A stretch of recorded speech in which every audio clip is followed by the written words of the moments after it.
words will be adjectives when you syntax. That's an automatic ed to be an adjective. Now it modifies pronoun in to be a pronoun. This is an adverb making section to be a dangling participle. Now, even though you have a number here with a comma, the number breaks the continuance of evidence. There's no period after that, but numbers and letters are totally different entities. So the break, this creates a break in the document. And then all is a vowel two consonants, which means no. You cannot prove all. I don't care who you are. And to tell you a really neat story about the word all. Man goes into court in Seattle, Washington, and says, Your Honor, I'm not guilty of this traffic violation. He says, I have all the facts with me. Judge says, you have all the facts. Okay, he says, I'm going to tell you what, sir. I'm going to continue this case for 30 days. You have 30 days to bring back all the facts. And when I say all the facts, I mean all the facts in the United States on traffic citations. Because you said the word all. He says, well, but that would mean thousands of books and pages of information. He says, I couldn't possibly carry that much in here. He says, you said all the facts. So you're going to bring all the facts to court in 30 days or spend 30 days in jail. Goes home and he calls me up and he says, hey, Dave, I stuck my foot in the mouth. I said all in the courtroom. He says, what do I do? I says, practice handstands. He goes, practice handstands. He says, what's that got to do with fighting in the courtroom? I says, practice your handstands. I want you to be able to run around the room, carry it for a half an hour. So that's what he did. He practices handstands every day. Finally, the day of court comes in, he comes walking in, he's got his T-shirt on, and judge calls his name, and he comes up. He said, I'm ready to go, Your Honor. He said, you're a little bit light there on the all the facts of paperwork. So he pops his handstand. Everyone in the audience, all 50 people, start laughing like crazy. The judge is laughing, the clerk's laughing. He goes, what are you doing? He says, I brought all the facts to court today. My feet are dangling in the sea of space, and I brought planet Earth. He says, and on planet Earth are all the facts in all the languages. And he says, it's the easiest way I could get it all in here in court. I'm in court, and I have the world in my hands, and my feet are dangling in outer space. He says, you know, that's the only right answer. He says, you're free to go. Case dismissed. See, sometimes it isn't always about syntax. But the word all is a very dangerous word, so be careful. So now all now, because the two and the comma create a break here, all is now an adverb. And so that makes payments to be an adjective of the pronoun accepted, which also means no contract. And now it's in past time. And it's a conjunction. Now they have the word applied by, now applied becomes a pronoun. AP means no. And ED is in past time. By connects to the pronoun in front of it and now modifies the adjective lender of the pronoun shall, which is now in the future time. As you know, a sentence can only maintain one idea. And I'm talking about one. Let's see if I can do that one. I have two words in past time and shall in the future. So now we have two time factors. And I don't have any now time here, so that's a lie. Be is an adverb making applied to be an adjective in past time, and AP means no. So it's a no contract, because ply means to stick together, or two coming together. So therefore that's corporate. PLY is corporate, so it's no corporation in past time. In then becomes the pronoun, just like in was the pronoun up here. The is an adverb, modifies the following to be an adjective. The pronoun order, and order means no contract. Of is an adverb, making priority to be a no word, no contract word, as a dangling participle verb. You can never end a sentence in a verb. So now we have how many mistakes? We've got 1, 2, 3, 4, 5, 6, 7, 8, 9, 10, 11, 12, 13, 14, 15, 16, 17, 18, 19, 20, 21, 22, 23, 24, 25, 26, 27, 28. 35 mistakes, and we'll only have 36. 30, ED. 36. Okay, 36 mistakes. So we got 36 errors. So even the word error, ER, means no of OR. Wrong. Right, wrong is the correct word. And the word wrong is your replacement for error. See, otherwise wrong, error is no contract, and wrong is a condition. Okay? So we got 1, 2, 3, 4, 5.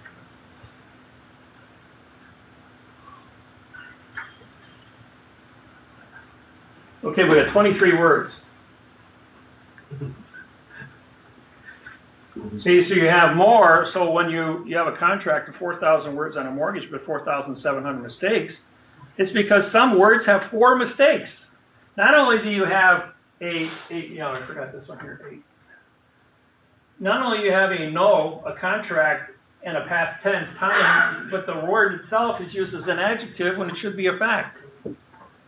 See, so, and when you put it into its correct contents, then it's going to be 5 times the work to get one word correct. Okay, now we're going to remove the things that cannot be. Everything that is not underlined shouldn't be on the board. You can't have no contract words, so we're going to use the words section.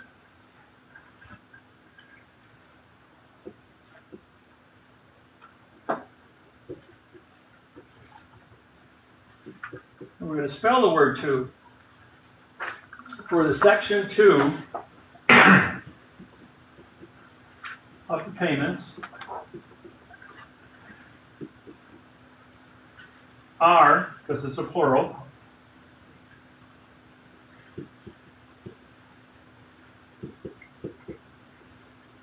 let's see, are with the claim,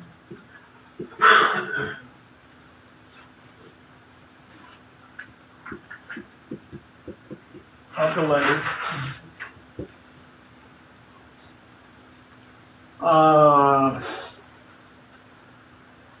See, coming to a shall in future times removed, the B is irrelevant, applied is a no contract, and this is future, so it makes everything after the future to not be a non-existing issue. Following can be how far you're going to follow in order. Doesn't say where, north, south, east, or west, up, down, inside, outside. You're using words here that don't give you anything that's relevant to its location. So you've got a section 2 of the payments with the claim. Actually, you can take this and save some writing by instead of using the word claim. Apostrophe at lender's claim, and instead of the lender, you put an assignment of authority with the contract. See, now contract, they're trying to put you into something to be accepted that's an illusion, applied that's an illusion. A proprietary is a no contract, an order of a no contract, and they use applied. You're using applied twice in the same sentence. You never use 2 words identical in the same sentence. That's called doublespeak. It should be. You have to learn how to. And applied by lender shall be applied. That doesn't happen because you only have to say it once if you write it correct. So this time we've written a sentence that has the contract gives the lender's claim the authority of payments outlined in section 2, which is a contract. So with 4 facts, and the R is a plural condition of thinking because payments is a plural, I've now reduced 26 words and removed 36 errors into 13 letters, 13 words. And if I read it backwards, for the contract of the lender's claim are with the payments by the section 2. And section 2 is a part of the contract. So It starts with a contract, ends with a contract. You have a circle.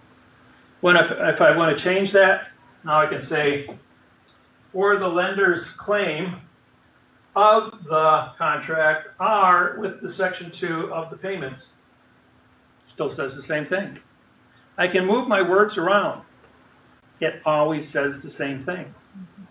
If you can't obstruct the sentence, and your facts always become the facts, the authority always becomes the authority, and the knowledge always becomes the knowledge, no matter where you put it in the sentence. You know you can't cheat this.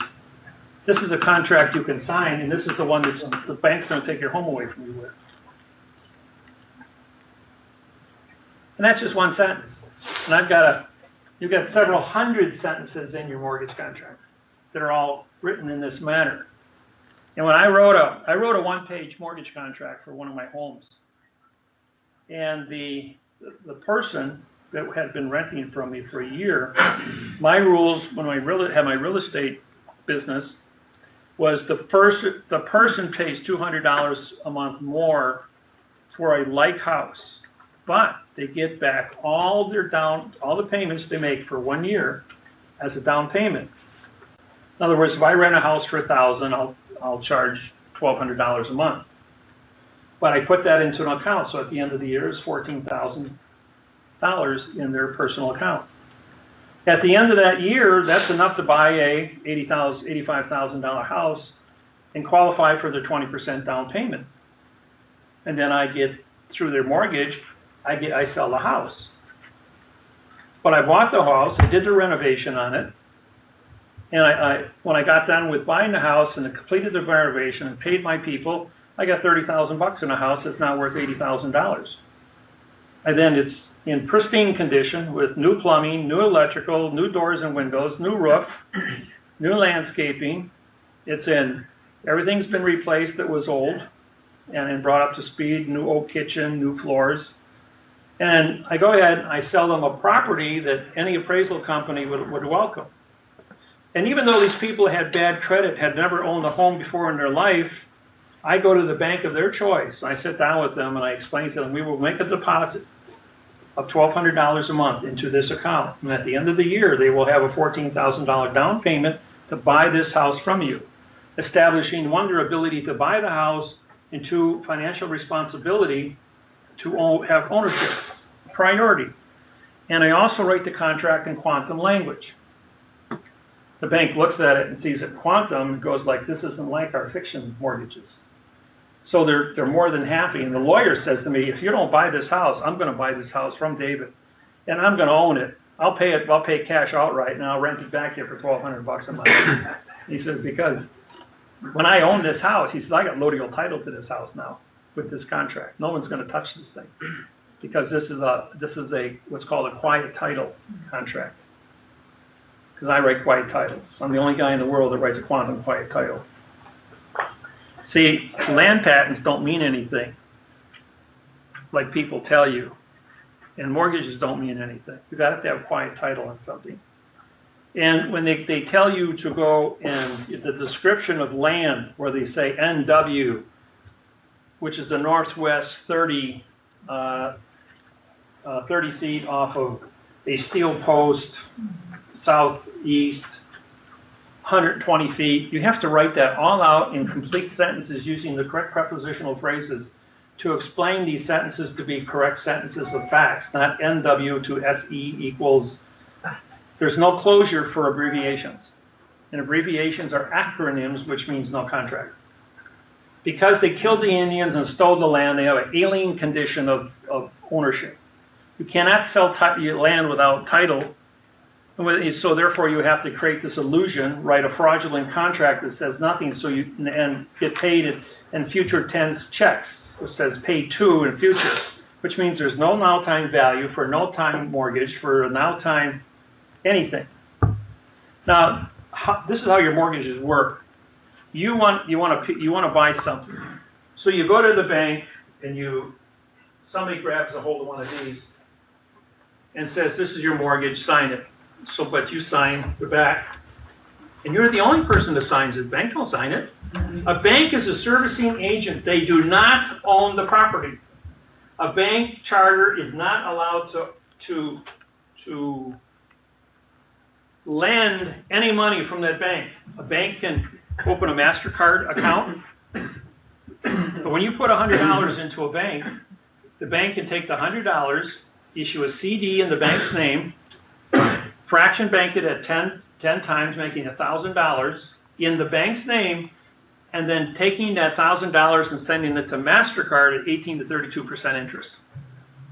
And that's how they get their money. If your account goes over, you then pay $35 overdraft fee, bad check fees. What do you think the United States banking industry collects every single month just on overdraft or bad checks? The national deficit. That's $8 billion a month is what the banks are earning. That's Chase, Wells Fargo, Citibank, and Bank of America. $8 billion just on that, and that money all gets paid back. And every time that $8 billion comes in, it gets put into a CD, fractioned at $80 billion, and then collects interest at 18 to 32% off of that every month. It's a machine that is run on compounded interest, and all the interest is actually gold, which is compounded interest, which they can fraction at 10 to 1 every month. And they can keep doing that. That's why they can afford to pay 100% a month interest, or grow at 100% a month. Yes. So the bank is a, you have a question? Okay, I have a quick question. Now, I watched some things. When you say you fraction bank it, you say you go to a treasury window, a bank, and they get... I'm going to explain that. I haven't gotten that far yet. Okay. When you sign that piece of paper, they then go to the treasury window, and they are a bank servicer. They are not allowed to touch money. They are only allowed to service it. So therefore, by giving them a document like that with 4,700 mistakes is a criminal offense. That's actually a bank robbery. And the person working at the treasury window has a second grade reading level, so they go ahead and they write them a treasury check from the United States Treasury for $500,000. They then take that $500,000 on day one, and they deposit it in their bank, in their name, and then buy a 30-year CD in their name, now making $5 million in that number.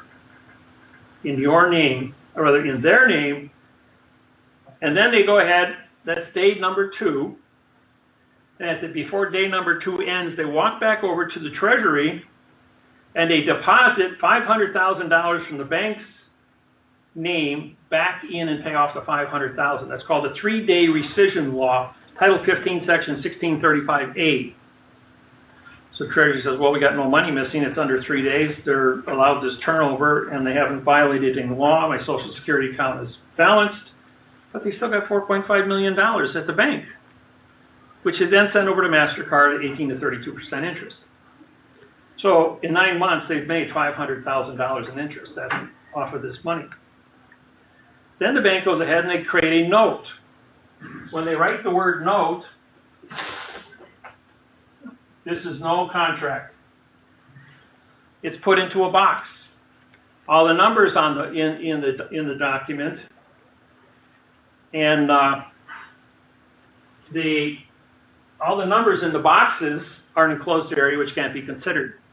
A dollar sign written here has 1 line through it, which means Federal Reserve. If it has 2 lines through it, it's called gold.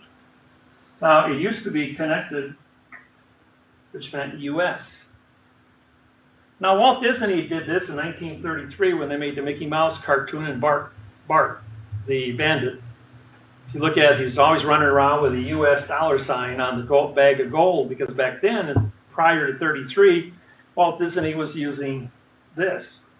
And so when they took that off, they made it a gold. That's why when you get a cashier's check, the cashier's check doesn't have 1 line through it. It has 2 lines through it. When the Red Fox stamp was made on November 2nd, 1999, it had a dollar sign with 2 bars through it. It was a gold certificate. Those are worth $10 a piece today.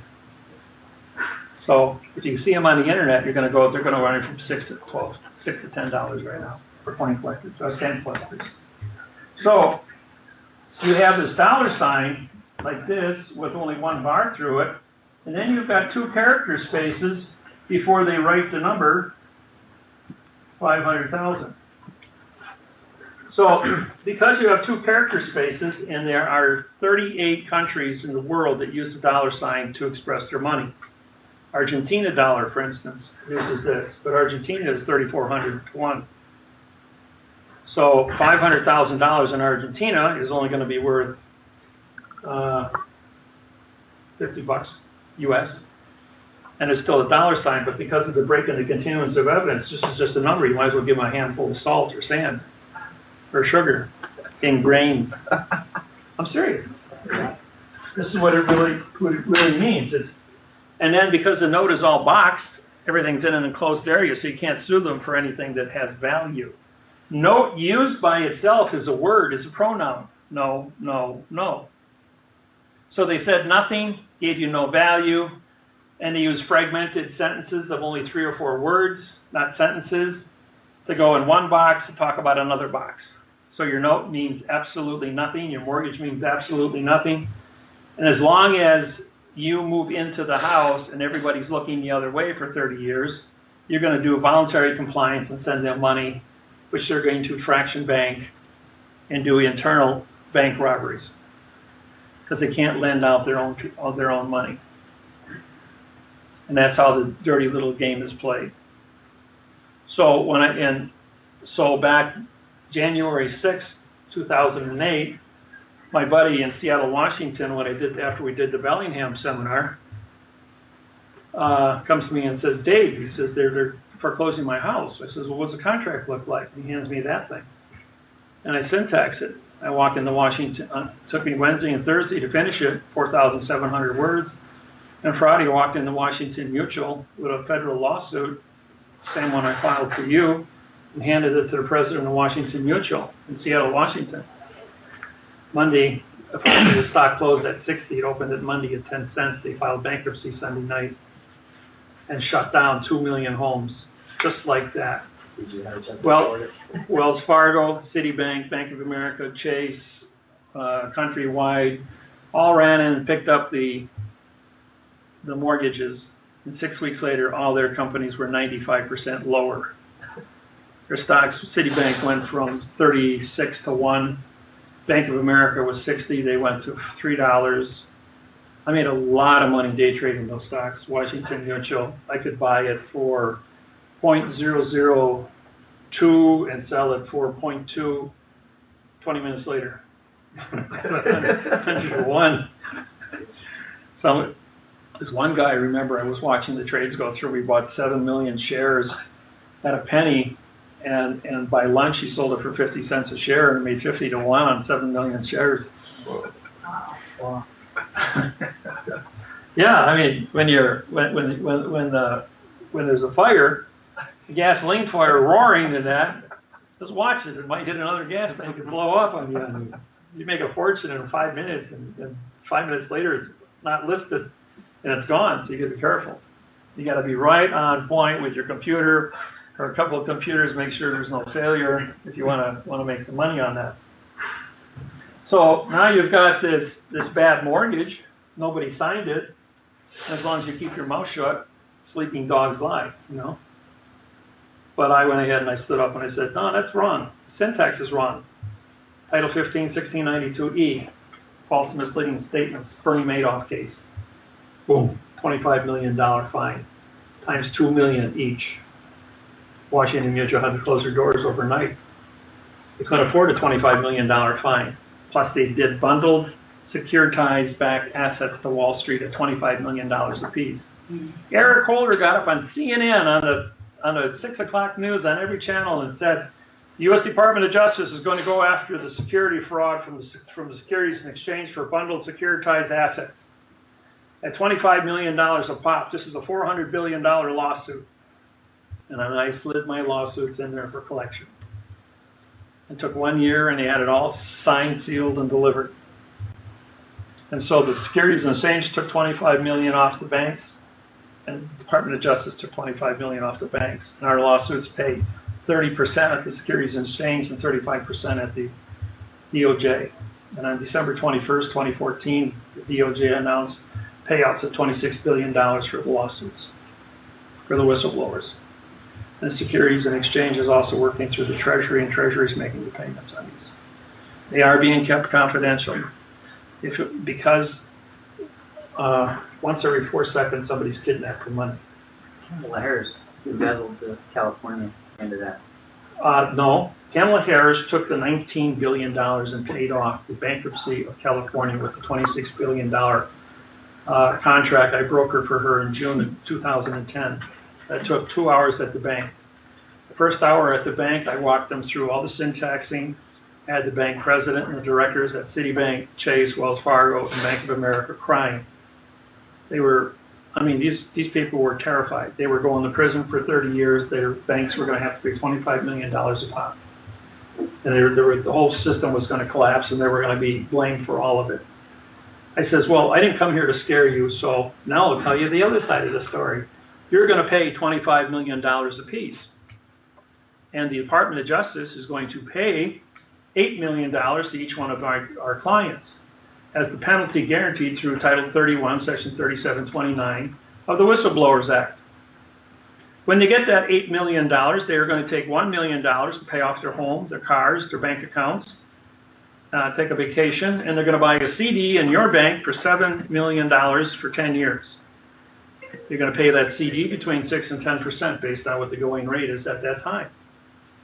And the $7 million CD is now going to be fractioned at 10 to 1, which you will then have a 30-year or 10-year $70 million CD that you're now going to sell to MasterCard at 18 to 32% interest and make 250% profit off of every $25 million check you write as a damage from this hand as a loss against your bank's profits, which now reduces your tax base. And in this hand, you have new money, $70 million, that you're going to make 18% interest off of, the 32%, and you're going to make oogles of money on this side. And you have the 25 million times 2.5 times instantly, just in a different account. And also, like everybody's dancing, the women and the men are holding each other dancing, going like, we're going to make a shit house of money. Excuse me, French. 10 days later, they walk into Kamala Harris and say, here's $26 billion with a big smile on her face, expecting to have all these homeowners that I wrote lawsuits for walk in with $8 million, $7 million a piece and buy CDs. Instead, she took the money and paid off the bankruptcy of California, $19 billion. We were one of those lawsuit holders, Judge Miller. What do we do now for recourse? But 30% of $26 billion is the right amount of money, which is 30% for the homeowners. She started paying out this year. But it's been 4 years at $8 billion accumulating interest at 10% for bonds for the state of California. So she's collected probably doubled the money, doubled that 8 to 16, and now as fast as they can process the paperwork, it's only the interest off of the 16 billion, which they're still collecting interest for. It's like when you win the lottery, you don't get $300 billion, you get the interest from the 300 billion over a 20 or 30 year period. So the state collects the money and keeps all of it, only paying you the interest off of it. So they don't have to sell bonds or go anyplace else to get this money, this interest money, to pay the people back, and then they always got this big block of money sitting there as an asset for whatever happens. They're doing the same thing with these whistleblower things. I'm the biggest cash cow. I make $8 trillion a year for the United States government every single year since 1997. I paid off the national debt the first time before 1999 in 18 months. We were $16 billion in debt, and that $8 billion a year. When the bankruptcy ended on November 2nd, 1999, we had $6.2 trillion surplus in the United States Treasury. And then Bush went ahead and he blew that out in 2 years, and then borrowed another 12 and blew that out. Now Obama's sitting on 16 or 17 billion dollars running that into the ground. I told him, I said, you know, my program, I can pay this thing off. Russell and I can have this thing paid back to you with $400 trillion. That's enough money to run the U.S. government for the next 100 years. And all the interest on $400 trillion would keep the government, virtually all Americans would no longer have to pay taxes. You could work 100% of the time and keep all your money. Wow. You might have a sales tax on new issues only, and we can also put that together as presidents or as directors.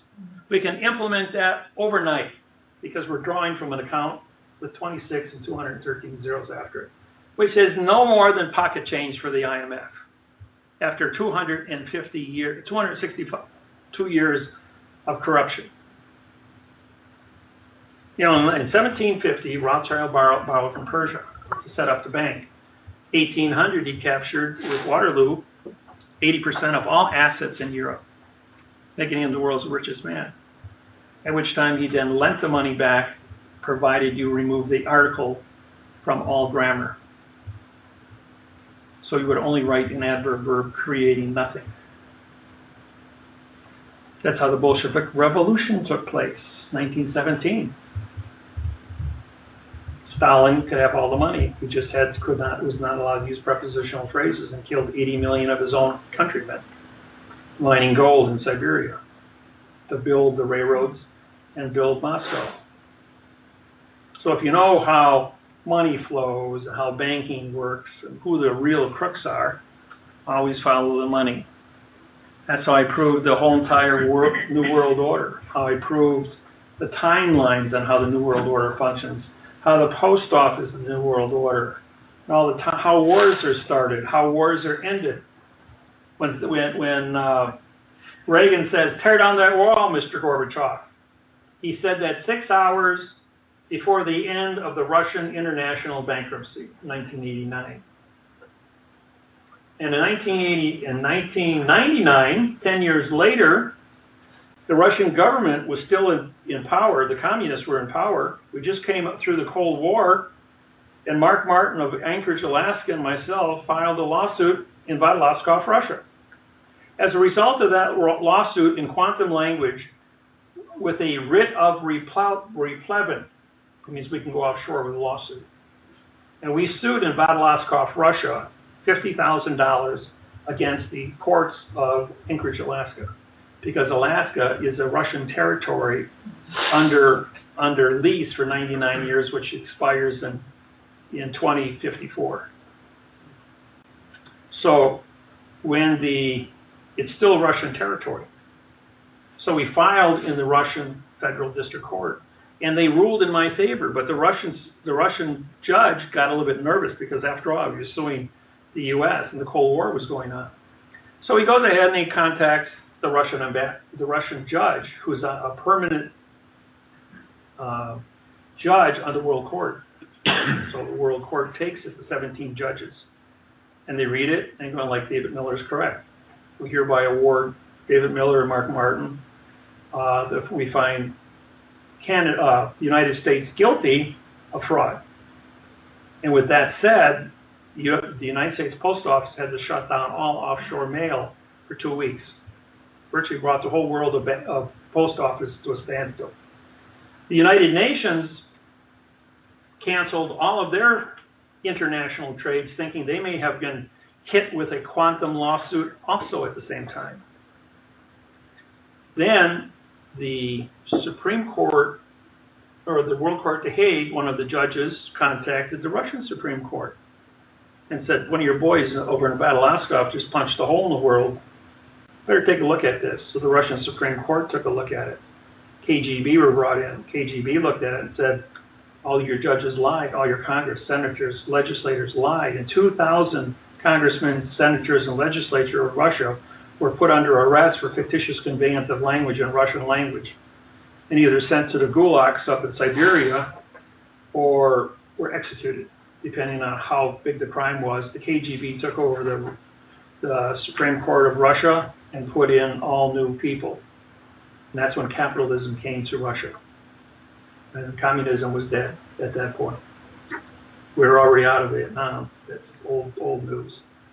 But that one lawsuit changed Russia into a capitalist state, and then they started doing trade with the United States. And then the gold started to flow, and the oil started to flow, and now they're the world's largest oil producer. You see, so one lawsuit, one thing, it only takes the prick of an ice pick in a cubic block of ice to break it apart. It only takes a single idea. You're only allowed one verb in a sentence. You can't kill an idea.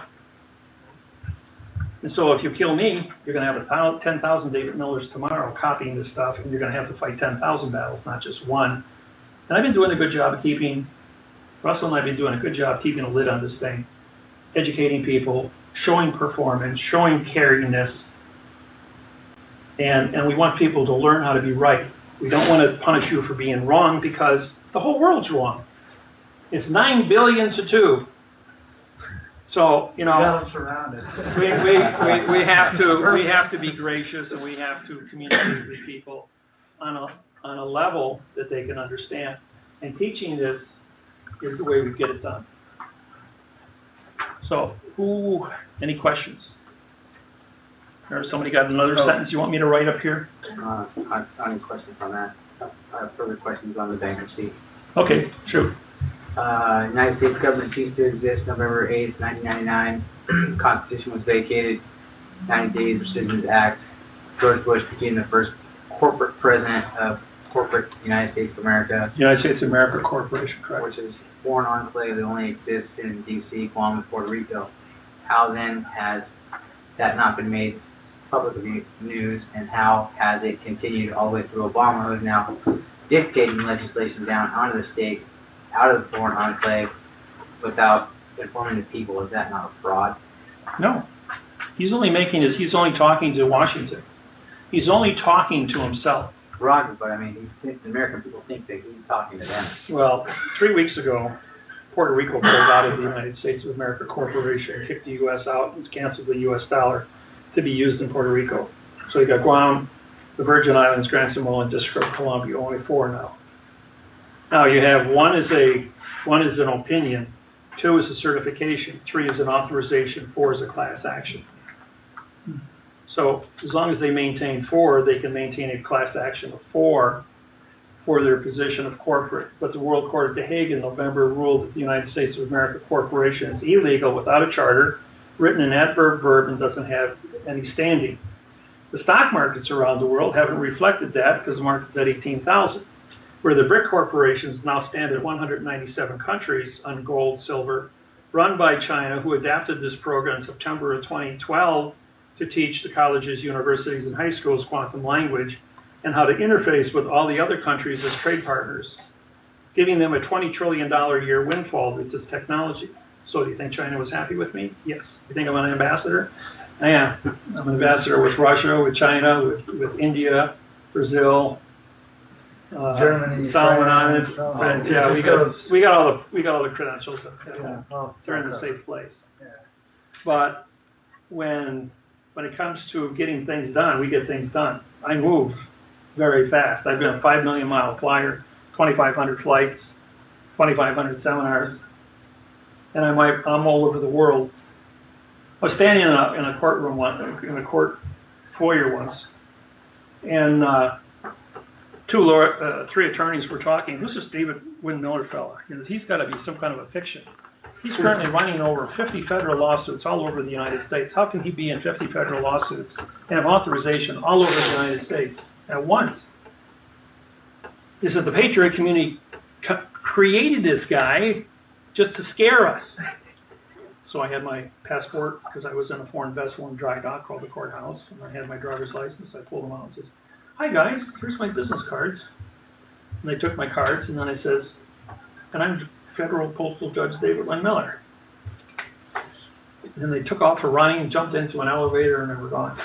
They didn't come back to court.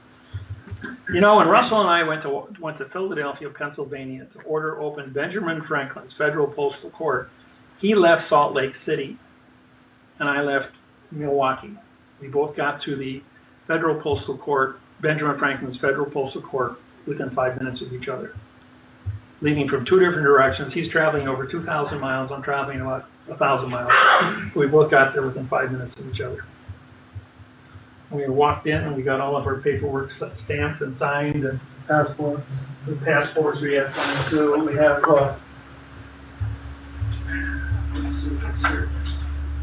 This is our oaths. Russell's and my oaths. Benjamin Franklin stamps. We both signed across the stamp. December 21st, 2012. Mayan calendar, December 21st, 2012.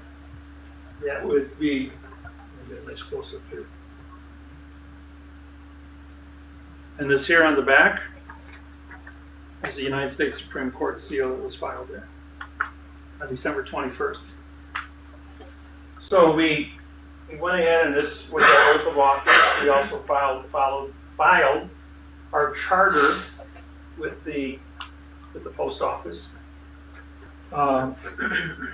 And we ordered open the federal postal court that day. And because of that, the United States Post Office was scheduling all these closures all over the United States of post offices, but that one was being kept open Yeah, because we issued a command order for it. yeah, they actually asked us, they're like, you guys can do this. We're like, yeah, I said, just keep it in your vault. They says, we will. So I said, as long as it's in the vault, it can't be closed. The reason why that occurs Job security. is because of in compliance with Title 39, Section 101, subsection A and B.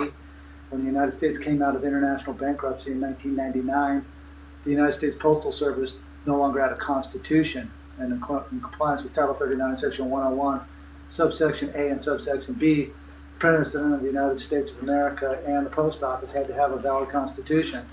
So we went bye-bye, and I had authorized 93 days in front of that on July 13th of 2000 and reissued a quantum constitution, which when the federal government left the District of Columbia on the 2000 presidential election, mine automatically kicked in, and David and I walked right on in with our flag claims and moved right in on the federal government.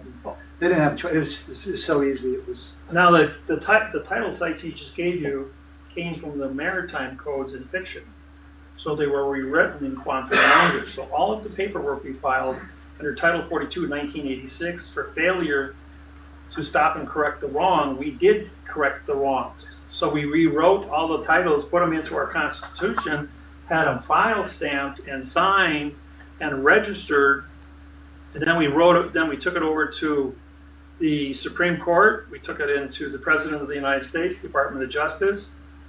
And when Obama got served at the White House, he was in Hawaii for 2 weeks on his Christmas, New Year's holiday that the president gets every year. He was on a plane in 6 hours back to Washington. He had to deal with our new government taking over the United States of America. I thought they were getting a vacation every 6 weeks up there. My mistake. They got canceled. He was back in Washington in 6 hours. I'm gonna just release So you guys saw the U.S. Constitution coming to an end, being vacated, and you posted yourselves up with a brand new quantum constitution. We knew for it. the Everything. rest, Yes, for the we rest of knew. us on our behalf. And Yes. We that knew. now stands as the new U.S. Constitution.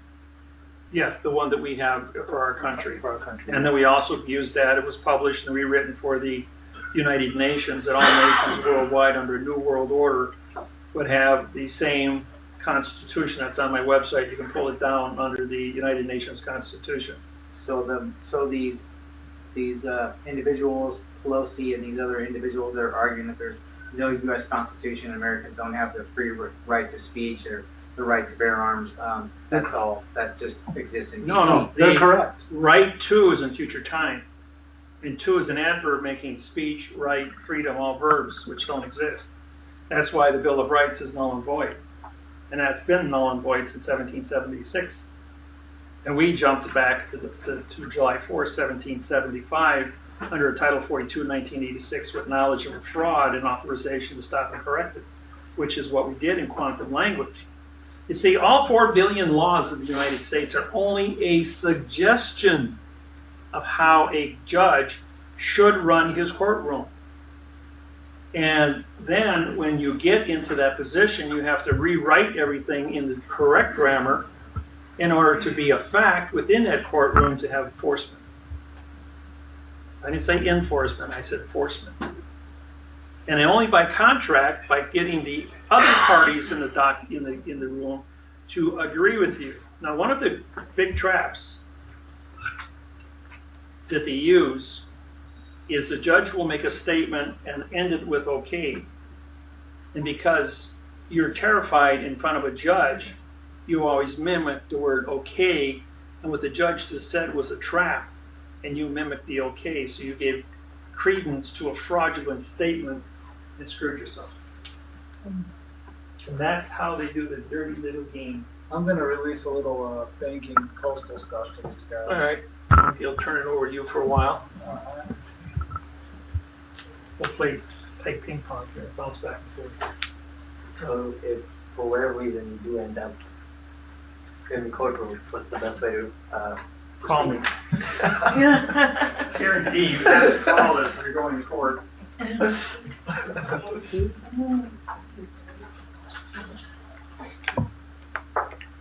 Because when you go to court, you are,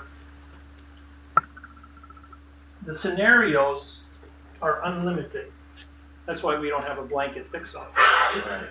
Because what you think is going on is probably not. And every courthouse and every judge knows that he is an independent entity not connected to any other court in the United States. After Russell and I removed 4 Supreme Court judges, the welder from Wisconsin and the farmer from Wyoming, that's the way the legal system looks at us. They always call me the welder, not the judge. But we were 2 judges with certifications, had our oaths in place, we had all our paperwork in place.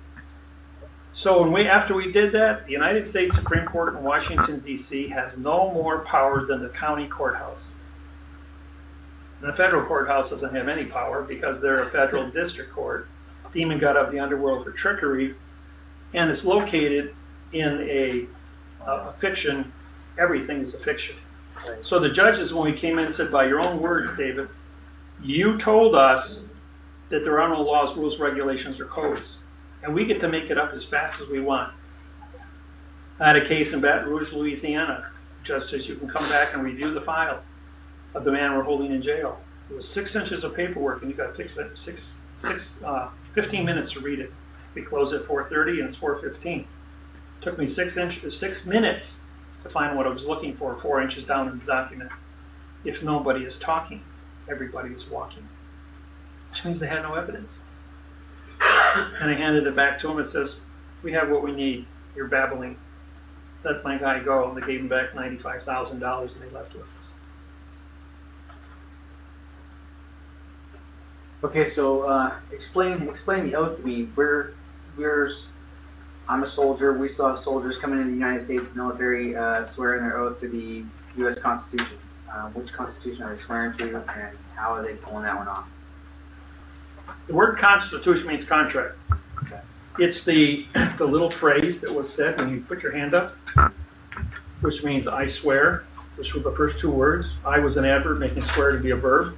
Swear means to do evil on others. What do soldiers do? They go out and shoot people.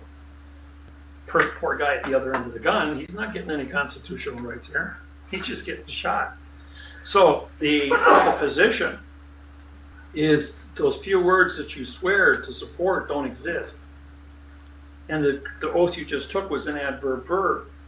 So it's voluntary compliance, and they brainwash teamwork into you to protect your team members. You know, we just sent 4,000 troops over to Iraq to fight ISIS.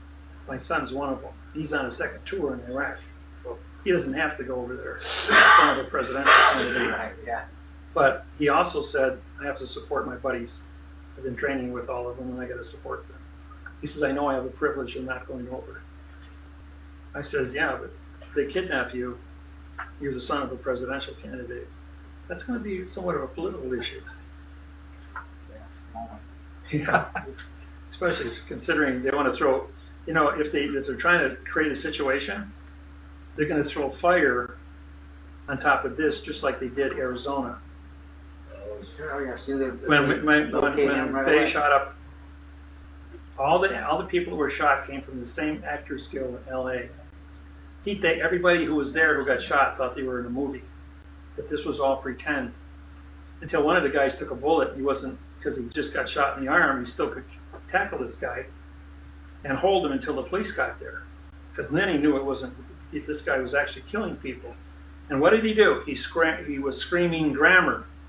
When you type in the word grammar on the internet, and the only name that comes up, Parsec Syntax Grammar, as a word search.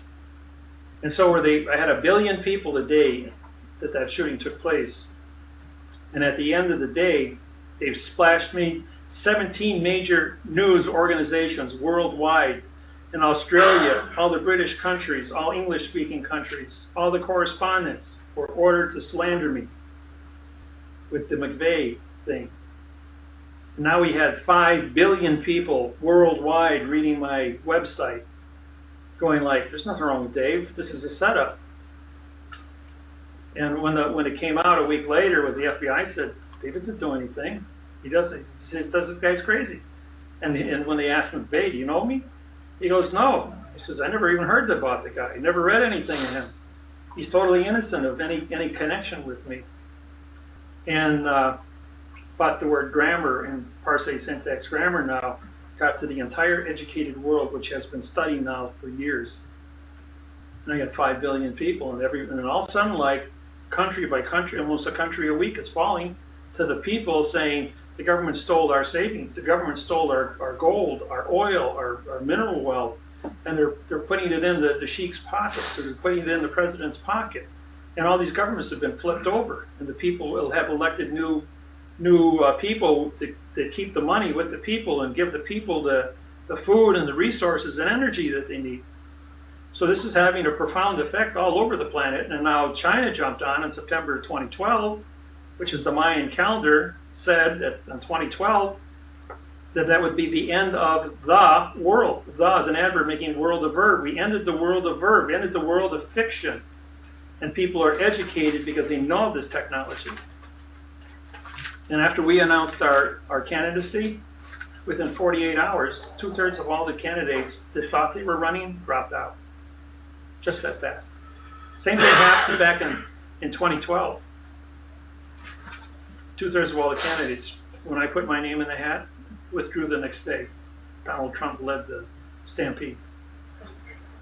So, and you want to put any of these people on a talk show or a debate with us? Debate means no contract.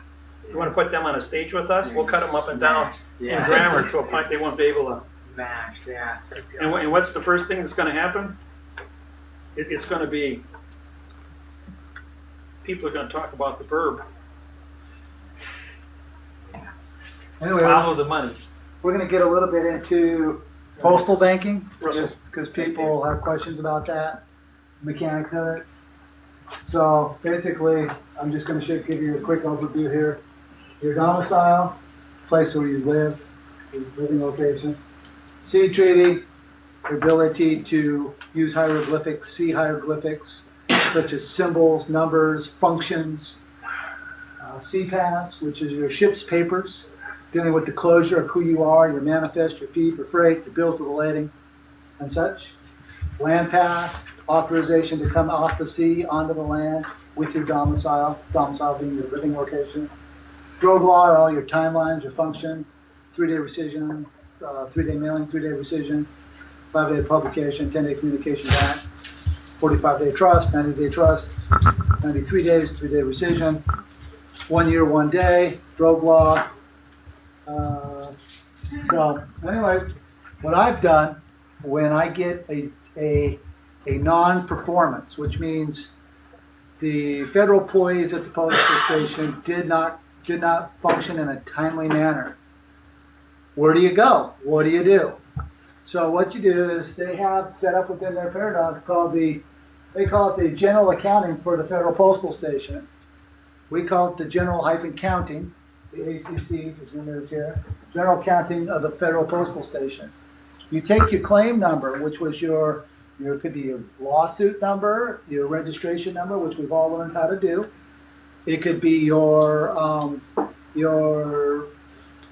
mining claim number, which is under a registration number. Anything to do with your claim numbers for postal registration, how we register our vessels, which David has taught in many seminars. We didn't really get into the mailing part of it today, but for those of you watching this in more like of a series, you'll comprehend what we're saying here, especially when it goes through YouTube.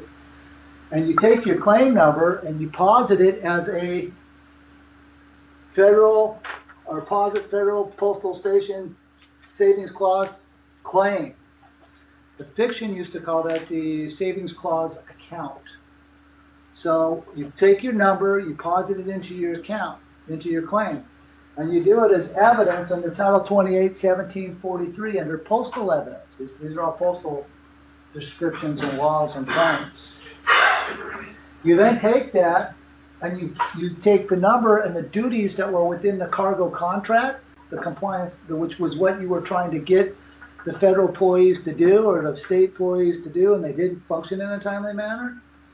You take that and you call that postage -due -commands -outstanding balance. It's an outstanding balance. Nobody has complied with the functions of your contract. Right? Nobody complied with the rules of what you tendered. You've already come through your drove law timelines. In a lot of these scenarios, they're already sitting out 48 days or whatever your timelines. Each one of you have different functions and different timelines, just depending on the complaint or the claim. Russ, we take outstanding, use the word claim.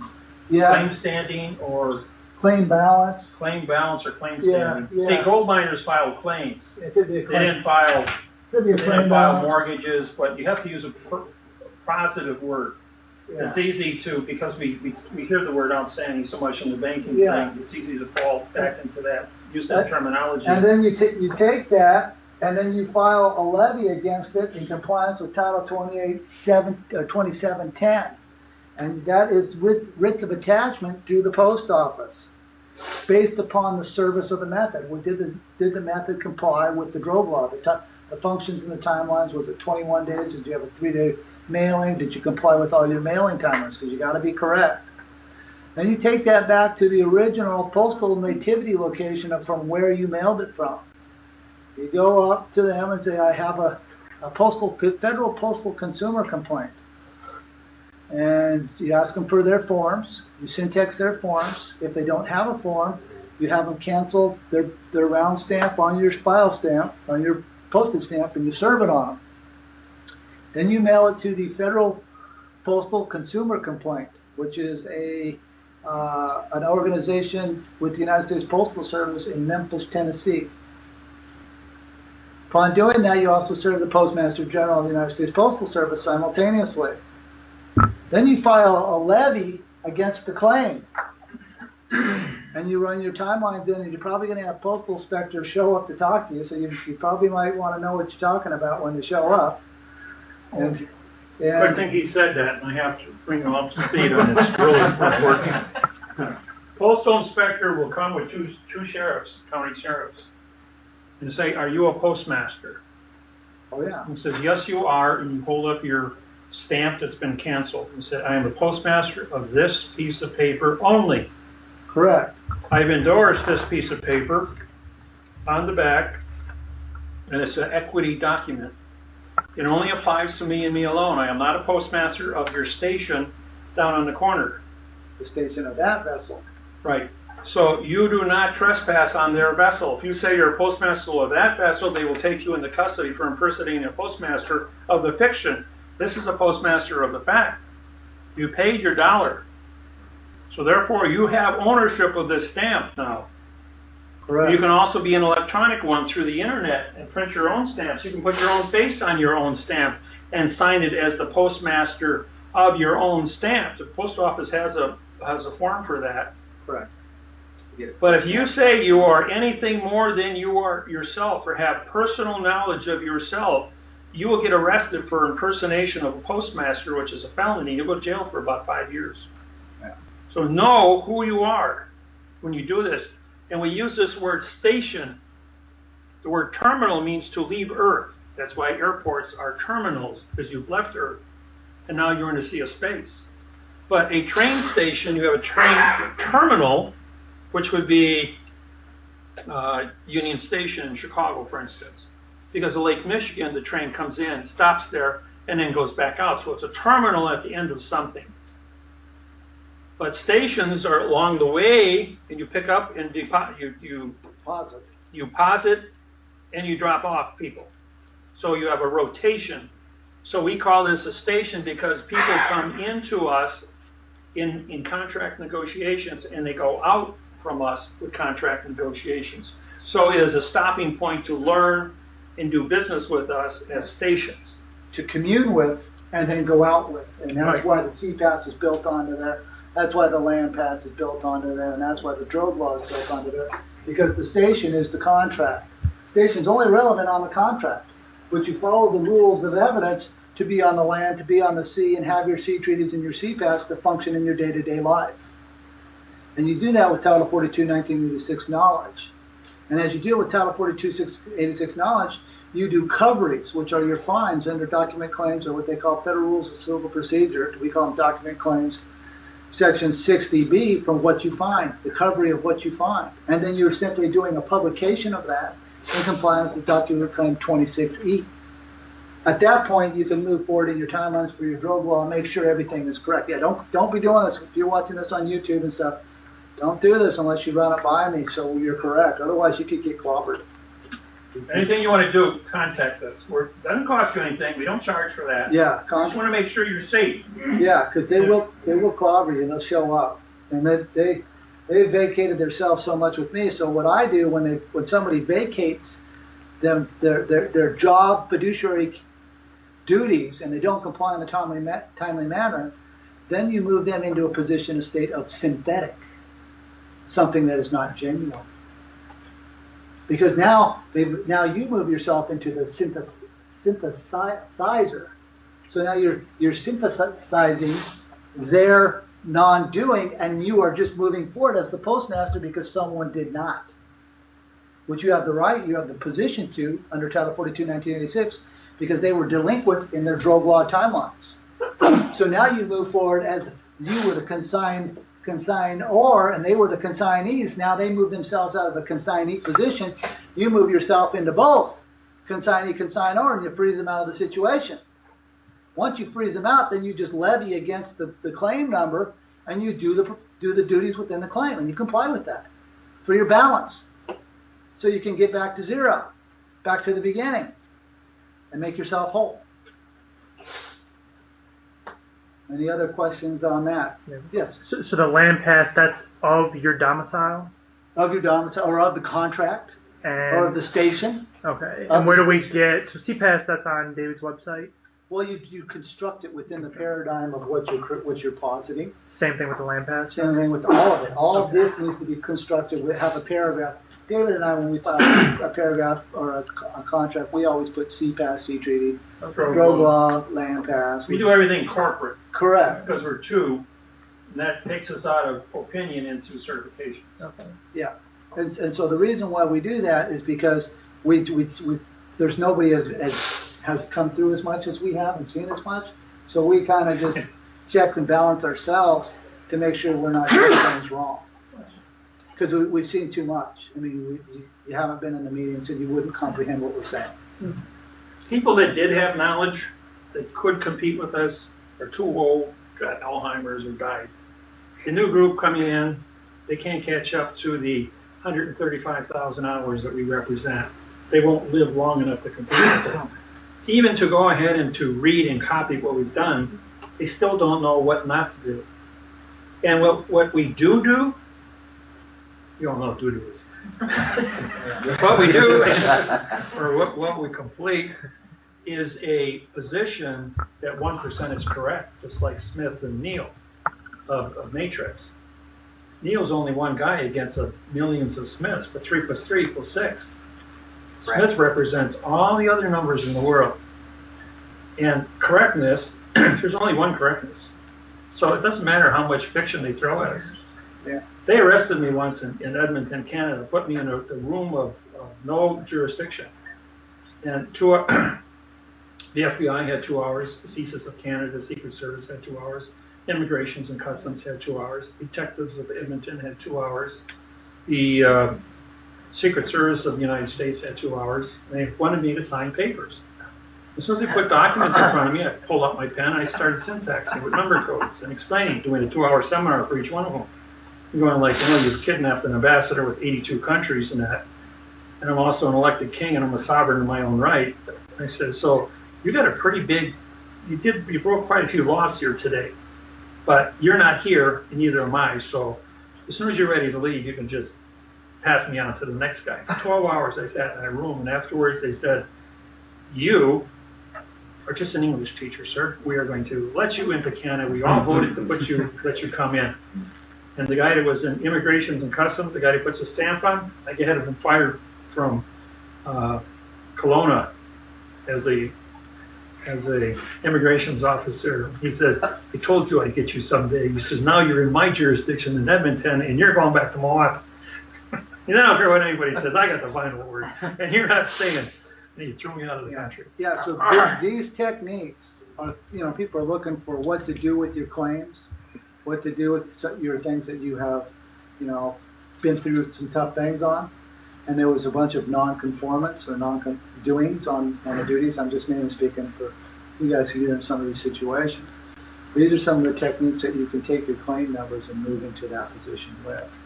What it does is you just froze out the middleman. It froze out the banks, and the banks you want out of your life anyway, probably. I don't know, what your situations are, but this freezes out the banking situations of the whole world.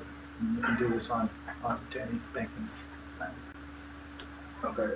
Yes. Earlier today, you were talking about the treasury window, how the banks goes to them and they get like funds at 10-1 fraction banking. When the bank goes to the treasury window with your mortgage, Okay. they're taking your money out of your account.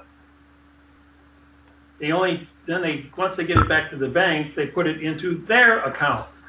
Once it's in their account, they write a check for the same amount they took out of your account and they take it back the next day and pay it back. They have a 3-day window called the rescission, Title 15, Section 1635A. It's also known as the Lemon Law, Title 29, Section 2301. And they're both the same. It's a 3-day issue. Huh? Could you do the same thing with your banking system by fractional lending too? Or No, No, we don't. we don't do any of that We don't stuff. do any of We that. only deal in gold, silver, Hard commodity. platinum, and correct grammar. Yeah, that's it. And when you see contracts written where you're double space, you can have double space. Petersburg, Alaska District Attorney. He writes the first 4 words in single space, the next 3 words every time the word has 2 spaces. So watch your spacing. Spacing breaks the continuance of evidence. In this case, he double spaces vertically. And when you double space vertically, each sentence is its own sentence, regardless what it says. You can only syntax that sentence for a thought, because it breaks the continuance when it moves to the next sentence. Then what we do is we put VC, void continuance, after each sentence, which vacates any sentence construction. Without that, you have complete fraud on the document, no matter what they did. Even if you wrote this in quantum language, if I took anything and I did it with the correct parsec syntax grammar, and I double spaced, I would break all my sentences and I'd still be disqualified. I can write a sentence with 33 prepositional phrases. Put 1 adverb verb, and I have 33 adverb adjective pronouns. And they destroy the whole thing. Anything times 0 is 0. Any lie times a fact is a lie. I was called in to Australia, Sydney, Australia. Trial number 199, 12 years running, $8 million cost the state. And they said, how do we end this thing? And I walked into court and I says, Judge, I'm a federal judge from America. Can I see the first piece of paper filed at the first hearing by the district attorney, which you call the indictment? And he hands me 2 pages. I spent about 5 minutes, syntaxed it. He says, this is written in adverb verb, and it's double spaced. He says, there's no continuance of evidence between any sentence, and this is a lie. You want to show me the state of New South Wales. State is a pronoun, of is an adverb, making New South Wales an adjective pronoun. You didn't use hyphens. I says, that's a lie. I says, you double space, so all these here, every word on this document is a lie, and there's 125% fraud. Now, if the original indictment is a lie, which represents 0, times 198 more hearings, which were all also modified, 0 times 198 equals 0. The judge goes, you're right, case dismissed. This is all done with. The man wanted an apology, so he went home that night, wrote a 12-page document, an adverb verb, and reopened the case up again. Now for trial number 200, to start all over again. At trial number 214, I was flown back down to Sydney, Australia to put put a sock in this thing and shut it down. Did it again. Trial number 124. Brought me back in again a year later. Came to the federal court, shut it down again. Trial 229. The Supreme Court of Sydney, Australia made me a federal land court judge and put me in charge of the courtroom. The judge on the bench bowed to me 4 times and turned the courtroom over to me with 4 TV cameras, the kind you see at the TV studios. Had this room with sheriffs and marshals, or the police of New South Wales. And I put on a 90-minute presentation, which was broadcasted all the courts. And I sealed the case, and he was not allowed to file any more paperwork after that. Went home that night and did another 12-page document to open it up for 230. It was not accepted. But I put a sock in it. And then they pulled my visa to get me out of the country. So that's when I syntaxed the United Kingdom's constitution and disqualified all United Kingdom constitutions in the world. 2 days before that, I gave Ireland their independence from England, and the English Parliament voted to give Ireland their independence for the first time in 660 years. That's the power of this technology. Canceling all mortgages in Iceland, getting all the owners of homes in Iceland clear title to their land and their own under quiet title. Because both the London Stock Exchange and the New York Stock Exchange had securitized backed assets and fraud. So when they canceled it, they said, we're not paying yet because of the fraudulent grammar. What were we going to do? Get into a syntax argument on a global basis and shut down every single securitized backed asset for 146 years? That's 1888 on the whole planet. That would collapse the entire stock market of the planet. Squeaky wheel got the oil. There's only 2,000 people in Iceland. So it was a doable, okay, we'll let you have your day in court.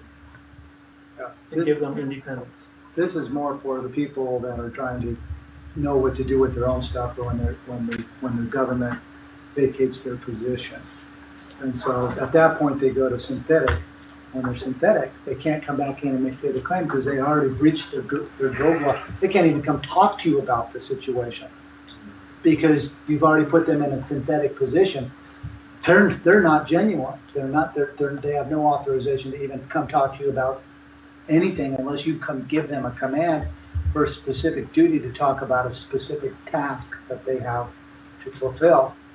If they don't show up and they're negligent of showing up again, place more value upon that. And like in my particular case, I just tranche them on in and bank them on out under my timelines and do things to pay myself.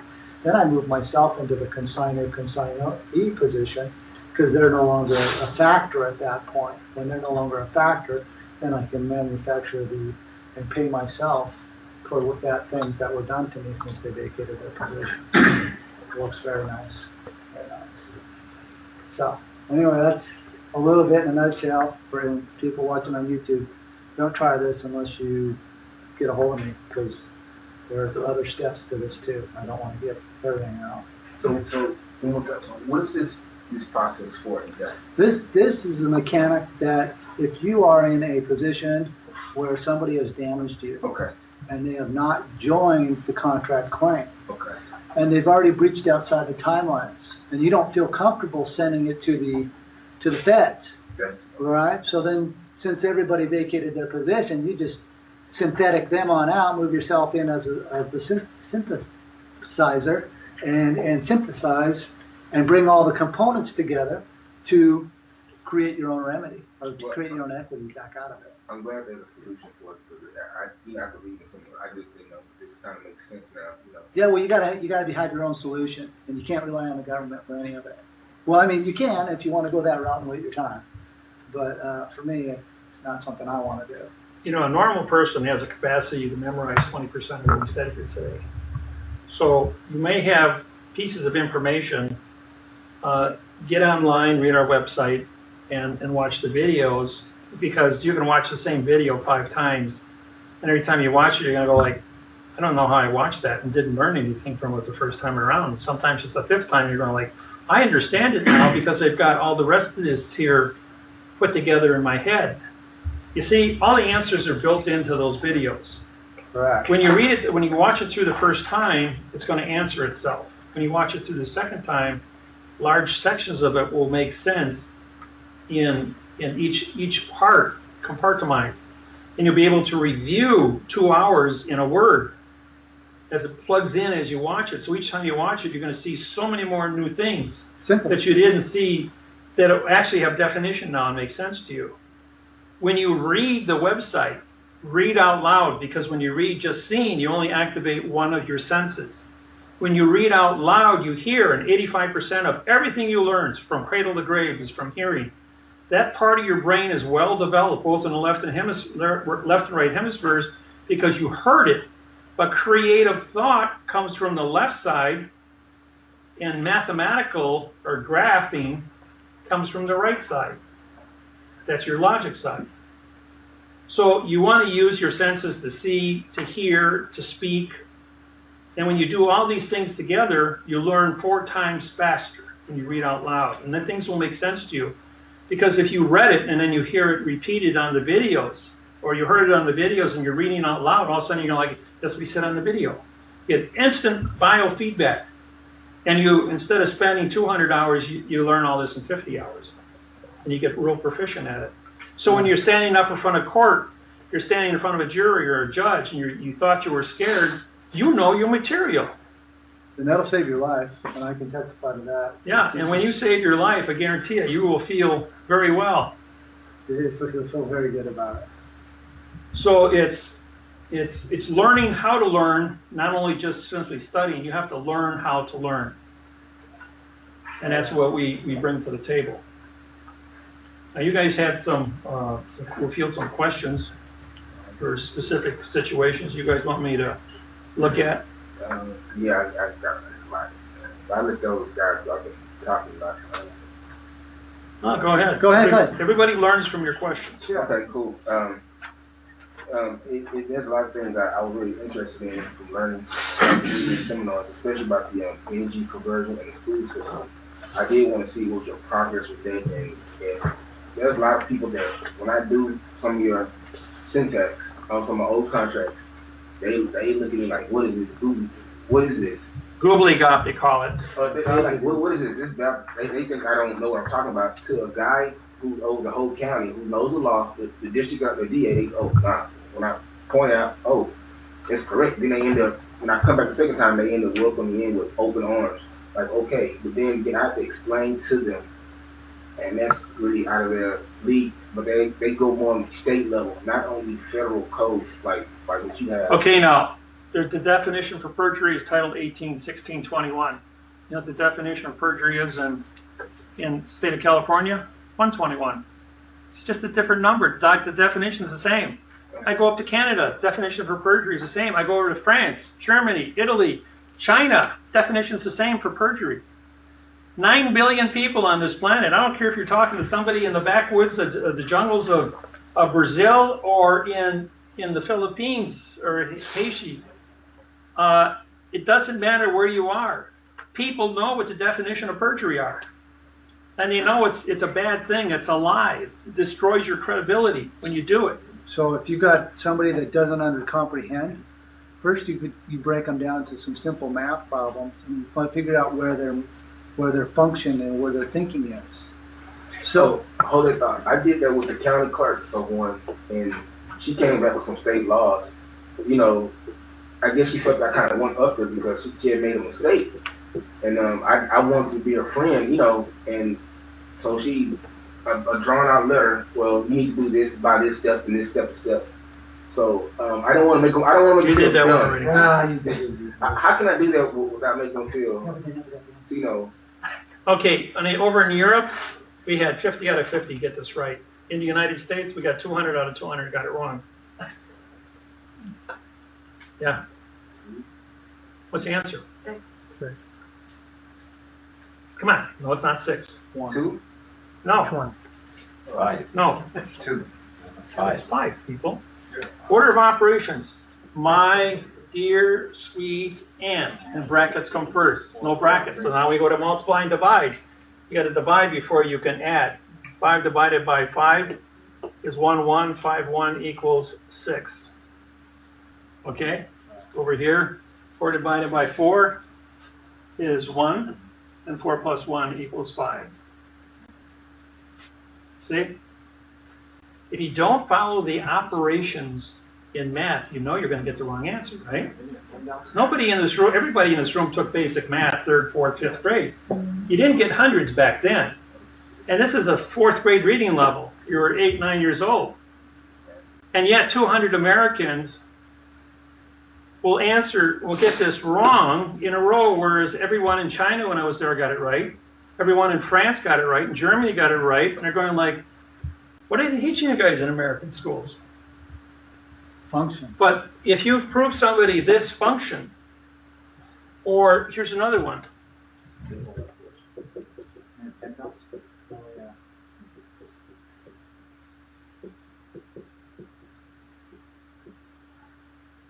Here, answer that one. Question mark.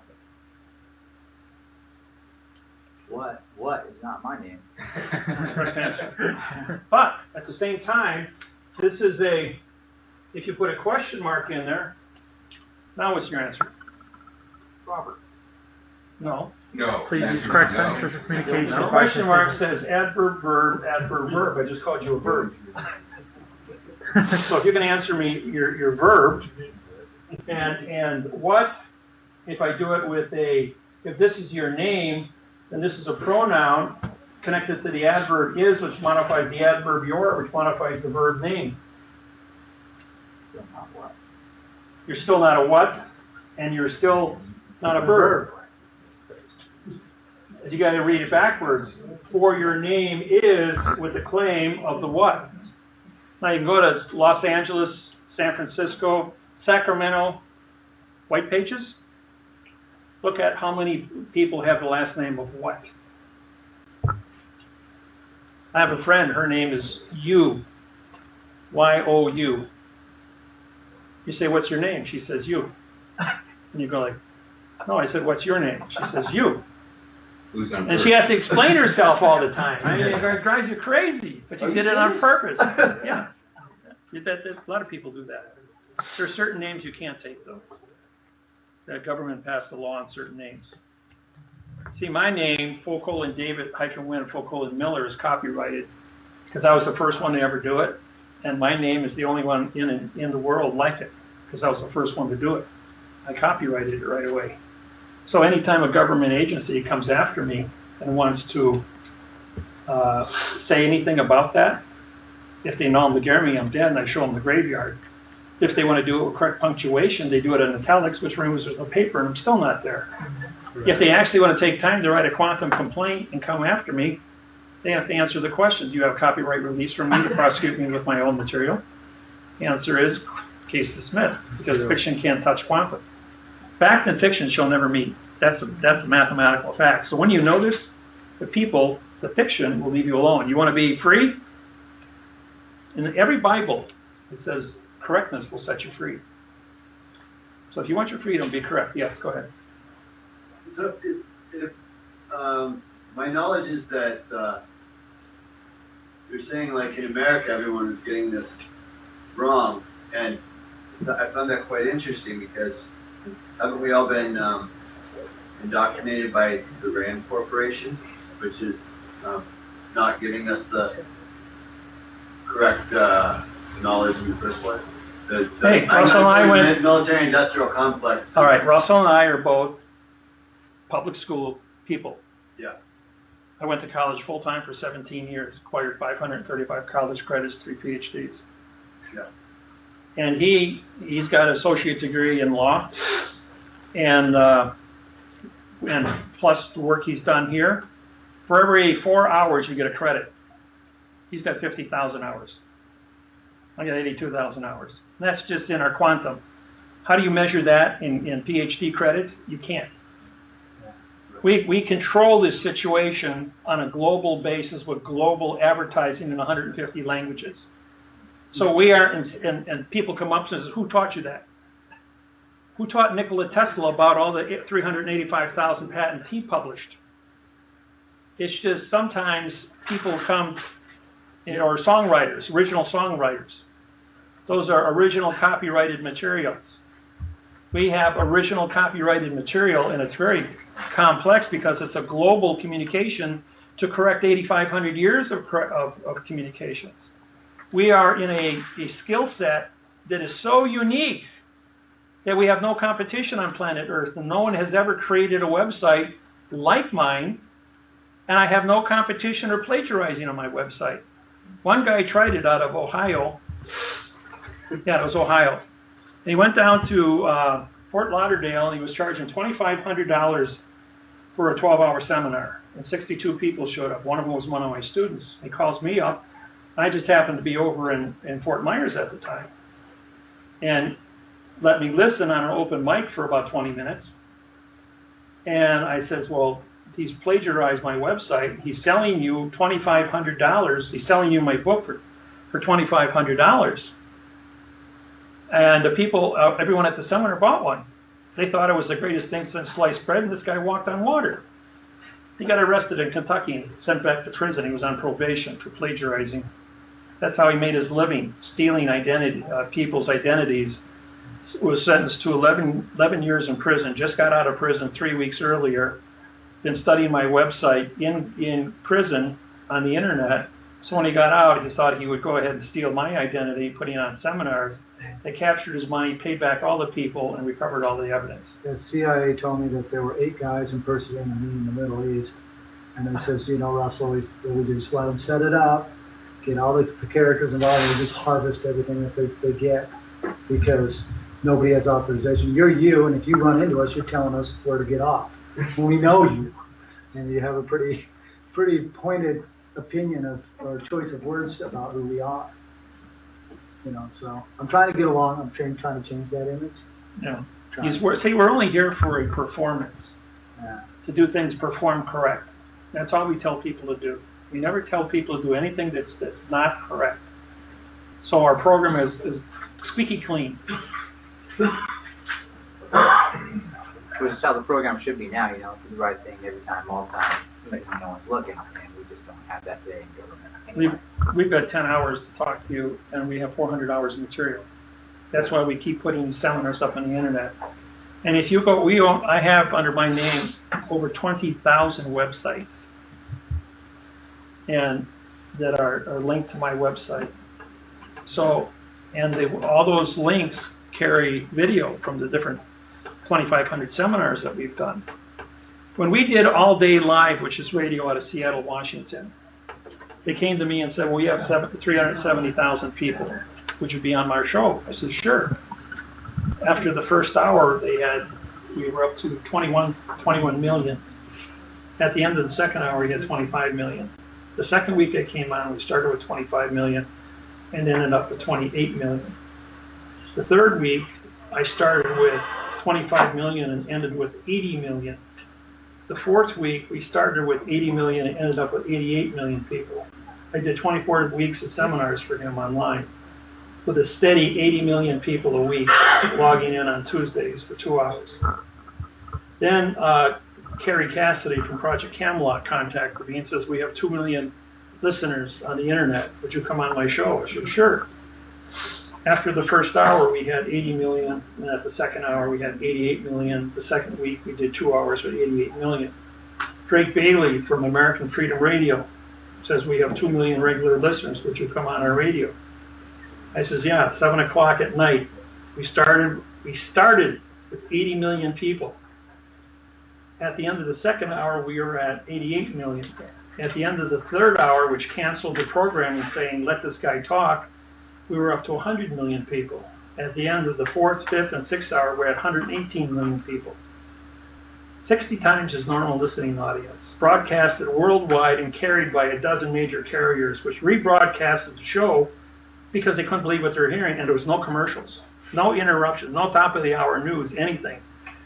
And the comment was, we're not breaking for news, this is the news.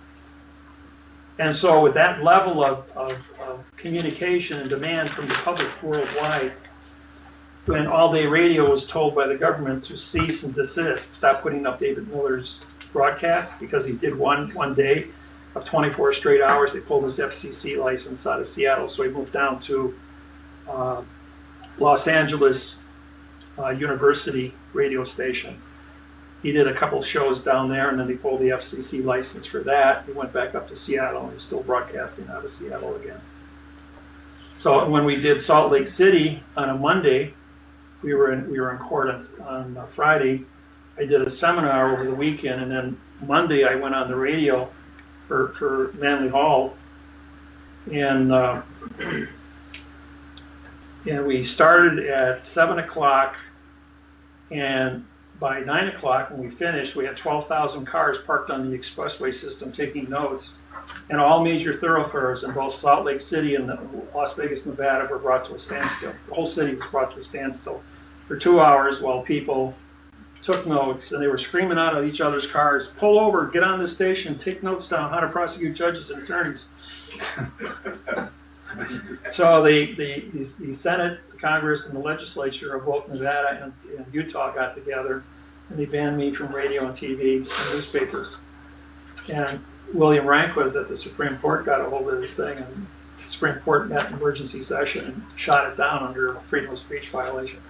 So they pulled their laws back and let me do whatever I wanted when it came to freedom of radio. So, and with all the information that's up on the internet now, it's people come to the seminar just to meet me or ask questions. And now Russell's bringing in all of his postal and his banking information. We also do trusts, but I haven't written a trust for some time now because I won't write trusts for people, because in the later days of writing these trusts, people misuse them. They wanted to do things that you can't do with trusts. You cannot put land into a trust. You can put a car or title into a trust. You can put gold and silver. The trust can have a gold certificate and put a lien against property. So we give you quantum reasons and quantum usages, but I find that there's very few people that actually have a legitimate reason to have a trust. But for people that do want to get a trust, I charge $5,000 for one, because when I originally got into the trust business, I studied that for 6 years of my life. And I went ahead and I took 38 of the most popular trusts where there's been 2 or more million trusts written, like the Boston Trust and the Panama Trust. And I took all the best things out of all of those, quantumized them, and then we put our own material in there as a lesson plan. So what happens is, in the world of fiction, when you're a trustee of somebody else's trust. In the world of fiction, you can't be the manager of your own trust. In our trust, because they're quantum, you are the trustee of that trust. You put the commands of that trust in the minutes of the trust. Now, whatever it is you wish to do, you have to send to me as the creator, and I quantumize it. So it's a no-brainer when it comes to breaking it all down into an understanding of communication. So I monitor all trusts that I have in the market. They have taken, the IRS has tried, and the federal government has tried to take these into federal court, then they will not allow them into court because they don't have copyright releases to move into quantum. And they don't have a single law, rule, regulation, or code anywhere of the 4 billion United States codes to create any joinder with the quantum trusts. So if you want to protect certain things and you want it to last your entire life or for your family, you can do a quantum trust. But you have to prove to me that you understand quantum, that you understand what you're doing, because otherwise you're not a trustee. Yeah. So you can be a beneficiary too, trustee and beneficiary? The beneficiary part of that will be written into the trust with quantum language. Okay. So the same person, so I could be a trustee and beneficiary. Yeah, you could. You could. Because it's written in correct grammar.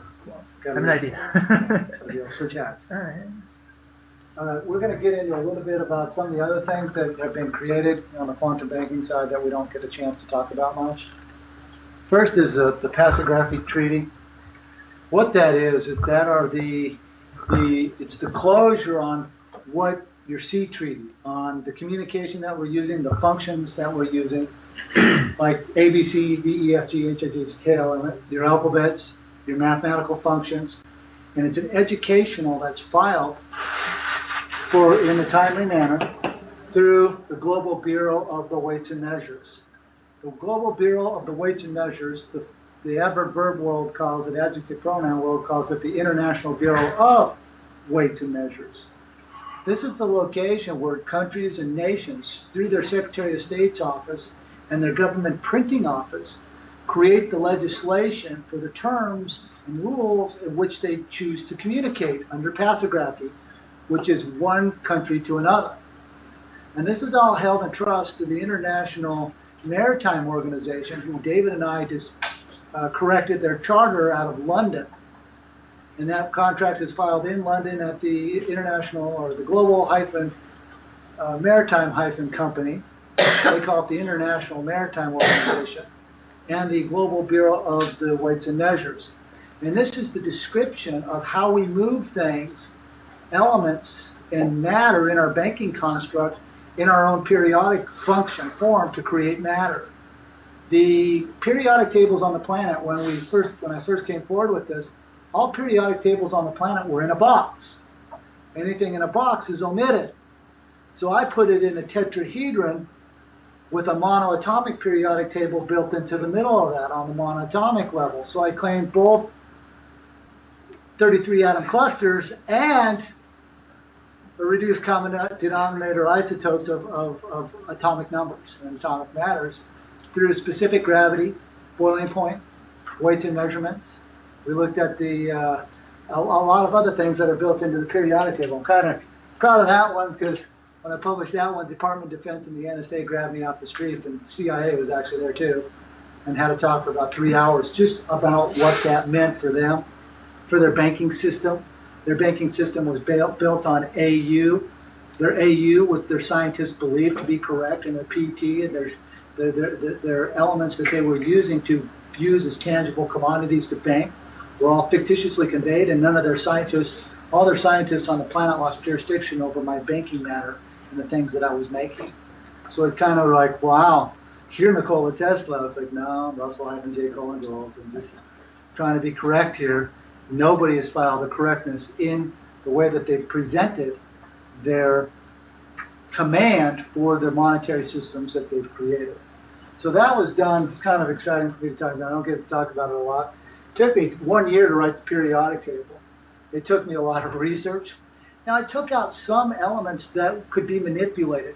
Einsteinium, Berkeleyium, something that when you had to bombard molecular structure and electrons to collide things, so all of a sudden you see it for a nanosecond, there it is. Those things were taken out of my periodic table. So we use things in its natural function and form.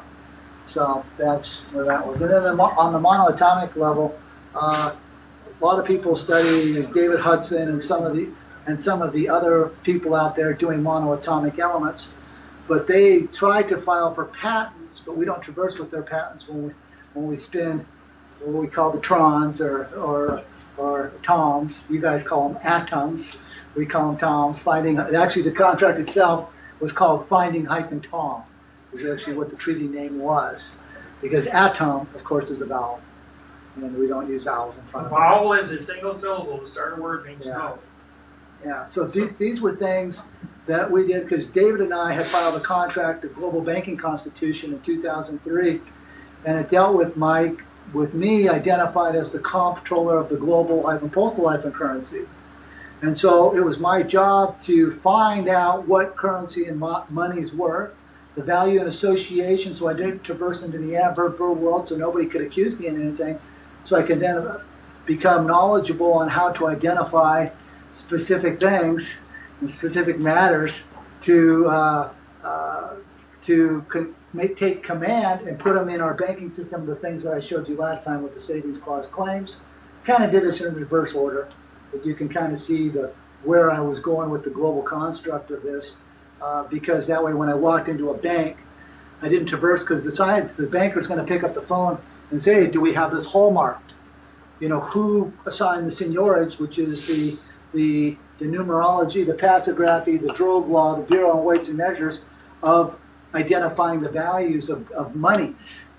So I filed this as comptroller of the global currency with my own periodic table, and each contract we always put the weights and measures. So we are the only ones to identify the sums and differences of the values. which is it hasn't been done on the planet before, not to my knowledge. I haven't seen it done. Every banker I've talked to says I don't even know what you're talking about. So they pick up the phone and try to get answers. Well, what's the first rule of banking? Knowledge. You have to have knowledge of what you're doing.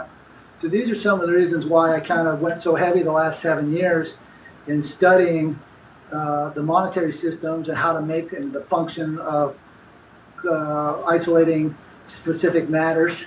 And we're getting very good at it now. And but the outside world can't interface with what we're doing because they're at the International Bureau of Weights and Measures. That's where I'm going with this. Not about what I'm doing, but their ability to say what we have. They're synthetic again. We went back to the synthetic position because they vacated their establishment for the statement of a claim. So that's kind of exciting about that. And your passography treaty is very, very important because that deals with your education on how you give closure for your communication. We use the functions of prepositional phrases. We have a cipher key code at the beginning to identify the order of operations of things. And then we look at things in the quantum variables from the outside down to the least common denominator, which is very exciting. And by giving closure with the passography treaty, it gives us our global communications. So when we go into a bank, we go into another country, and as you guys choose to elect us in as directors here, presidents here with this next election, these are the areas we're going to go to so that when other countries state a claim about what we owe them, number one, we have the capability to do what David was talking about earlier with our lawsuits, let alone what we have the ability to do with our commodities. And David and I, when we were at the Vatican, I filed a seigniorage treaty dealing with my capability to hallmark, and that is to put the claim on what the value on the money or on the gold, the silver, or platinum.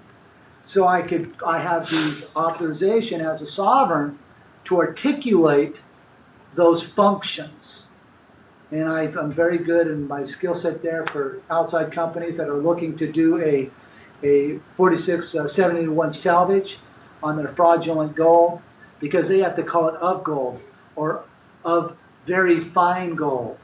They can't say of the gold. They can't say of the platinum. They can't say of the silver, because their identification on their hallmarking for weights and measures, 0.999 or 5 nines or whatever they're running, is all in compliance with the International Bureau of Weights and Measures. So they're in adjective pronoun form, verb form construct, where the platform has already been created for those to transship over into transshipment is taking the cargo from one location and putting it into a different location. It's a shipping term called transshipment. And so we have our clearance through knowledge of what we're doing. So if nations join with our program and join with what we're doing, there are certain specific authorizations through our weights and measures, through our periodic tables, and through our ability to find ourselves and graft ourselves in time and space through our postal station contracts, that we can give closure nation to nation and peoples to people, so it benefits the peoples of the world. So these are some of the functions that have been put in place for the Directors Party and for the citizens to know that there are solutions out here for us, and there are solutions for all of you to join with. And it's about your education, knowing that these functions have been put in place and are already grandfathered in on specific contracts in specific key locations around the world, so that as banking, IMF and World Bank, and as we get their contracts lined out, these are some of the functions with those who are watching on YouTube. These will be some of the authorizations that they can go look for, the people in the know. But the people on the top mostly know all this stuff, because we did this, but we've been at it I've been at it 19 years now, so it's a long time. So voting you gentlemen into our Oval Office, our White House, you guys could ship all the current treaties, trusts, and any legislature, etc. Yeah, legislation itself. The legislation itself, one of the first things that David and I would do is we would go into the House, into the Senate, surround them with the military so they can't run out, because usually they're too busy running from us. So that would be a change of pace to make sure they couldn't run. And we would sit them down, and one of the functions that needs to be done is for them to learn how to do it correct. And then we're going to move their they're no longer going to be doing business in Washington, D.C. They will come to Washington, D.C. when it's time for them to do business, but they're going to go back out and they're going to go learn what the pulse of the people are. So they're going to go back, and their job location is going to be in their specific territories, not in Washington, D.C. And the thing of lobbyists is a done thing. As far as I'm concerned, that's over. Lobbyists is not a valid situation because the people's choice of who they show as their proving of who they are and who they entrust to be in that position to speak for the people must be from the pulse of the people and from the speaking of the people. So those people, those senators and all those people in cozy jobs, that is all has to change, and they need to step out into the layman world to figure out what the people's needs are. Because upon knowing what the people's needs are, then they can come back. They can then get together and create their legislation, pass their postal bills up through the proper protocols, which I am strangely, I know this is going to sound interesting to you guys, I'm a legislator at the Washington Federal Register, and for those of you who want to come see it, it's over here. Don't have time to show you guys, but it's in that packet there. And I shut down the House and Senate in 2005. They put under a passing bill to close the United States Senate and the United States House of Representation, and they put their certified seals for both the House and Senate on the back of each one of my pages, and I put my autograph through that, and then they registered it in the Federal Register. That way the House and the Senate couldn't pass any laws against the quantum grammar and the quantum people that are moving forward here in this program. So that was done in 2005 and recorded through the Federal Register. So that was a pretty neat function as well for all of you to join with. So to answer your question is that the senators and the representatives of the people will have a different type of function, and they will learn how to pass laws, bring legislation. Also, one of the terms of the legislation that we're going to see to it is that the laws that they pass do not interfere with, I mean, that's not a good word, do not block the happiness and the prosperity and the gain of the people. That is a very valid point for how we choose to articulate our laws and our rules and our regulations.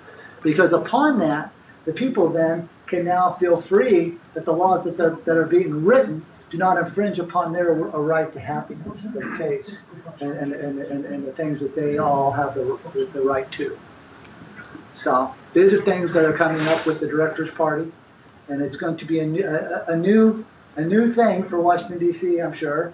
And they're going to, we'll lead by the sample of our lives. We will also be out amongst the people and figure out what they want, and as well as the global community, because the global community needs a lot of financial solutions, and definitely I with certainty have that. So you see the corporate lobbyists as a subversion of the natural act, the way laws are supposed to be created from the ground up. Yeah, being subvertively backdoored, behind closed doors, even with secret handshakes that sometimes the people have no idea. I'm not privy to any of that.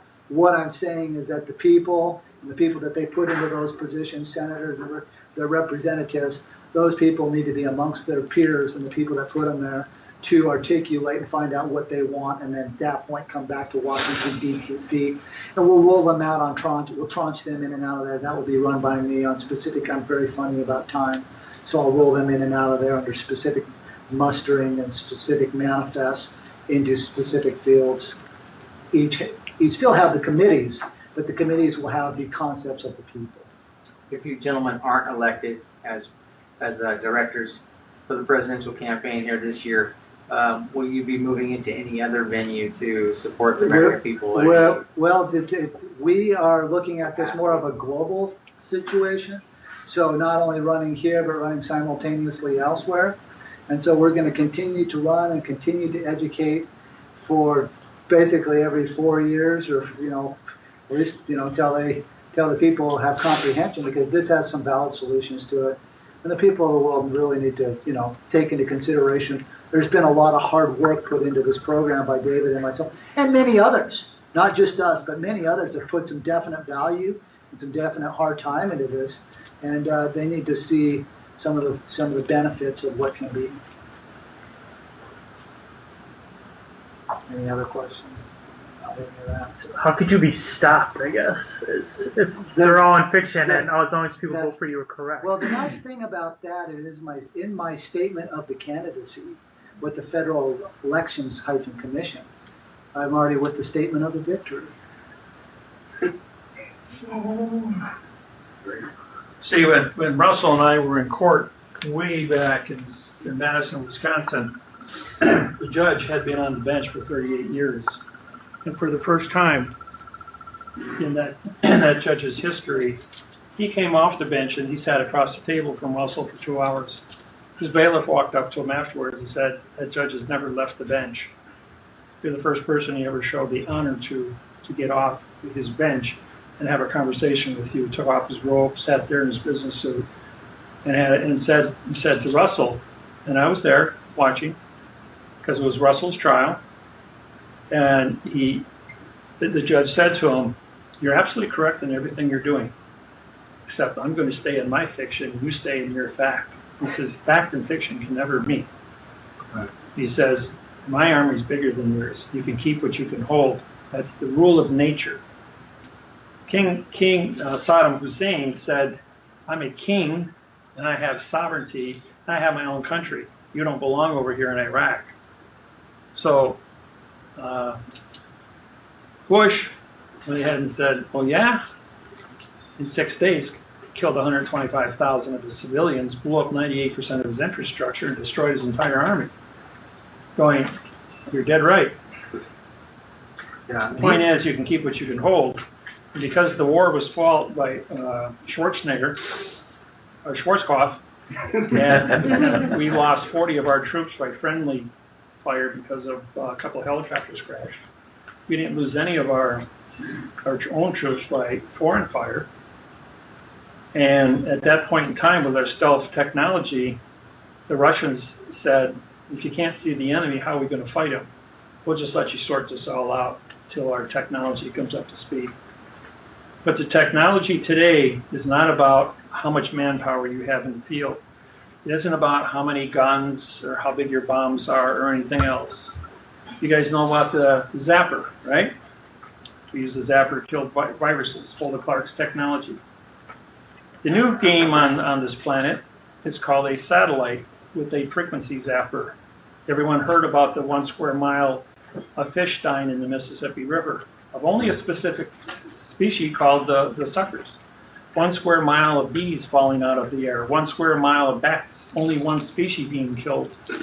When you go through the scanners in the airport, the only thing they have to do is read the DNA frequency of your heart timer, which is about this big.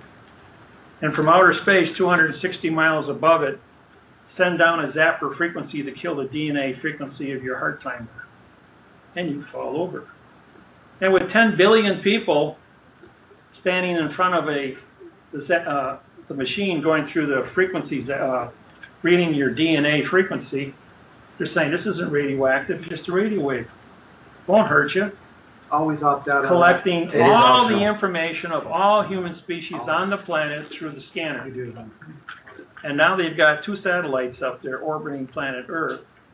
And if they want to go to war or remove a specific species, then they did it 38 times in the course of 6 months. Here in Russia, they did it over in Europe, they did it all over the United States, they did it in China, they did it all over the place. And they picked out 1 square mile at a time. Imagine an entire army of one culture. Could be on a ship, could be on land. They just hit it with a beam for 6 minutes, and all the DNA crystalline of their heart timers stop, and the entire army falls down. You have all their equipment to go and pick up. No trauma, no gas, no chemical weapons, nothing. Just a DNA frequency timer shut down on your heart. Autopsy will not show anything because they don't have autopsies that can read DNA. Not at that level. Not at that specificness. So they don't need a big army. They don't need a big navy. They don't need a big anything. They keep it because it's old school. But they have all this new technology. They have lasers. They have particle beams. They have sound. They have the HARP. That's old school? Huh? The frequency is old? No. No, the frequency zapper has been out 3 years now. The satellite's been up. How do you protect yourself? I don't know what, I do not know which group it is, but I do know they do exist. I have friends. Okay. I have information. There's been many times through the last 20 years of my lecturing that I've told the government, like your Big Ten in San Francisco here in the San Andreas. We had 3 years where the temperature was 40 degrees above normal in the North American plate. And at the end of the 3rd year, I told them that the temperature was, and this is in March, temperature was 85 in Milwaukee and almost 100 degrees in Austin, Texas. I told them you had 1,000 days to heat up the North American plate, and El Nino was on the Pacific plate, covering over 2 million square miles. When 2 plates heat up, San Andreas has got to go bang. And it would have been a 10 on the Richter scale, wiping out the entire west coast of the United States. So I told them, I says, you know, your oil wells that are 18,000 feet deep along the San Andreas have been accelerating in temperature and they're exceeding 400 degrees Fahrenheit. I says, and they've been accelerating at 10 to 15 degrees per day. You need to shut down the pressure of the United States, which means you have to drop the temperature 85 degrees. It must be 25 below zero in the state in Milwaukee for 22 days. It must be below freezing in Austin, Texas for 22 days. 72 hours later, the entire temperature of the United States of America was dropped, where it was below freezing in Texas for exactly 22 days, and in Wisconsin it was below zero for 22 days. At the same time that happened, they had to change the wind which blows over the Yucatan Peninsula from east to west.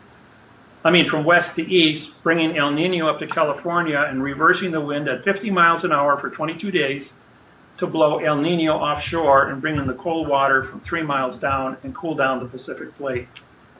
And that wind blew 50 miles an hour for 22 days. I gave them a public answer to a problem. Told them situations that they had that was impossible. They said it was impossible for me to know the information that I gave them. But when they did the research in the next 72 hours, they found out not only that it was very accurate, but how did I know this? So knowing things that I wasn't supposed to know about things that can't possibly be known, they went ahead and they took my advice and they dropped it, and they watched all the temperatures on the oil wells in California drop 400 degrees. All the pressure was released. Go ahead. How do you explain the whole California drought thing that they've been milking people for? The drought is now 1,000 days old around in the valley. Is that because of their messing with it? Or? Yeah, that's all HAARP, and that's in the North Pacific. Now, I've been living in Hawaii for 3 years. I just moved back to Wisconsin 15th of December. Now, is that And I've been watching weather systems 4,000 miles by 6,000 miles in size from Hawaii all the way up to Anchorage. And these are big, look like hurricanes, the one right after the other going on. And each one of them are bypassing California. Yeah. It's pulling all the moisture up into the Yucatan, up into the Yukon area. And then the Alberta Clipper brings it back down and dumps it on the Midwest and up in the Northeast, where Boston's got 79 inches of snow on the ground right now. how do we bring that down So- to where we need it? Right. Well, they've had a few rainstorms, but then when they did have rain, they had so much rain here in Sacramento. You guys just about got washed away here a few weeks ago, I heard. We had like 14 or 18 inches of rain here in one day. But it's, they got to watch because they dried the ground out so hard it wouldn't absorb water. So then when it finally rained, you had flash floods and a lot of problems that way. So there's the HAARP. They have been playing around with HAARP, and they used to use HAARP. And when I knew about it, I used to day trade HAARP for oil and energy costs. And when I was over in China in Beijing in October of 2012, I was in a restaurant with a bunch of bankers, and we were sitting around this big round table of 10 people. It's a real exclusive restaurant, and one of the bankers said, "Hey, David, I understand you're a day trader." I says, "Yeah." He says, "Do you have any advice for me?" And we had roughly 200 people in the restaurant, clanking silverware, glasses, drinking, banging, waiters talking, people talking, and like that, you could hear a pin drop. It was absolute silence as I told how to day trade sunspots and the oil futures, and how it affects sunspots affect how much radiation the Earth gets for all food products or grains, to affect doing grain trading, and how the price of oil, where if we lose 15% of our radiation from the sun, it's going to be colder. We're going to have higher rainfall, higher yields in food, but then the rain is going to cause other types of problems. You're going to have some yields higher, some yields lower because of loss of sunlight, but the atmosphere is going to be 6 degrees colder, which is going to require more hydrocarbon burning. So the price of fuel is going to go up, and the price did go up. And after I explained how to trade sunspots, he says, well, that's all I got to say about that. The whole restaurant was instant noise. Like when E.F. Hutton talks and everybody freezes. I kid you not, that actually happened to me. Everybody froze as I was talking about that one topic. But it was like everyone in that room was in on it. Every single person that was there was in some kind of banking, stock trading, money management. And when a federal judge from America, who does 2,200 trades a year, makes a statement, of course they're going to listen, because they don't know what's going on in America. But then in the week that followed, the meetings that I had, I was treated very favorably with meeting people and been invited for one meeting after another meeting after another meeting, where people wanted one-on-one time to get more of this information. Because the banking, always follow the money, folks. You got a problem, follow the money. And you're going to find out where the corruption comes. I'm just doing a mailbox presentation for them under postage, some of the things going on there. You ready? Because, sure. All right. Just a quick question on the claiming of life. You're saying you can't send like saliva or blood on. Right. On a letter. Just by touching it, there's going to be biological. No, I know no. They're just saying blood because of AIDS and saliva because of AIDS. Yeah. Those are only your two things, and then you've got things like Ebola, or certain type of diseases can be transmitted, like the measles outbreak you've got out here now. That has to be through physical contact. But the idea is you're supposed to have some biological material Not on on that claim paper. of life, or That's why we tell people when you put the biological on there, either blood or saliva, you seal it with a plastic. Once it's sealed, like I do with my oats, that's because those are handled a lot. I pass them around. People look at them. They're years they've been handled. Those need to be put in plastic so they're preserved. This document here I held up?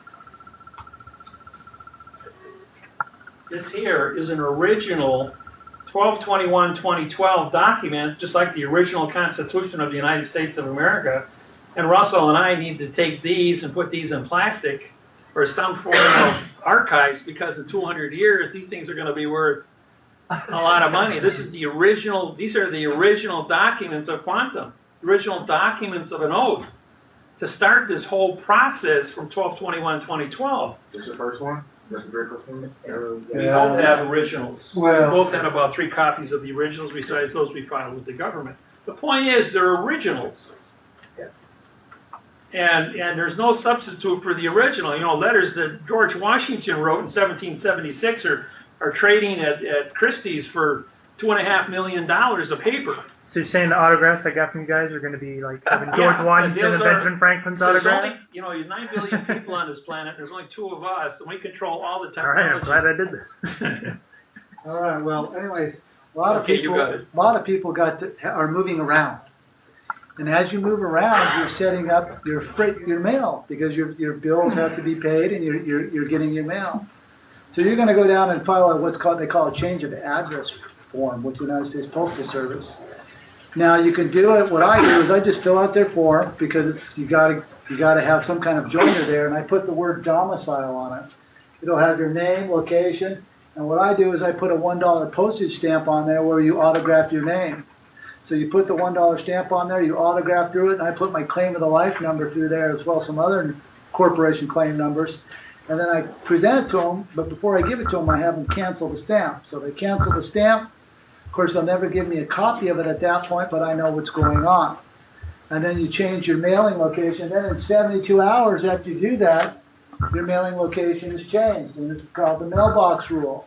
And under the mailbox rule, when you have a quantum joinder between fact and fiction location or position, the mailbox rule, mailbox is only voluntary. You have to comprehend that. So if you have a mailbox out on your property and you don't have a contract for it, it's only your presumption to walk up to it, to open up your mail, to pick it out. But when you file under mailbox rule, that is your mailbox rule, and the terms which you choose to have governance on your life can be placed out of that mailbox rule. And the timelines that you use for those locations are very, very important that you keep the continuance of the evidence on. And that comes with your postage stamps, which are paid on your contracts for the bills of lading, so that when you get mail in that mailbox, you autograph the stamp across there, right?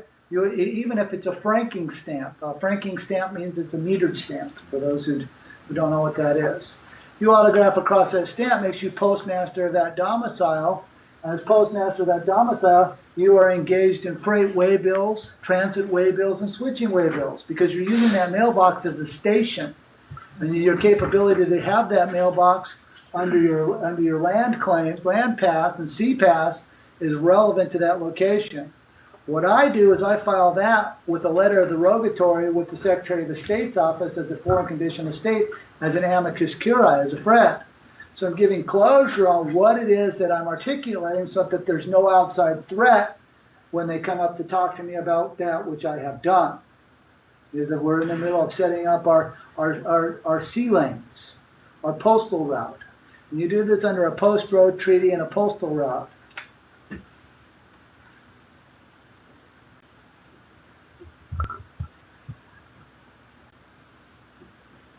And when we went to the Benjamin Franklin Post Office, this is what Benjamin Franklin did. He did all the surveying for closure on the land, setting up the description for ley lines, all running through the Benjamin Franklin Post Office. But a really solitary thing about the Benjamin Franklin Post Office, it's the only post office where there's no flag flying on the outside, because it's nativity for the cargo of words for contract to give closure on values of fee for freight. When David and I went down there, it's the first thing we were looking at outside the building. There's no flag flying, so they're not recruiting contract. Because the contract is already set when you walk in the door with the state flag of Pennsylvania and the Title IV flag hanging up over right across from the mailman. So it's a very, very fun, I mean, when you know what you're doing and you can explain that it's cargo of words that are being needed there, that's why they were going to be shut down. So when we went in and filed the salvage on them, we knew the secrets of why. So when we went back into the, remember I told you we went back to the Benjamin Franklin Post Museum, he was using the word post road as an adjective pronoun on all his contracts. So when you file for your mailbox rule, you want to do it under a postal route, because you want to send up a location to where you can, for better lack of words, receive your freight way bills, your postage stamps. And at that point, you have specific timelines and duties for your bills and for the things that you are currently engaged in your day-to-day life. And anything that does not come at you, incorrect communication, parsing, syntax, grammar, if you don't have a contract with it, then you can go make your statement for your mail fraud at that point. Because then you're being correct and the post office has closure on it. So when you fill out your original change of address with the postal system, you use punctuation on when you claim who you are. At that point, then you're giving closure under the Magnus and Moss rescission timeline, 1775 or 1975 rescission, under 3-day notice of who you are, where you're going to be, where your postal route's going to be, and you've paid fee for freight for your transportation of the bills of the lading, so your postage stamps in and out of your domicile or your mailbox. Sometimes you can set up a mailbox like at a UPS store, and this will also apply. You just would take off the word domicile, and you replace domicile with postal route. Aren't there forms in Eververbs? There are, but they're not going to accept it any other way because they can't traverse in fiction. Because that is you are a postal employee from cradle to grave. The answer is correct. Yeah, their forms are. You can syntax them and you can follow yours there in quantum. That also works as well. What we do is we'll take both of them and we'll bond them together with super glue, and our fact always overrides their fiction. So they'll move everything through for what they understand in their language, but we still haven't traversed because we've syntaxed their fiction and put it in quantum. Correct. And then we've also autographed the stamp, which makes us postmaster that document. When they cancel it, it's consignee, consignor. At that point, you're the only one who can articulate who you are. There's your contract to communicate. And then, like, on your home, you know, have your address numbers. Shouldn't you then put a tilde, like top of your garage? Yeah, like if you have changed it correct, yes, you would. You should. Yes, on your mailbox as well. And you want to pay your property taxes and make sure you do it correct as well. So it's important you pay your property tax. Yeah. Yes. That was Someone said. okay.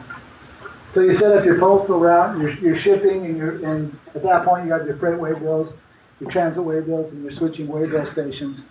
And this is what's happening. So now when you go to court, and the fiction courts are trying to correspond with you, if they don't have it correct, you take your notification to your territory's port authority, and you give them closure about the guidelines for your mailbox and what's to come there.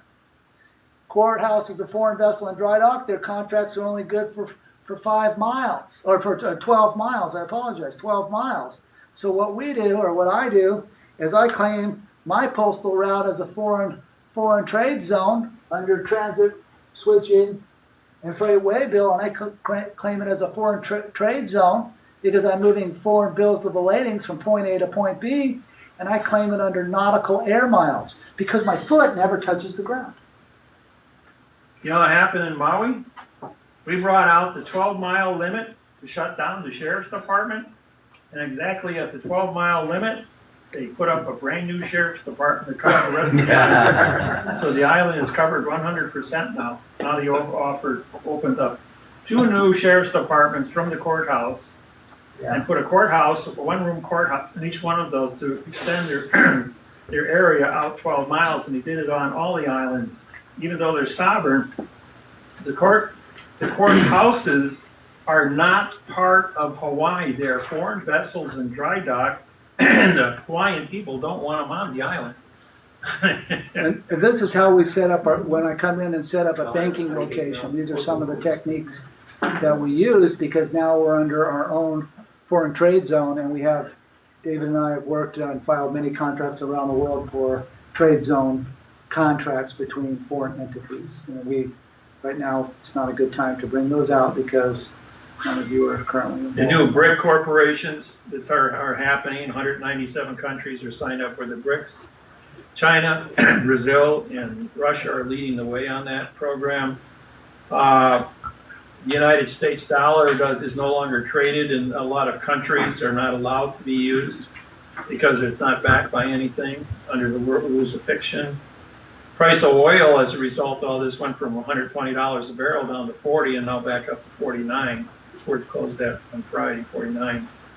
So oil will probably, gasoline at the pump should be, in Wisconsin, we're paying $2.20 a gallon. Was down as low as $1.79 about 6 weeks ago.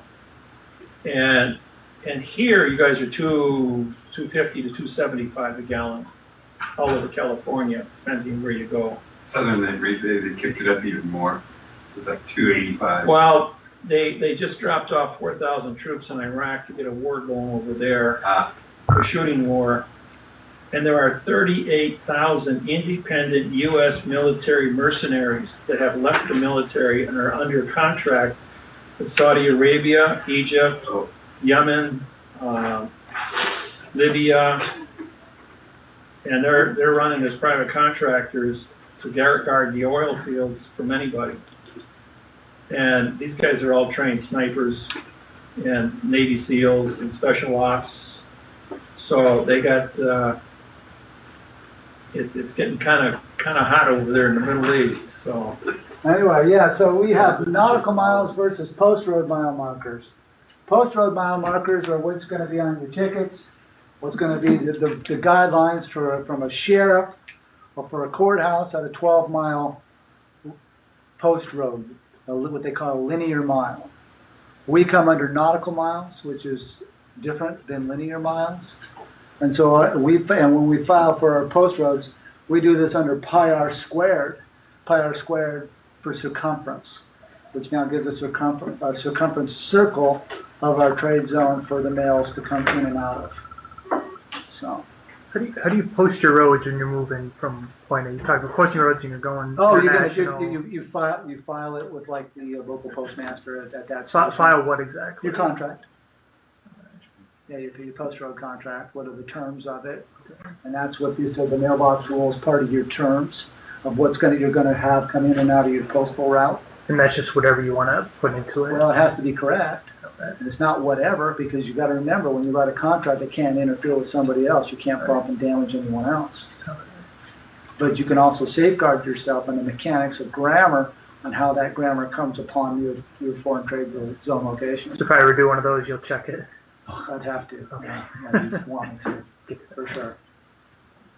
Yeah, if you guys take the time to write stuff down and you need a check, you send it over to me or Russ and that, because I don't want you guys going out there using our names and putting out a fiction document that's going to either get you in trouble or show embarrassment to the organization as a whole.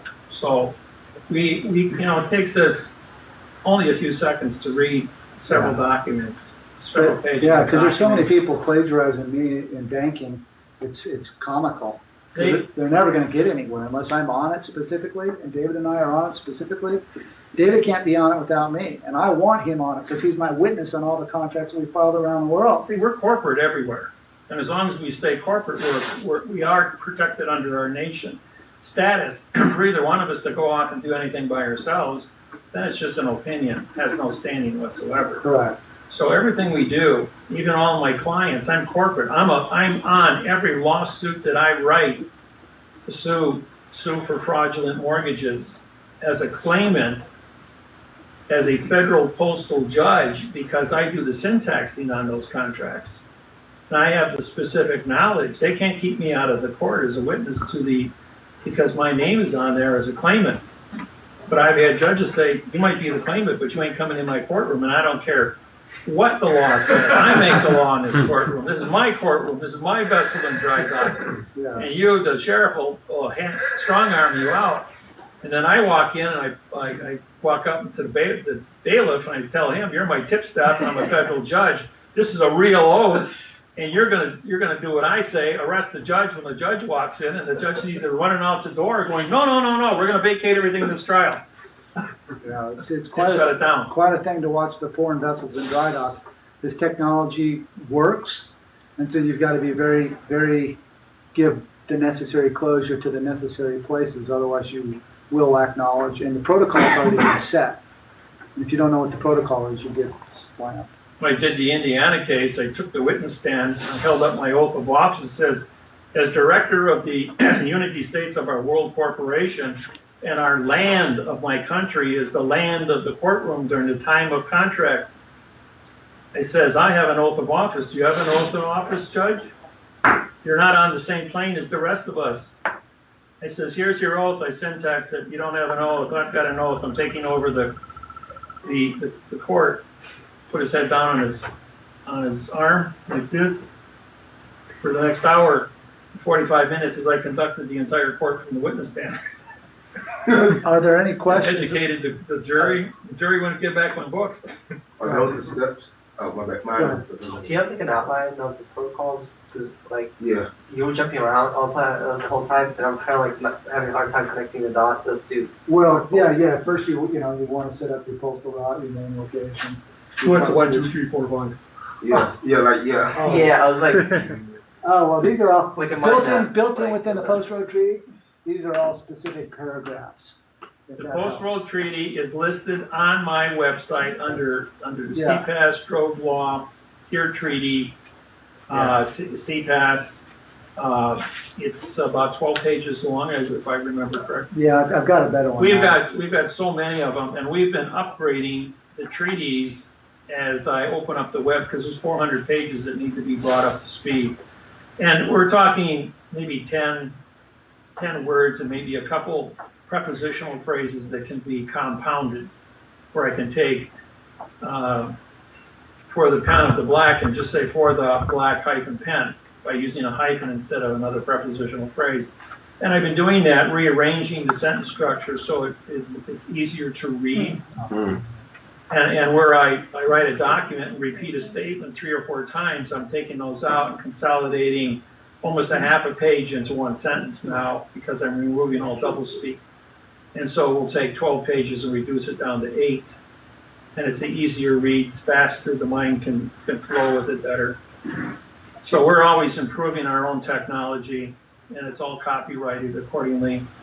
But our original programs Grandfather. are grandfathered in, and these documents are not 2 or 3 pages. These are 100, 120, 114 pages, where we had to publish, go out and spend $12,000 on printing at Kiko's and put these together, bond them together. We had an assembly line we took over a Kiko's store. Oh, it's wild. And we were working long hours into the nights, and they stayed open working for us. And we paid them cash to work with us to get these things together. And we're walking around with 1,200 pounds of paper, delivering it to 82 countries for our treating at the United Nations. We put a lot of hard work into the stuff we did in the research of years and years of studies. Trial and error. Down.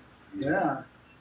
All right, so any other questions Do on you that? also have a style manual? Because you mentioned all of the Yeah, things yeah, like it's that. built There's into our dictionary. Walden Bookstore takes about 16 different styles manuals. So for posterity, for the posterity, what happens, who takes over when you, If I die, well, that's why we've got everything videotaped in 2,500 seminars. I've published 23 books. We have all of our documentation published. We've got the website published, and it's been downloaded by tens of millions of people in 150 languages who worldwide. becomes the master of the syntax? Who does your When job? I die, the rules of syntax are very simple. There's only 0 through 9. Right. Okay? Operations of styles has been around for 8,500 years. I just added the math interface to it to certify it frontwards and backwards like a math problem so it can't be bastardized. So those standards have been set down for now going on 27 years with the entire planet agreeing with it.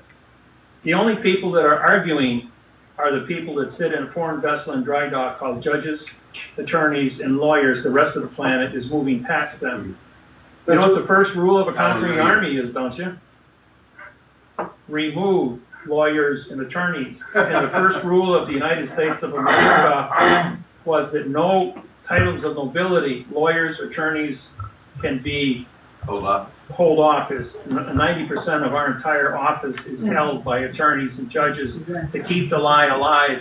And we are 2 guys that are standing up against all this money of 3 million fiction employees of the United States government and saying, you guys can't read and write.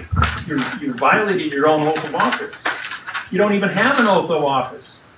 And you know that if every place that we've gone, no judge has an oath of office now registered to sit on a bench because of our syntaxing. We got 92 judges in Hawaii. We disqualified all the judges. And they went ahead and came back and said, all right, we're not going to have oaths then. So they're just putting on a facade, and people don't study, walk into the trap. You don't want to get in trouble? Don't go to court. Don't go to court. So happens when they Why would you send leave the letters. California territory and walk into the state of California, which is the state of fiction, advertised under a yellow French flag of fiction? We got a couple of those for you. Yeah, Veterans Day. Any other questions? The Bar Association, fictional government, in essence. Just Right. a fictional form of government that they How do you sign think- on. You can't have government that's fictional. All government is fictional. Everything's related to No, but maritime. I'm saying the Bar Association. Security issues are still, you just postage stamps on there called files. There are attorneys that are not part of the bar. There are lawyers that are not part of the bar. And you ask the question, what is the difference?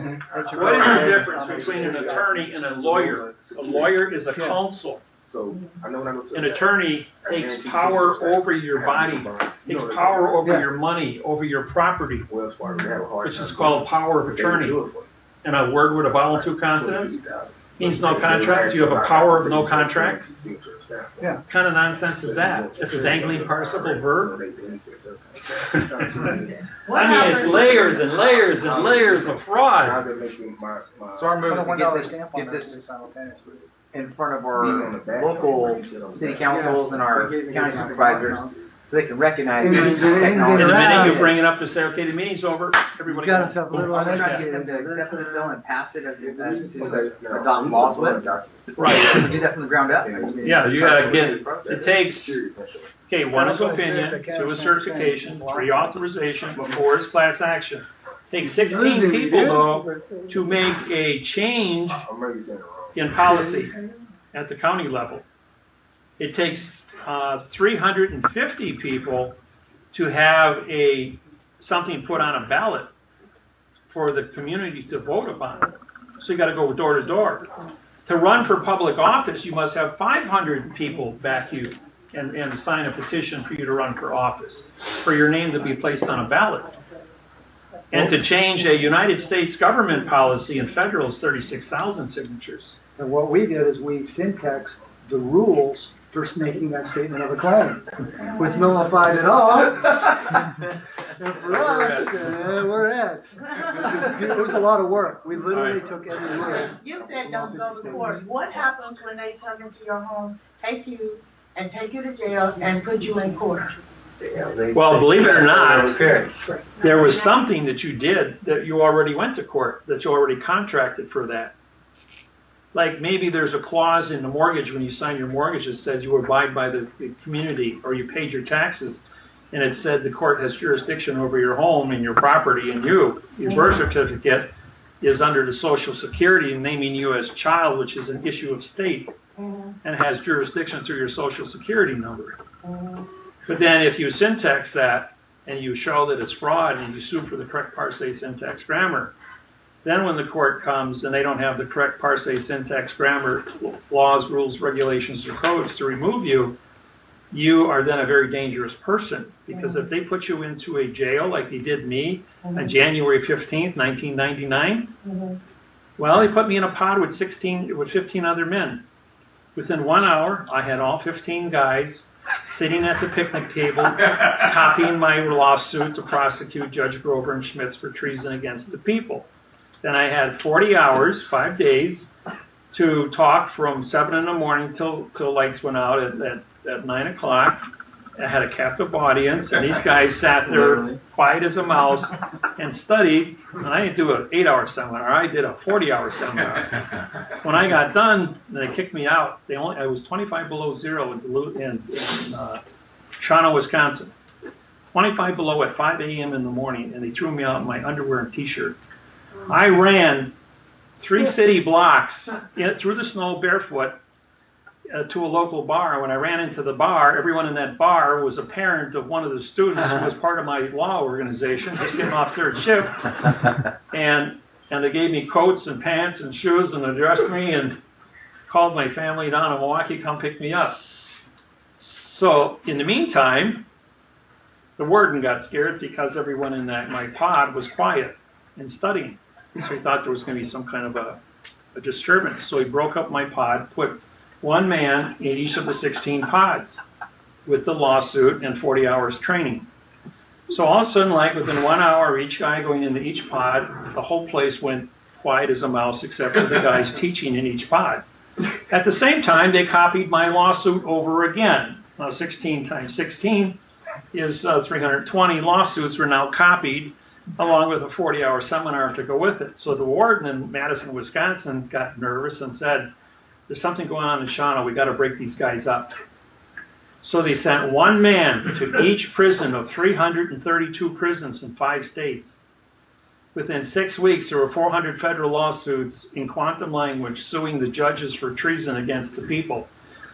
And the order went out, don't ever put Miller into a jail cell again. Most of the guys were released and their cases were vacated because the government couldn't prove any correct parse syntax grammar fact to keep them in jail. So I became the virus, and now to this day, every prisoner that is held, all 6 million prisoners in all jails in the United States know my name, I'm a household name. and 30 million people are on probation. That's 12% of our population is under arrest and on probation. And we have more people in jail and on probation than the whole planet combined. So there's 11,000 judges and 1.8 million attorneys now in the United States. In the whole country of Japan, there's only 1,600 attorneys. That's it. How does one proceed when, say, you get stopped on the street by a traffic cop for whatever the reason? Don't get into a pissing match. Don't try to impress them with your. Right.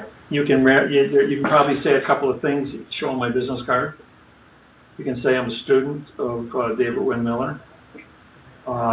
If you have a stamp on the back of your driver's license, I got mine.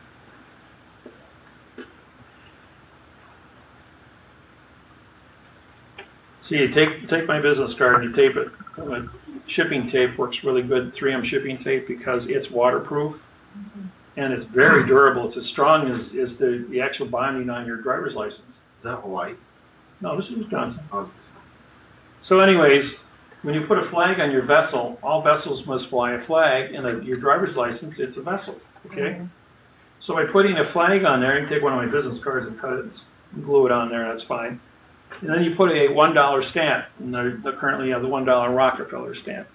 When you print your name, autograph your name across the stamp, it makes you a postmaster of the vessel. The vessel is your passport to drive your automobile, also says you have competency as a citizen of that state, and your voting registration is followed by your driver's license.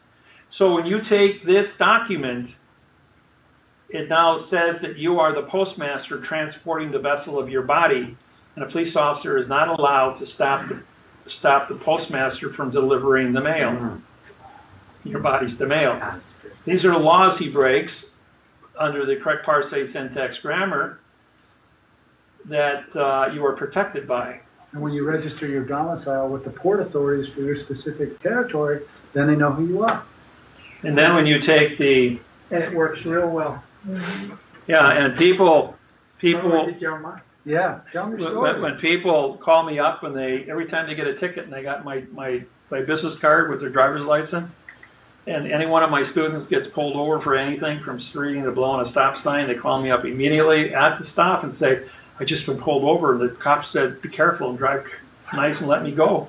Didn't say anything about anything else. He says, but without that on there, he says, I know I would have been cooked. So they are aware of See, even the citation you showed me, it had 400 syntax errors on the back, and it was boxed on both front and back. Yeah. So but we don't make it happen. Explain this, like in the training for the federal officers at places such as places such as Quantico, where they're trained. Are they given a general? Yes, there's police officers now all over the United States, because I do seminars in all 50 states, and I'm pretty public with 5 billion people now worldwide, and He's other more people public calling. than me. They know to study this material. All judges in the United States study this at Scottsdale and Reno, Nevada Judge Institute, and so it makes a difference. So if you want to go drive it in another country, then you just do this, you get a stamp from that country and do the same thing and sign it. Right. And when you drive in that country, so. Well, okay, now when you go into a foreign country, I take my passport. When they stamp it, I immediately print my name across the stamp of that country. That makes me Immigrations and Customs officer and federal judge, because I also take my oath down and I walk down to the first courthouse and I give them I file my oath with their court. As a result of that, when I was in Australia, I walked up to the judge under amicus curiae because she took 7 children from parents. And she jumped out of her chair and said, get that away from me. 30 seconds later, the clerk come after me out in the hallway and says, the judge wants to see you in chambers immediately. And so I walked into chambers and she goes like, you're a federal judge in America, but you're not a federal judge here. And I held up my passport and I says, yes, I am. I signed autographed my name across the Immigrations and Customs stamp. I says, and this is an international treaty, enter foreign vessel and dry dock, which is what this is. not only to enter your foreign country, but enter the foreign vessel in dry dock under seaman, sea treaty, sea pass, and drogue law. I says, and I have my medical papers with me, so I'm 100% legal here, and yes, I am the federal judge in this, and you committed all these crimes.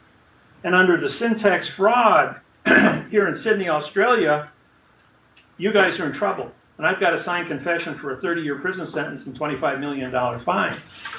When they all came back from lunch, she immediately walked in and says, "You've got 2 hours to put these children back in that house, and I don't care how you do it, because I'm not going to take the fall for this." And those children were taken out of the house for a year and kept away from the parents. And they returned all the children, 7 of them, to their parents that day.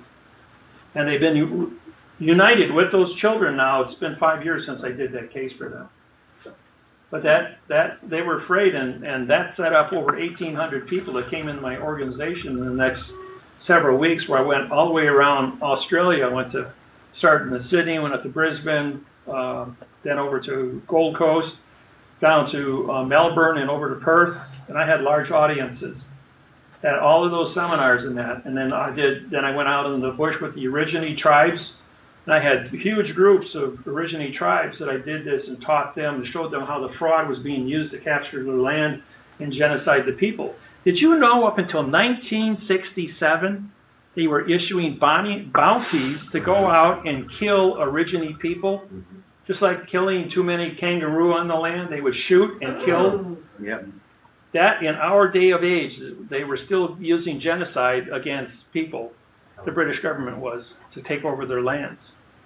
And then what they do, and this is not known here in the United States, you see lawyers and attorneys advertising bankruptcy on the TV to encourage you to file bankruptcy. When you're in a foreclosure situation, do not file bankruptcy, because when you file bankruptcy, we prove to you that that treaty says nothing, that mortgage says nothing. If you file bankruptcy against that, you give nothing credibility. You give it value. The minute you put value on it, I don't care if it is a verb pen, a verb house, a verb law. You just put value on it as a fact. You said you owe a debt and you want to be forgiven, but you made a value out of it. So they cancel your bankruptcy and the value stays.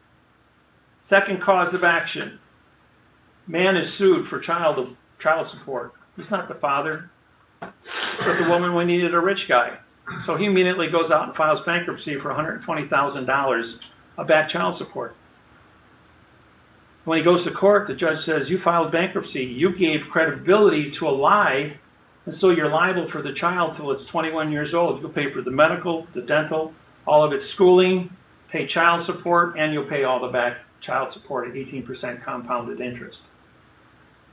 And you can't file bankruptcy against child support. And here's a guy, because he had money and position, that a woman that knew the secret of bankruptcy, because she worked in a law office, tagged some innocent guy, and he ran out and filed bankruptcy right away and put himself in the harm's way. And then I had to come in, syntax the bankruptcy document, and charge the DA, the court, the judge, and the whole law situation with false misleading statements, and had it vacated so he didn't have to pay anybody anything. Same thing is true with an automobile accident. I can't prove pain. I can't prove a bad back. I can get 10 appraisals on how much damage it takes to fix a car. I'll go from 500 to 5,000. But the one thing I do have in my possession is an insurance policy, which when I syntax and sign by both the insurance company and yourself, which is a joint contract of 2 or more people, and when I put my numbers on it, I prove that it's a $25 million fine, and I'll fix the car and pay $25 million. I usually get cooperation within an hour to an hour and a half. It's come pick up a check, bring your title in, we're going to buy the car and clear it off. We're canceling your policy, but we're no longer going to do business with you. And you're covered. Any medical, I'll pay. One of my friends, her husband's an attorney. 4 years, couldn't settle up on a Land Rover and $198,000 in medical expenses. 2 hours, had a check for $198,000 in a new Land Rover in the driveway. He had a heart attack when he read the policy of when I syntaxed it and wrote the lawsuit. Physically, the husband, who was an attorney, had a heart attack and was hospitalized. And remember, when you have a lawsuit in Quantum Grammar or any other document, that you put your terms or the values of the words and the meanings on that contract, because there's no outside continuance with anything else, and you don't give judge subjective interpretation on what you might be saying. See, when we write something, you have your actual complaint is basically 2 pages. You're only talking about grammar. Then you have a constitution for all parties that are in there, and we have a 12-point constitution. We have a 4-sentence now to establish venue on how this is going to function. We have a abbreviation page. Without the abbreviation page, the document would be not 9 pages, but 18 pages. So we save a lot of print. People don't like to read the correct sentence structure, communication, parse, syntax, grammar over and over and over again 132 times. But when they see just the abbreviation, they don't even read it. It's what we call muscle memory. You actually physically don't read it or even think about it. You just know it's there, that you know this word is is under correct jurisdiction. Then we have 46 words that we define in a quantum definition, which are written in 9-point print, because they're only there supporting testimony to the words that are being used. If we put them in 11-point print, it would make 2 more pages of print. 2 more, the paperwork would be heavier, more ink. So we consolidate that. In all the United States codes, West Publishing, you have 1 sentence in 11-point print, and you have an entire page of definitions in probably 6 or 7-point print underneath that page, and that's how laws are written. And so we're following the same rules and regulations to establish a foundation of common ground here.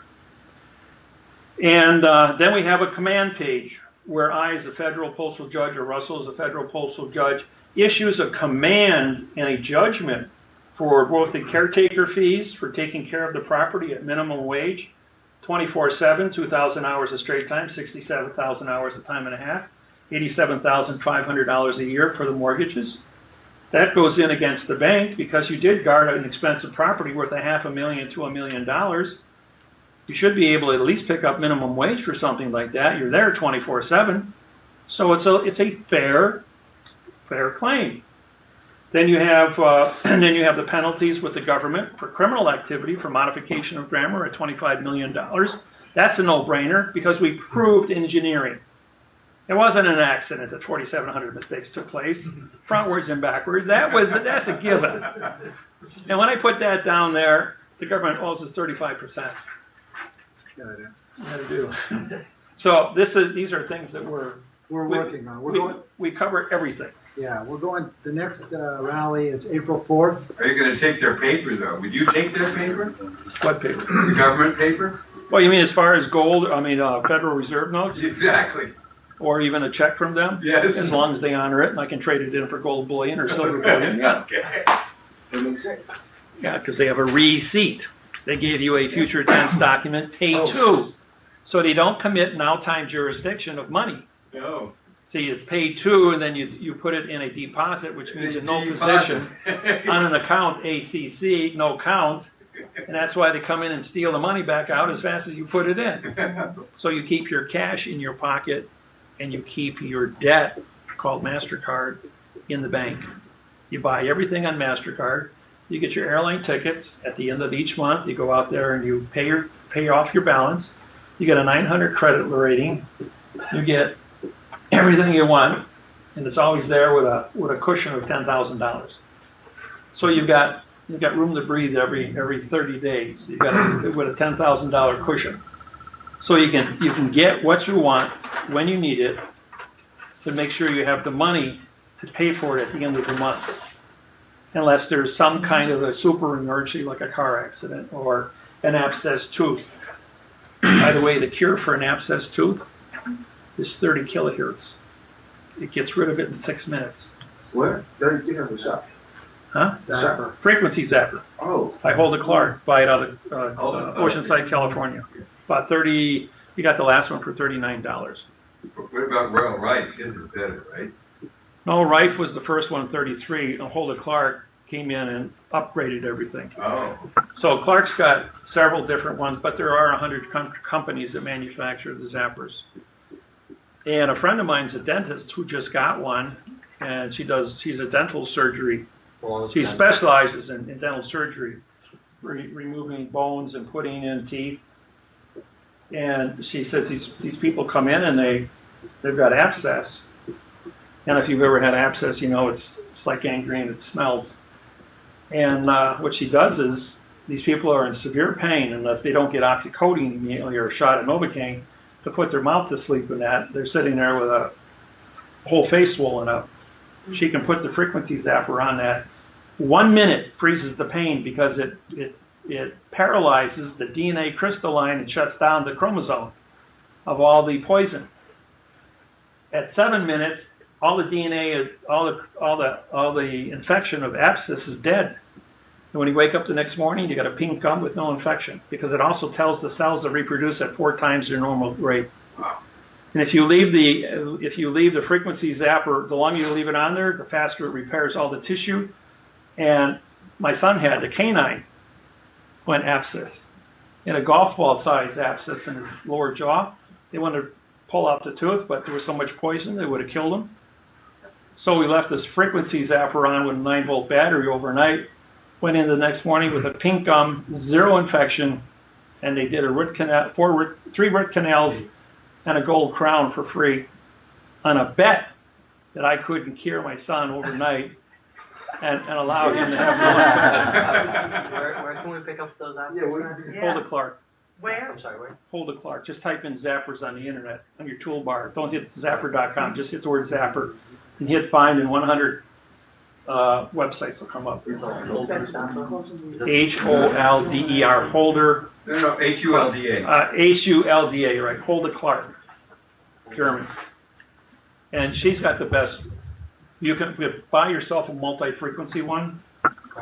The reason for multi-frequencies is you can use, you can cure arthritis, abscess.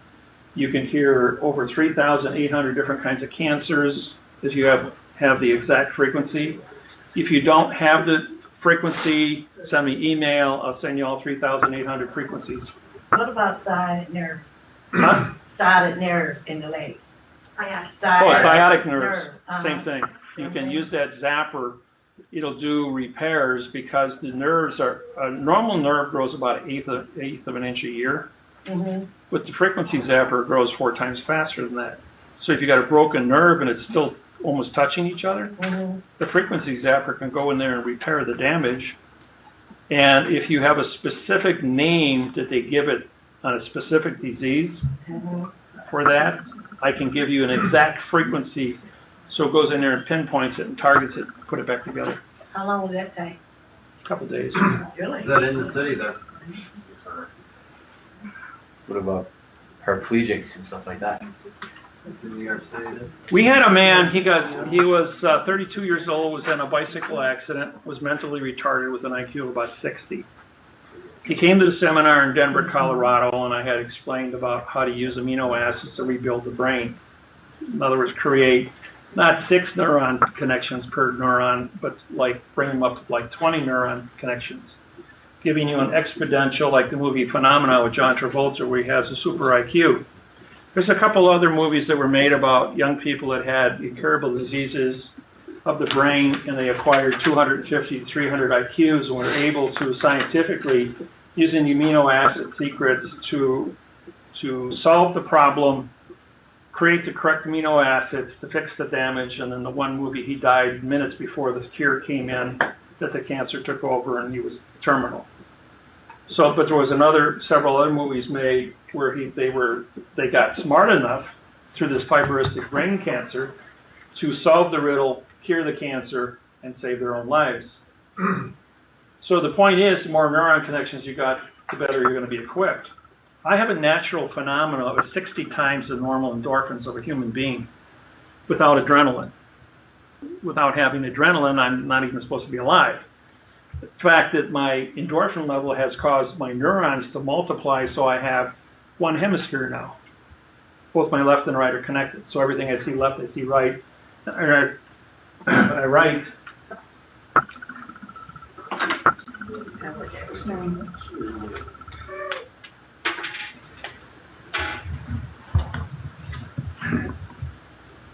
Anything else?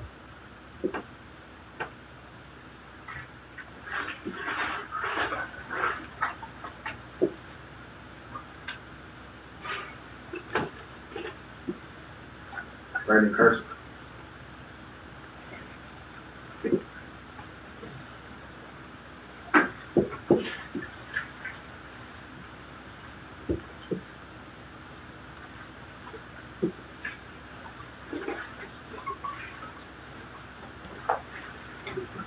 They can do it frontwards, backwards, and in both directions at the same time. This is the schedule for where I'm gonna be. Dave will be, I think, with me on some. No. And New York, April 4th. Austin, Texas, 16th. Fargo, North Dakota, 27th. Colorado Springs, the 8th. Boston, 19th. If the snow melts. If the snow melts. Raleigh, the 31st. And I'll be up in Great Falls, Montana on the 12th. Then from there, we'll figure out next year's schedule. We'll have to just figure that all out. But it averages every 40 to 45 days through this year. Just kind of putting out feelers for the director's party, see how the citizens like it, if they like our solutions, and then we'll go from there. So, I had one guy at one seminar, only one, in all the years I've been doing this. He could do it upside down. Write it frontwards, backwards, and in both directions upside down. And as well as right side up like me. But I could never master the upside down part yet. yeah, that would take some. That would take some real funkiness. Yes, sir. Well, hey, Dave, how do you do a true bill? What is a true bill again? How do you make one of your Well, the world of fiction writes true bills up for money to say you owe me money. But the way that they do it is an adverb verb fiction, so therefore you're talking about fiction money with a fiction grammar to get a fiction end result. When I do a true bill, I assess the value of it. I'll take the mechanics written under UCC of the true bill and I'll quantize, just like I took the bad word sentence there and turned it into a good sentence. I do the same thing. Whatever state you're in, the true bill language is a little different in each state, so I take their basic format and I just write it up that you owe me money for work that I've done. The true bill is what we use for the caretaker fees on our mortgage claims that we file. And then I issue an order as a federal postal judge that the work was done, the contracts were signed, you had insurance, you had the water on, you make sure that the building is clean and bug free and you didn't let the pipes freeze, and you shoveled the walk and cut the grass, and you kept the upkeep. You did all the work. The contract says you have to buy insurance. You have to defend at the court with any lawsuits to protect the property. So these are all things that they gave you a list of things called volition. Even though it's written in adverb verb, it was the volition of what the contract was. And they're going to stand on their fiction saying, well, this is what it says and this is my volition. But at the same time they're doing that, they're putting their foot in their mouth, because then they got to pay your caretaker fees. So you're either going to get your caretaker fees or you're going to get your criminal act for using fictitious conveyance of language to extort money, your down payment, for instance. When you refinance a house, that refinance appraisal is your down payment times 4 under Title 15, Section 1639A of the Rescissions Act. And the Clayton Act. And the 1914 Clayton Act gives you 4 times damages. That came from the Sherman Bill back in 1906. And then it was upgraded to the Clayton Act in 1914. You know, in I was 62 years old, that's 3 years ago, I signed up for Business Law 101. Put on my surfer shorts and my surfer shirt, threw a duffel bag over my back with a pair of flip-flops on, colored my hair, and I walked got myself into, at 62 with 3 PhDs and a federal judgeship, got myself put into Business Law 101. And of course, we had a PowerPoint program by the teacher who was a dean, 55 years old. And as he put each one of these things up there, I'm going like, that's bullshit. That's not really courts, right? And the law book, I read the whole 975-page law book over the weekend before I went into class. So I knew what the whole volition was of the law book. Then I took and I answered all the questions. He'd put, what does this mean? And I would answer it. My answers were like way over the top of everybody's head of the 19 and 20-year-old kids in the class. So he goes ahead and he goes like, you know, that's a really good answer. He goes like, but where does it say that in the book? He says, are you an attorney? I said, oh, absolutely not. Ever been to law school? I says, absolutely not. I'm just another one of you guys. So I go ahead and at break time, he says, would you let some of the other kids answer questions? You see anybody's hand go up? So I did all the questions and answers for the first day. Day number 2 comes to class. Classes are 3 hours long, by the way.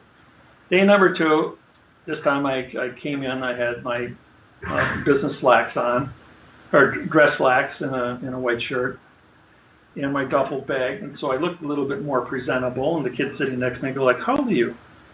You dress very nice. And so I says, I'm old enough to come to school. And I answered questions up until the break time, hour and a half. And the teacher says, out in the hall again. He says, I said, I'll tell you what, I'll give all the chances in the world for anybody to answer. Well, keep my answers under 10 words. How's that sound? He says, yeah, we can do that. So some of the other kids now jump in at the end of the second day. Day number 3, we're going to talk about Constitution of the United States laws. He got about 20 minutes into that, and I'm going like, I can't teach this anymore. It's just complete idiocy. There is no Constitution in the United States. I just blurted out. I said it expired November 2nd, 1999. And I stood up, and I had just come from federal court in Milwaukee. So I had an $850 3-piece suit on, and I was looking really, really spiffy when I walked into court, and into class, and everybody's looking at me going like, what's your problem? Everybody else is in shorts, because it's September. And so I walk, I says, I'll take it from here, sit down. And the dean sits down, and I go up on the blackboard, and I do a presentation on the history of the United States banking and the Constitution of the United States of America. Have you guys seen that? No. If you haven't, I'll put it on for you. It's really cool. Yeah, it's real good. And so after I did that, You got all this? after I did that, the one kid on the left corner goes like, where the hell does it say that in the book? And then the teacher says, I'd like to introduce United States Federal Postal Court Judge David Wynn Miller. I said, how old are you, Dean? He says, I'm 55. He says, well, I'm 65, or 63 at the time. 62 at the time. I says, and I have 3 PhDs and 535 college credits. And then the dean says, we're going to break up into groups of 5, and we're going to work on this problem together. And the whole class come walking up to be in your group of 5. I've got hundreds of stories. Okay, this is probably really important for everybody to know, so you don't make the mistake of talking about constitutions in classrooms, rather in courtrooms. Okay, we have the 4th of July, 1775. Ben Franklin goes ahead and he writes the Constitution, or the Declaration of Independence.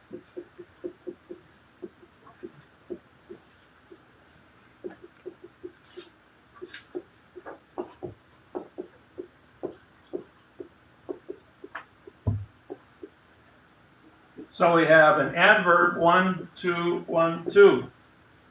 D is no, Claire is speak, act is location, ION contract. Of is an adverb, in is no, D is no, pen is right. And ence is contract. No, right contract, no, speak contract. 1 year later, 1 year maritime law salvage, 4 July 1776, this becomes a law of the United States. But nobody questions it, because no one in the United States, Congress, Senate, legislature, the people that signed the Declaration of Independence didn't have more than a 2nd grade reading level. Benjamin Franklin writes it in italics at a 45-degree angle. Incomplete adverb verb.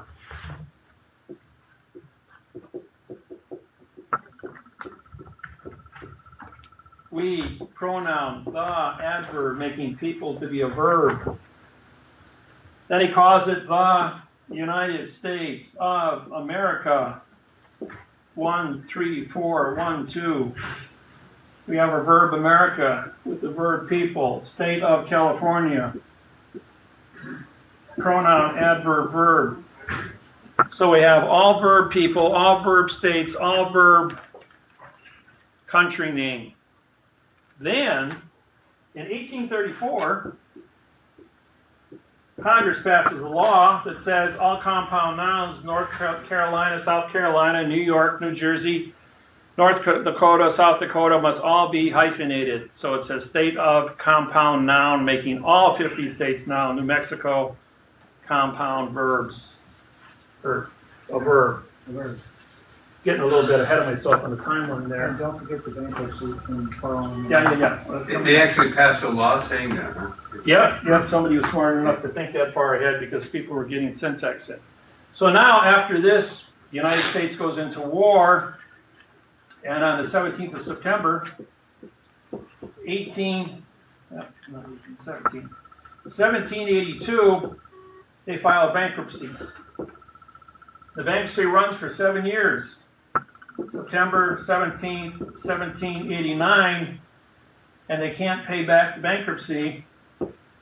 Now, when they filed in 1782, they borrowed 1.6 million francs, and in 1789, it now was 2 million francs for a payback, and they couldn't do that either. This was in Pennsylvania, Philadelphia, Pennsylvania, Benjamin Franklin's Federal Postal Court. And then this again was the Constitution of the United States of America, was then a issue of America being an adverb verb as dangling participle. Fiction, the IMF, International Monetary Fund, which was Rothschild, Bank of England, buys a $2 million note, throwing us into a 70-year international bankruptcy. September 17, 17, 18, 59. We got plus 45 days. 2nd November. Oops.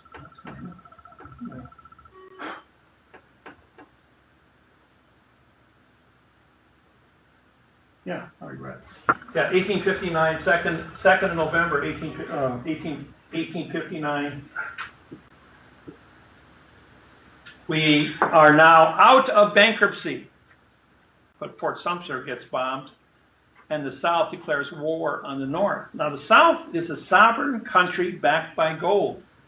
The North is now coming out of bankruptcy, but it has no banking. It's only all your money in the United States, after the bankruptcy ends, goes from $1 to 10 cents. In fear of a collapse of all banks and credit unions, because the money is not backed by anything, and war was just declared against them, where the South is in a gold standard, and the North is in a debt standard of nothing, they have no way to pay the people. So the North re-ups the bankruptcy again for 70 years. And 70 years later, it's September 17th, 1929, and plus 45 brings us up to the end of the bankruptcy, on the 2 November 1929. But then you have to subtract the 5-day notice, which then brings us into 29 October, bankruptcy 1929. Plus 70 years brings us up to 1999, September 17th, November 2nd, the end of the bankruptcy, and as a result of my syntaxing the what said I did? Oh, I did the post office. You did the Constitution. Well, no, it wasn't the Constitution. It was November 2nd. We changed the money. Oh, it was the trust industry. Oh yeah, that's right. That was the 15, That was the 15 March. Omega Trust. Yeah, Omega Trust, March 1997. Yeah, it was Omega Trust. Yeah, Omega Trust. I syntaxed it on the board in front of 2 IRS agents that showed how to break trusts. So, by the way, there's $40 trillion in trusts, and there's 25 million trusts in the United States and in Europe. It took 100 billion the first week. It took 100 billion every week after that. Now, March 1st, oh, that was March 1st I did that. March 1st, 1997, the stock market was at 6,000. On the 21st of March, 1997, it was at 5,300. They just killed themselves by 10%. So I called the Postmaster General and I said, why are you shooting yourself in the foot selling all that stock? Why don't you guys buy all the .com computer stock that's coming out? I says, on the NASDAQ, all these penny companies you can pick up for pennies, and some days they're going to be worth a lot of money. So what they did is they kept on harvesting 100 billion a week, where the trust had cash, old money, 300-400-year-old money, just accumulating. But because the grammar was written in adverb verb as money laundering to avoid taxes through false and misleading statements, they could steal all the money out of 25 million trusts. And they harvested $100 million a week, going after $50 to $100 million trusts every single week, charging the people who owned those trusts, once they showed them syntax, that they didn't own those trusts. And that's how they took the stock market from 5,300 to 14,200 until the 11th of September 2001, World Trade Center. They shorted all the airline stocks. They made 900% on the airline stocks. The World Trade Center is a building 1,300 feet tall. You drop an anvil off of here, it takes 12.8 seconds to hit the sidewalk. The World Trade Center fell down in 4.8 seconds. The coefficient of expansion of concrete, steel, and glass is 6.3. Plastic explosive C4 is 6.3. When a C4 detonation takes place, it only affects one molecule, 6.3. There's only 2 things on planet Earth that can change gravity: an atomic explosion or hydrogen explosion, and C4 hydrocarbon, which is 6.3. When the detonation takes place, you've got a 1,300-foot diameter bubble. The 8 buildings that were 40 stories tall surrounding the World Trade Center were all caught inside the bubble. The electromagnetic pulse of a 6.3, when you looked at the World Trade Center, you had a plume that went out like this. Here's the center of the elevator shaft.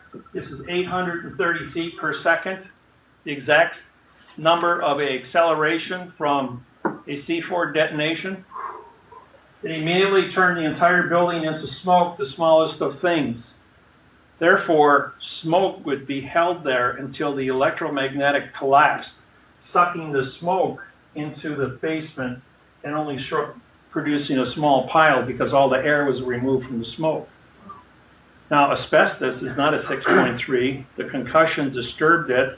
All plastic computers and chips were completely turned into smoke, so there would be no way to transfer and track $12 trillion that was transferred through Honolulu banking into Singapore Central Bank.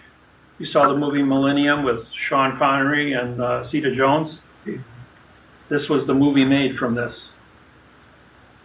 It was a bank robbery of $12 trillion.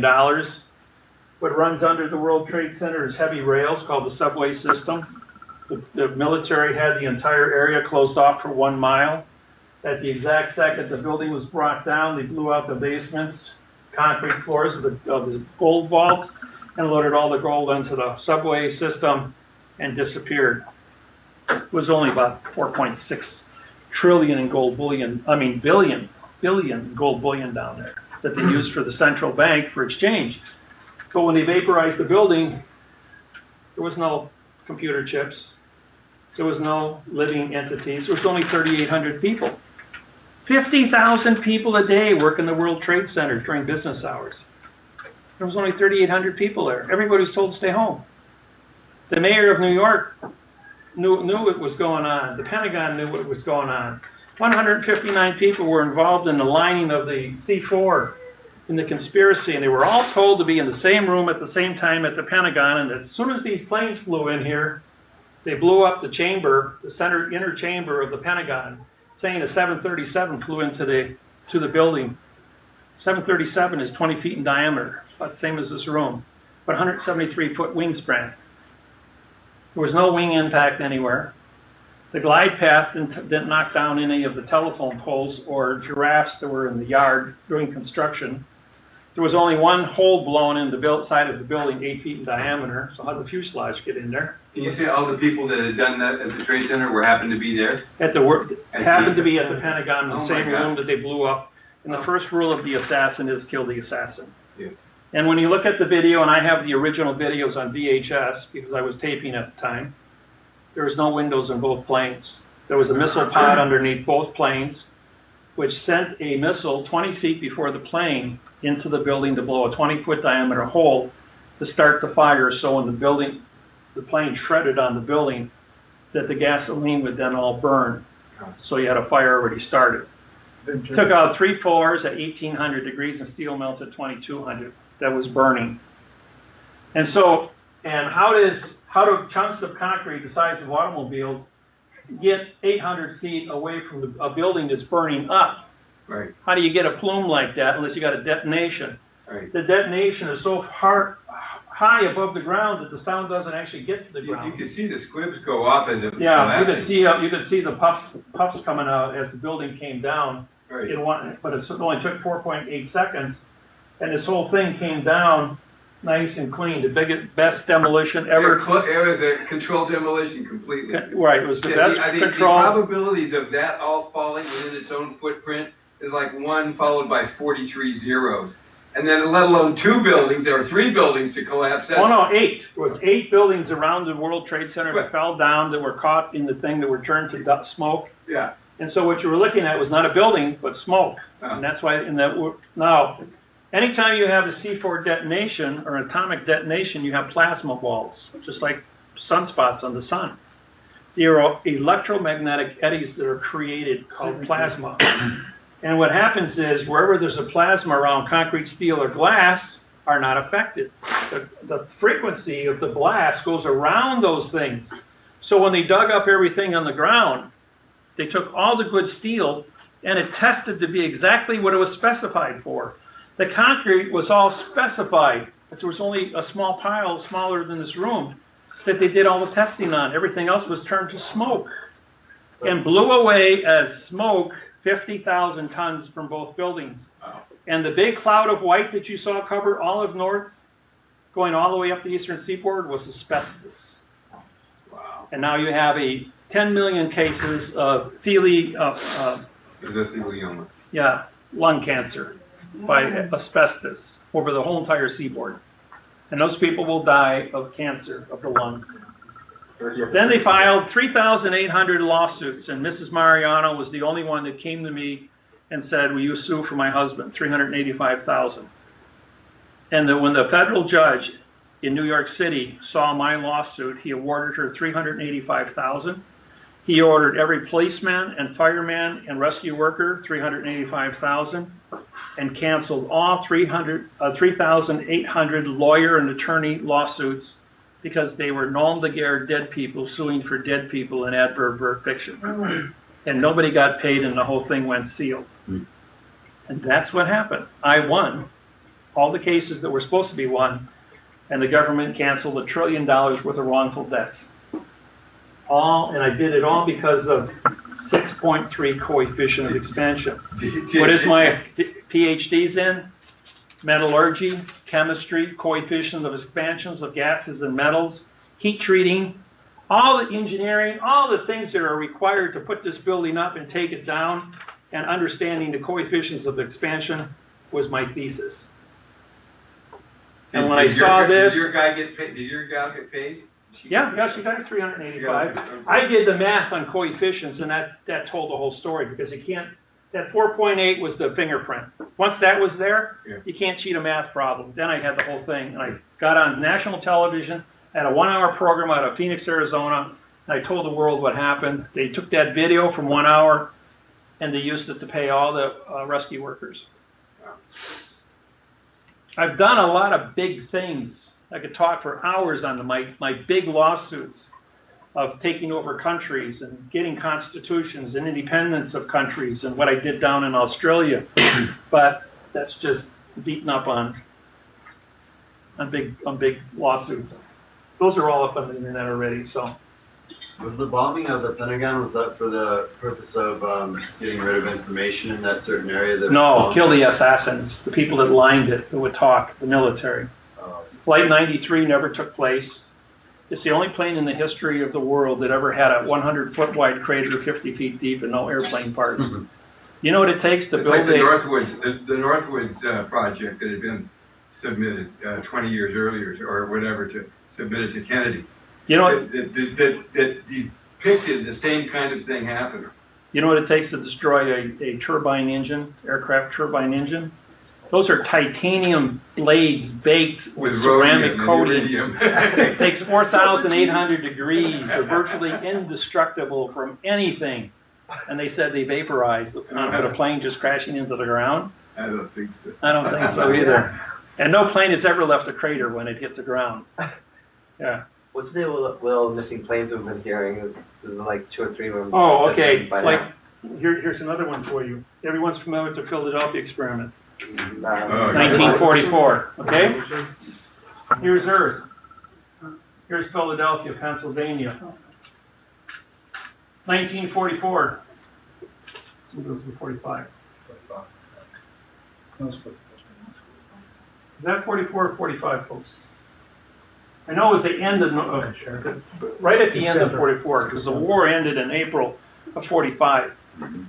With the second the Eldridge disappeared, right here in South Carolina, in 1988, 2 B-2 bombers disappeared and landed in Germany in 1945. They punched a hole open, and while the field was open, 2 B-2 bombers with 4 20-megaton nuclear warheads on board landed in Nazi Germany. They were then put into an airplane hangar. The war ended 5 days before they were already had enough fuel to fuel the 2 B-2 bombers and fly them to New York, Boston, Washington, D.C., and Philadelphia. Wow. Now, what else happened when Oppenheimer's brother died on his deathbed in 2008? 20 years later, he told the GPS location of the 2 B-2 bomber flying wings. Those were the flying wings they were using. They were one of the first prototypes that were released by the military. And he told them where they were, and they dug up, they were under 20 feet of dirt on a cornfield. They dug them up and found the hangars and the 2 B-2 bombers in 2008, showing that the time-space continuum was tore open. Last year, exactly on the other side of planet Earth, 12,500 miles away in Perth, 200 miles offshore, which is exactly 12,500 miles in all directions from Philadelphia, Pennsylvania, Flight 77 disappears, flew through the wormhole, and landed in our future. Because if it lands in our past, it would create a paradox. Because of having jet engines that were supersonic in our past would be detrimental. So it landed in the future sometime. And if all of us live long enough, we might live long enough to read in the newspaper a plane just landed from the past and see it happen. Because this is an electromagnetic field of planet Earth, like this. When you tear a hole open here, magnetism is a constant. Planet Earth is irrelevant to a dampening field. If you create a dampening field through a electromagnetic field, it will pop up on the opposite side, and when the plane flies into it, it will disappear. Now, on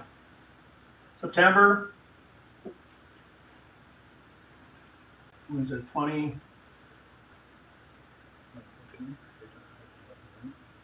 This is the moon now, on 2013. What was that in? I know the exact dates. That was 15 September, 2 days before my birthday. 15 September on 2012, I was contacted by my friend at NASA who works for the Hubble telescope. He says, Dave, we just picked up 3 more objects that are identical to the spacecraft in Greenland. Those that don't know about it, it's 55 miles wide, 2 miles high, and 300 miles long. It's a weather machine. It created the last ice age for 50,000 years, and it's been in Greenland for over 100,000 years now. I had done a full workup, because I was in the Air Force with top secret clearance, of all the people that were involved with the discovery in 1947 of the spacecraft. I told about all the officers that were involved when the plane crashed. The movie was made From Here to Eternity with John Wayne, flying in, trying to take a shortcut across Greenland, and crashed in the glacier.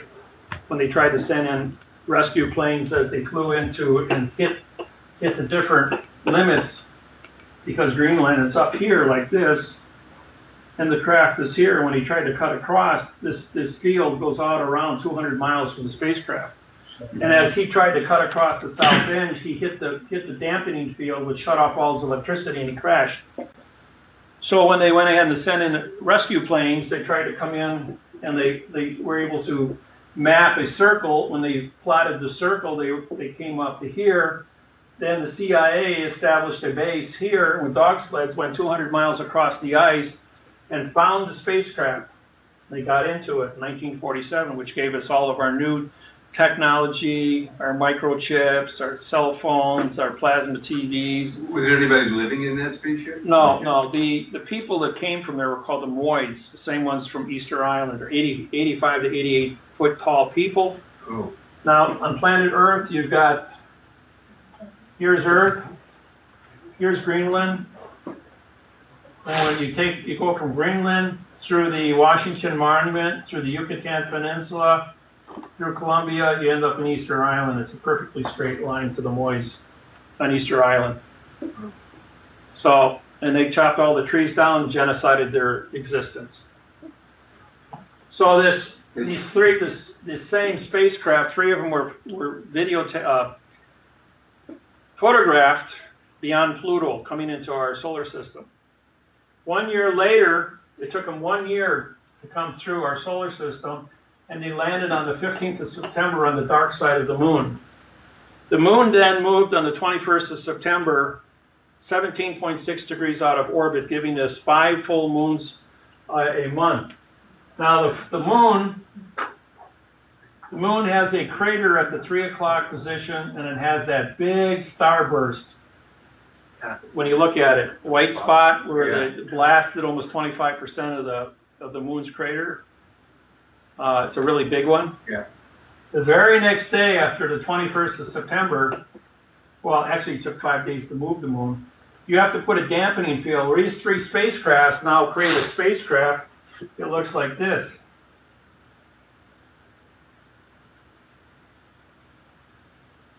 So it's 900 miles across, 2 miles high, and they create a dampening field on the dark side of the moon, now moving it, bringing this spot up to here, and this goes on top, and now it changes the shadows of all the whole moon. And if you look at pictures of the moon on spaceweather.com from these dates, and you watch, you're going to see the different photographs and paintings that have been done over the years by different people. And I watched it every day. I mean, I watched it go up, and now it's been coming down 10% a month. And right now this dot is at the 5 o'clock instead of the 6 o'clock position. So the moon, because of its gravitational position, has changed. Here's Earth, and now we have a 222,000 mile to 250,000 mile elliptic orbit with 4 full moons a month now. And it'll be permanently like that. When people say this is nonsense, going like, I explained 4 full moons a month, when for the last 50,000 years it's been 1 moon. All over the planet, everybody that lived drew only 1 moon in our sky. Makes for better skiing. and timetables were all set up. Everything was set for, now you have 4 dark moons and 4 full moons. So this craft is now at the dark side of the moon. Are these people bad? No. As a matter of fact, they saved planet Earth. All of you would be dead today if this didn't happen. Now, in February of 2013, we had an asteroid. I picked it up on the dark, as it came around the sun. I was in Haleakala one morning, got up, I saw this bright dot right above Haleakala. Way brighter than any star I've ever seen in the sky. Well, here's the sun, and as this thing came in an elliptical orbit around, and here's Earth down back here, I saw this real bright. I says, well, that's not Mercury. I know where Mercury is. I know where Venus is. And none of them are that bright. This here asteroid was 126 miles long and about 78 miles, I believe it was, wide. Shaped like a kidney. And I took my camera, which had a 60-to-1 zoom on it. I took a picture of it. And when I blew it up and put it on my computer, I had a 250-to-1 magnification. And I could see the exact shape of a kidney. Well, each night this thing came around, I got closer and closer and closer and brighter, and I got really good pictures. And as it moved across the sky, from 4 o'clock to 4:15, 4:30, 4:45, and finally, darn thing comes and it misses us by only 160,000 miles. The moon is 250,000 miles, but this is a planet killer. Is that the one that we No, saw uncloaked? No, this is the one. This one was up there the whole time. You could see it. I even photographed it the day it went past us in the morning. I got up and I knew it was bright daylight, like 9 o'clock. And you could see this thing going across and it was close. When something's that big and that close, I got some really good pictures of it. I showed it to everybody saying, that's an asteroid. And then, of course, NASA came out. They put it on the news that we just got a near miss. 4 weeks later, out of nowhere, and nobody had this one, the moon being 17.6 degrees out of orbit gets hit with an asteroid at 41,000 miles an hour, blows a crater 65 miles wide and 10 miles deep. If the moon had not been moved by the spacecraft 17.6 degrees out of orbit, it would have impacted Nebraska. And the crater from that would have set up a dinosaur killer. The shock wave of detonating. Now, 12,000 feet below Nebraska is a cistine of water that goes down 2 miles from the Gulf of Mexico all the way to Canada. It would have penetrated, cracked the crust of the Earth, detonated the underground water supply.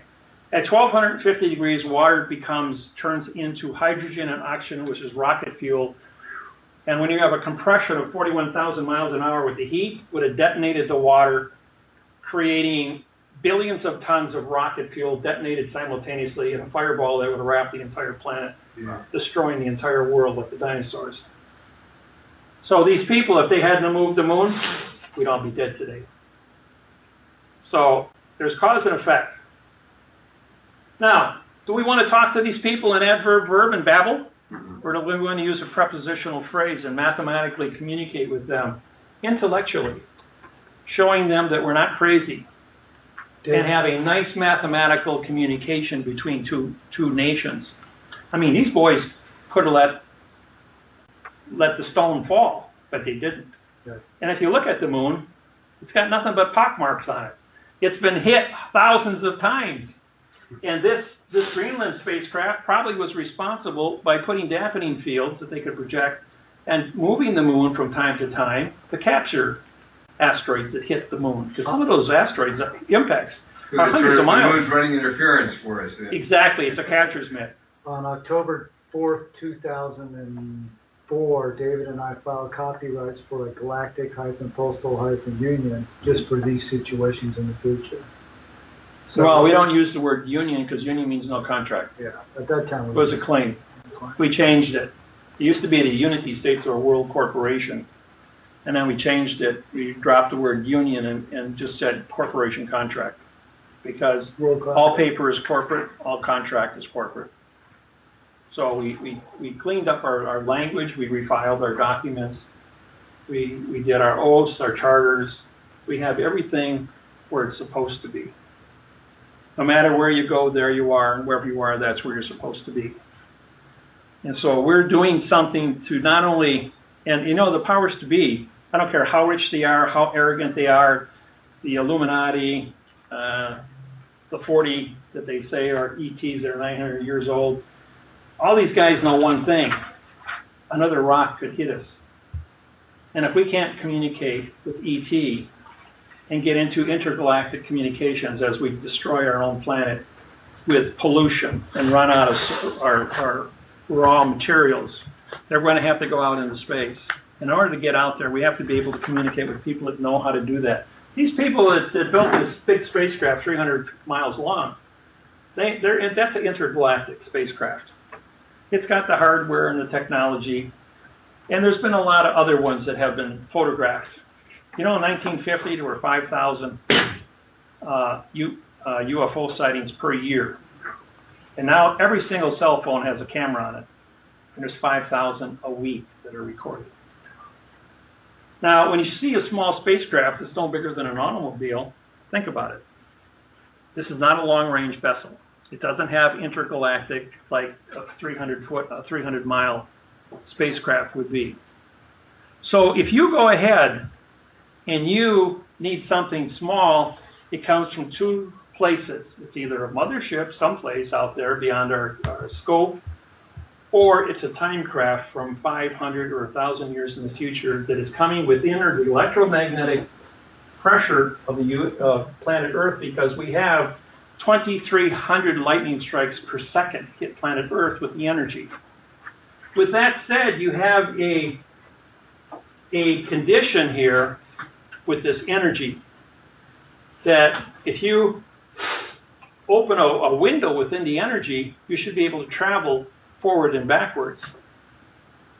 And it's logical that the future would come back and correct specific targets, specific individuals on a case-to-case basis, because the future knows where the mistakes are in the past. After all, man built 88,000 nuclear bombs but didn't detonate any of them, and they've all been dismantled except for a couple. Just in case ET negative shows up. You know that movie they just made called Battleship?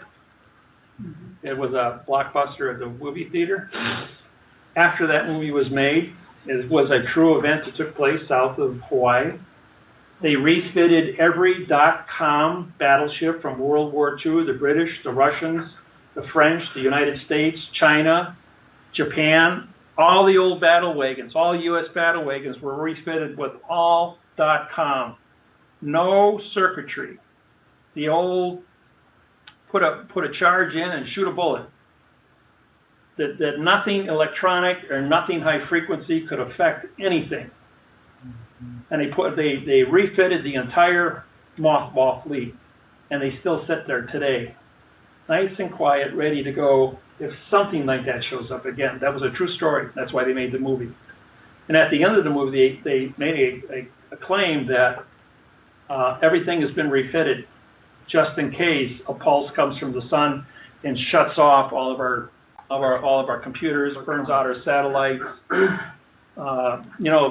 2 years ago on Thursday, India got hit with a Class M solar flare, direct hit.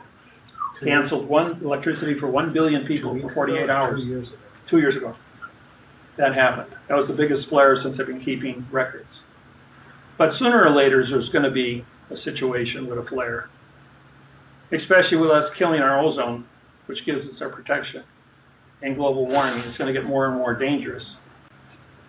That's why we need to install Nikola Tesla coils. We need to clean up the air. We need to put the ozone back up there. We need to protect the electromagnetics. There's a lot of things that have to be done, and we need 10 times the more power than we have today to generate a bubble or a defense field around this planet just because of our own sun and our own polluting our own atmosphere. So we're going to take the responsibility of getting the whole planet involved, fixing the language, getting ready to communicate with ET, as well as taking responsibility to clean it up with Nikola Tesla coils. So that's kind of like what we're all about. It isn't about the United States. It's about Earth, spaceship Earth, and fixing it. That's why 5 billion people are paying attention reading that website. It's not an accident. The fact that I can do it in 150 languages without translation deviation, that's something else that they can't throw stones at. And Russell does banking and postal, and I do corporate law. In any language. In any language, I help people all over the planet. We've got organizations, we've got 155,000 Zulus that are wanting me to get back South Africa. You know what the first thing that happened in 1800 when the British ship pulled up in South Africa? They went ahead and they sent the postmaster ashore to open up the post office, and then the post office could order the troops to come ashore and declare South Africa British. And then set up the British court day number 2 to start stealing the land like the United States-Texas border and California border did to the Mexicans until they went to war and lost the war. But every single condition of killing the American Indians, to steal the land through contract deviation, or using germ warfare, or using just plain war, it's called ailing, A-I-L-I-N-G, corruption from the beginning. So no one has lodial title because there aren't any lodial titles. The only thing you can do is to establish day number 1 position is to write a quiet title in quantum language, a GPS location of the property you're claiming, and at that point you can claim it. Oprah moved into Maui, picked up about 4,000 acres of farmland up there because she wanted a nice place. Then she found out that I lived on the island and that all of the quiet titles she filed were an adverb verb because we filed a quantum quiet title for my home, and they couldn't touch it. The courts wouldn't touch it. Honolulu wouldn't touch it. And that quantum position is still protected today, 5 years later, as a quiet title piece of land against the jungle. And I've got 40 miles behind me, which is all jungle. And you can't go in your backyard. It's all cane grass, 10 feet tall. It'll cut you to ribbons because the first 5 feet of cane grass are cactus needles. Yeah, and if you touch it, they float off, and if you inhale them, it'll kill you because you get cactus needles in your lungs. You want to go through a bad experience. I was in the hospital for 5 days. So, are there any other questions on the grammar? Or where are we at? What time is it? 6 o'clock. You guys talking stories and stuff. See, I know none of this stuff's got to do with grammar, but at the same time, you have to know the contract that created America, and you got to know where the future's going. You got to know we're not alone. The fact that we got 4 days of full moons, everybody says, yeah, what government caused the moon to get out of the location? We're going, yeah, like we got technology, we barely can fly a plane without crashing it. Is that, how come it's never been stated? I'm the only guy that puts this presentation on, and it's all over the internet. I'm going to have to go out there and I get emails all the time. Check that out. Now he is on the one. Google it on. How do we clean up the Fukushima disaster and the whole polluted I noticed a lot of full moons. How do you do what? I didn't clean up the Fukushima disaster and the polluted. Oh, here's another thing. Fukushima. Fukushima radiation was pulling 386 rads in San Francisco Bay a few months ago. You guys got 0 right now. The whole North Pacific was pulling 2,500 rads. The Aleutian Islands were given back to Russia in November of 2013 because they were 2,500 rads. They were too hot to even go in the area of anything. All the people that work for Alaska Airlines, the stewardess and pilots, are sick with radiation poisoning. And All Sunlight, Radiation.com is reporting 0 across the North Pacific, 0 in Seattle and Portland, and here. I've heard that. Because ET went in with frequency and cleaned it all up. Because they were killing the whales, the porpoises, the seals. You know, whales are intelligent. They have a brain that's 6 times the size of ours. And so, because of the responsibility of the innocence of our aquatic life on planet Earth, has changed things. And I guess we're in, I think it was November that had that in the trench off of Fukushima. They had a squid with an 80-foot body and 120-foot tentacles, and 4 times bigger than anything that's ever been recorded in history, came up and grabbed their 6-foot diameter bathysphere at the end of a 60-foot pole that they had lights on and photographed the whole thing. It's all over the internet. Video of it. The fact is that sea monster's that big, and we have other pictures of in the old like 1800s where octopuses come up and pull crafts down. Look at a sperm whale, 300 feet long, and a sailing whaling ship is 225. If you go to Dodge County, Wisconsin, at House on the Rocks, built by Frank Lloyd Wright, they have a building with a 300-foot blue whale and a 225-foot whaling ship in the same building, 600 feet long, 120 feet tall, and about 200 feet wide, to give you a perspective of what a blue whale was in the 17th century with a whaling ship. I mean, when you walk in that building, you're going like, wow, what a mind perspective to see something like that. That museum at House on the Rocks is bigger than the Field Museum in Chicago. It's got over 2 million things in there. Wow. And it takes you 9 hours to walk through it. And it's on a single path. And they got bathrooms and restaurants along the way because there's so many things to see. It is well worth the trip. What is the museum? It's called House on the Rocks in Dodge County, Wisconsin. It's about 40 miles southwest of Madison, Wisconsin. It's world famous. This guy was a collector, a billionaire, and he collected everything all around the world. Everything that was unique. And what he couldn't buy or collect, he made fiberglass copies of it that are really, really authentic. So you get to see everything. 6 o'clock, and I still haven't given you guys a break after lunch. That's what she's asking for back there. Yeah. All right, yeah, take about 15 minutes. I got a question. You said the whole amino acid thing for the break. How do you test for that and figure out which ones? Okay, now you have 12 blood groups. You have only 8 amino acids in your body. 12 times 8 is 100, so your odds are 100 to 1 that you'll have the right amino acid to put in your brain at 400% of what your normal dose of your brain function is to increase the neurons in your brain, which will raise your IQ one point per day. So in 60 days, you can go from 140 to a 200 IQ.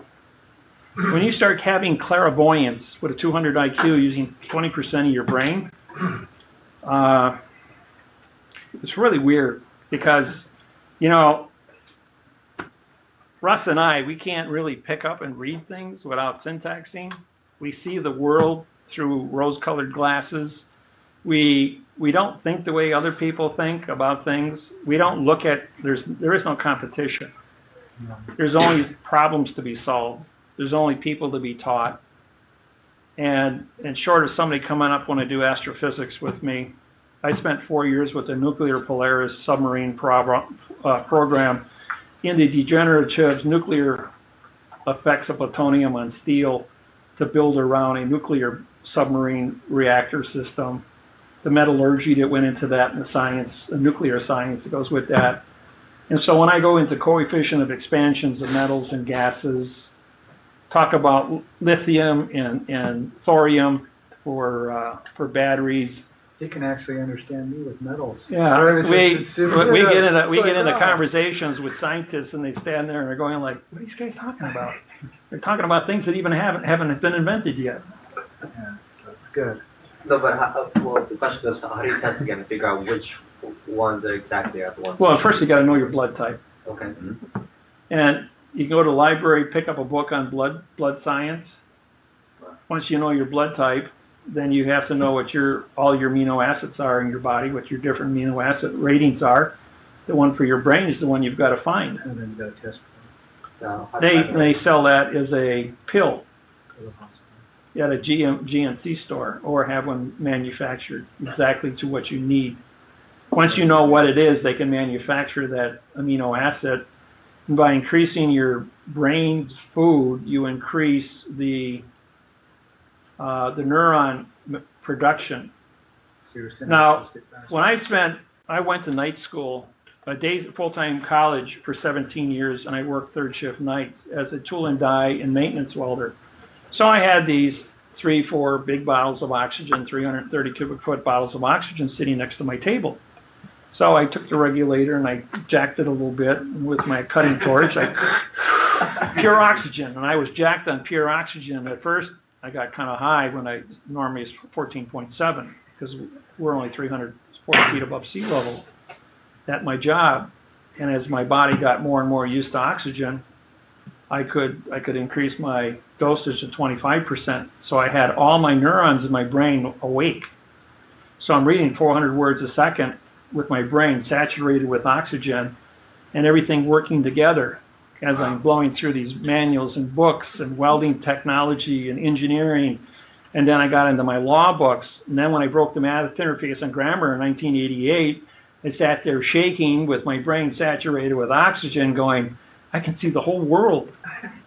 And it's all clear now. I can see where the mistakes are made. And all these 10 years of being in Marquette University Law Library, spending 40 hours a week in the library, all of a sudden, like all those books and everything, you could see everything just crumple because it was fraud, it was fiction. Didn't mean anything. And I had to go back and redo everything. All the books I wrote, all the papers I wrote, I had to throw it all in the garbage and start over. And we wrote everything down. And then 1992, I started doing radio every 2 or 3 times a week until 1995 when I went public. And from 1995 until November 1999, when we got our own country established, I was averaging 70 seminars a year. That's doing 2 or 3 a week. All the airline travel, hotels, talking to people. Small seminars were 100 people. Bigger ones were close to 2, 3 to 500 people. And it was really a very intense lifestyle. But at the same time, I was still jacking myself on oxygen all the time. and then a lady by the name of Joy, J-O-Y. Bottles with you? We were in Las Vegas, Nevada, and she hands me a 1921 English book. It says, "To is the future, from is the past." And when I saw the word "to," I had realized that my whole entire program from 1988 to 1999, for 11 years of writing, was now in the future and the past. And I had to scrap the whole thing and start over in now time. Find all now time words. Russell and I worked on the vowel and 2 consonant rule for 2 years without a break to prove that a vowel and 2 consonant vacates. And that's why you saw so many marks on the contract there. And that was one of the biggest secrets. So this thing is a layer of onions, layers and layers and 50 layers of fraud that every time you think you got one thing right, because you had we used to do 8-hour seminars on just the flag alone. We did those in Honolulu for venue and jurisdiction and explain. Do you think that there was an actual architect of that? I mean, with volition to do that? Oh yeah, I broke that down. I did over 2,000 20-hour seminars, and then I was getting more and more tired, and finally in September of 2012, I had a heart attack. Ooh. Now, what I'm going to tell you next will save all of your lives in this room. Are they going to need a bathroom break, or are you going to finish it?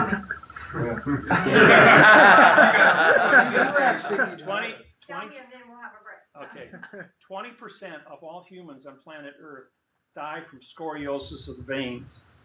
You eat salt. Salt activates your thymus gland in your throat, size of your thumb. Mine was as big as my fist. And it choked me. I couldn't even swallow food. Created a secondary tumor on my heart between the aorta and carotid artery, which cut off 95% of my aorta and carotid artery blood flow and 100% of my blood flow to my left arm. So my left arm blew up like a balloon. Well, as a result of finding out I had this tumor, I had open heart surgery and had all the crap removed. Then I found out I had scoliosis with 95% vein blockage. Then we learned about the word ribosine.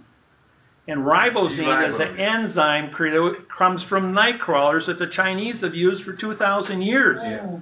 But it wasn't legal in the United States until 1989. And people are not told that if you take ribosine, it dissolves the scoliosis in your veins.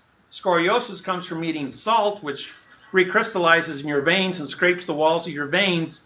So the body goes into defense for scraping and puts scoliosis or plaque buildup on your veins until it suffocates you. And the next thing they want to do is give you Coumadin to thin out your blood to get through the little tiny hole, but they don't kill or remove the thymus and give you ribosine to get rid of the plaque. So what happens is it allows it to get thinner and thinner, and you got lower and lower red count. It shuts down your bone marrow, and you die without red cells in your blood.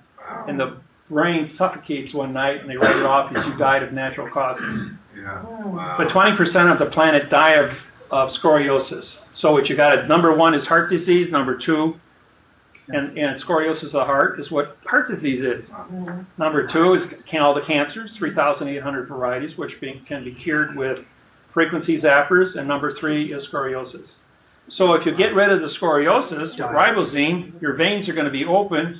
You can keep your blood count between 0.8 and 1.5, so you're a Superman. If you take Coumadin, rat poison, it'll go up to 3.4, and you'll die of suffocation, destroy your bone marrow, your liver, your kidney, your heart, your lungs, your trachea, and you'll be dead shortly thereafter. I have a friend that's taking Coumadin, and he's having a heck of a time breathing. Okay, that means he's got scoliosis. So if he has to stop the Coumadin, it's going to take probably 2 to 3 weeks for his blood to get back. He's got to take vitamin K to increase the bone marrow in the blood. He also has to take ribosine, 8 tablets a day, which will take 3 weeks to scrub out his veins, which will be all the scoliosis will be removed by the liver. Then you need the DICOM to reprogram the DNA to rebuild the chromosome to tell the cell how to reproduce itself at the age of 25. And when you're 65 like me, you'll look like you're 30. So. Wait, can you go review that prescription again? You want a prescription for what? Well, you just said. No, there's no prescription. Well, you just said the outline of that. Oh, you need ribosine. Okay, so 8 tablets daily. and then the It says right on the bottom, 8 tablets a day. The Coumadin, is that what you need? No, you don't want that. That's rat poison. Coumadin. Coumadin. Oh, Yeah. Coumadin. You don't want rat You don't poison. want Coumadin. It'll destroy your liver, your trachea, and your lungs. You won't be able to exchange oxygen. You'll be too thin. You'll have internal bleeding because of thinning your blood out. You'll be Where tired. you see people with bruises all over? I just wanted to add that, and it doesn't really matter what age you are No. for this to happen, because my son did not wake up. He was 26 years old and died. Just did not Because he wake up. probably had scoliosis Yes. and suffocated Yes, and didn't they even know he was. Didn't even know he was ill because he was very athletic. Oh, you look very healthy. Yeah. You learn I put me in a hospital heart attack, a 45-mile bike ride at the age of 63. Right. And I thought I was he went on a Superman. bike ride that day with his daughters. And it was one of those And, parts. I'm doing this bike ride, and I'm going along and I'm breathing real normal. You know why you're breathing normal? Because your oxygen in your skin replaces, because the wind's blowing on your skin 20 miles an hour, it does your breathing for you. You don't have to breathe hard, so you think you're doing really well. Oh, for sure. Because you're getting oxygen through your skin, but at the same time, the scoliosis is plaquing up your blood, and when you finally stop, your blood pressure goes over 200, your heartbeat drops to 40, your brain is suffocating, Oh, okay. and you all of a sudden you pass out. You don't know why. It's just a chain reaction of going from too much to too little too fast. Is this from like low quality salts? Yeah. And any kind of salt. They all do it. All salt. Even ocean salt? Even Yeah, sea all salt? salts do it. The point is, Yeah. you need to know this information. It will save your life. Did I get that information? And if you know how to save your life, you're going to be as smart as you want with this with grammar. You're still going to die prematurely. Yeah. So if you want to live, be an old person, Yeah. we teach all kinds of different things here. Sicily. Besides, we teach you how to be super smart. We teach you how to be super healthy. We teach you how to be super clever when it comes to contracts and avoid taxes. Because you say, I want to pay my taxes with the correct parsec syntax grammar. I'm suing you to give you my money. But if you can't do it correct, it's extortion. So you don't know us anything. Leave me alone. Figure something out there. So this one kind of relates to my mom's business. December when I get done with all this She owns a stuff. dental office in the city. 'Cause I'm She's a doing- sole operator. She has 2 other people and have the other front desk, but that's about it. So lately she's been really stressing out because of, I don't know, I guess how the business goes. Okay. Does it with the freeze over taxes there? and the fees and everything to the house, and the house taxes just went up this year too. So she's really like in a constant state of So are you like taking intense cargo stress. when you go on these trips? All right, here's the secret for you guys. When it comes to stress, stress is not going to solve the problem. Right. You know what happens to stress? I got you nailed. All your veins contract under stress. If you didn't have enough oxygen before because you got scoliosis, the stress is going to suffocate you. Then you're going to drop dead of a heart attack. So if you take your Robazine and get your veins out pumping again, where they're all nice and clean, that will reverse your stress feeling. Your brain's going to get more oxygen to solve problems. And instead of staring at the wall trying to figure out what to do, call Dave. Everybody I got people all over the world, they call me and say, what's the answer to the question? And a lot of times their questions have answers built into them because they did some amount of research to ask the question in the first place. And usually I find that by putting them onto a Ribozine, changing their diet, there's a book called You Are What You Eat, it's about 2 inches thick, and it will give you the antidote to over 1,800 different diseases by just changing your diet in 2 weeks. You know what the antidote is for high blood pressure? A 1 ounce bowl of popcorn every day. Huh? All the sugar and salt you want to put on it doesn't matter. Should go a little light in the 1 salt. ounce bowl?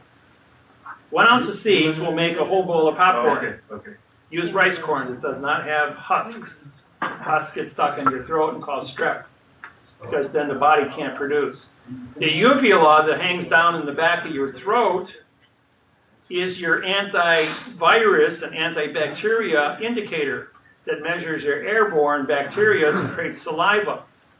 If you get anything strep, sore throat, you take 12 milligrams of zinc, 6 in each cheek between the gum. It takes 4 hours to dissolve. But when zinc comes in contact with all human saliva, it creates a super enzyme in your saliva that kills streptococcus in 6 minutes. And all cough syrups made on the market are made with zinc oxide.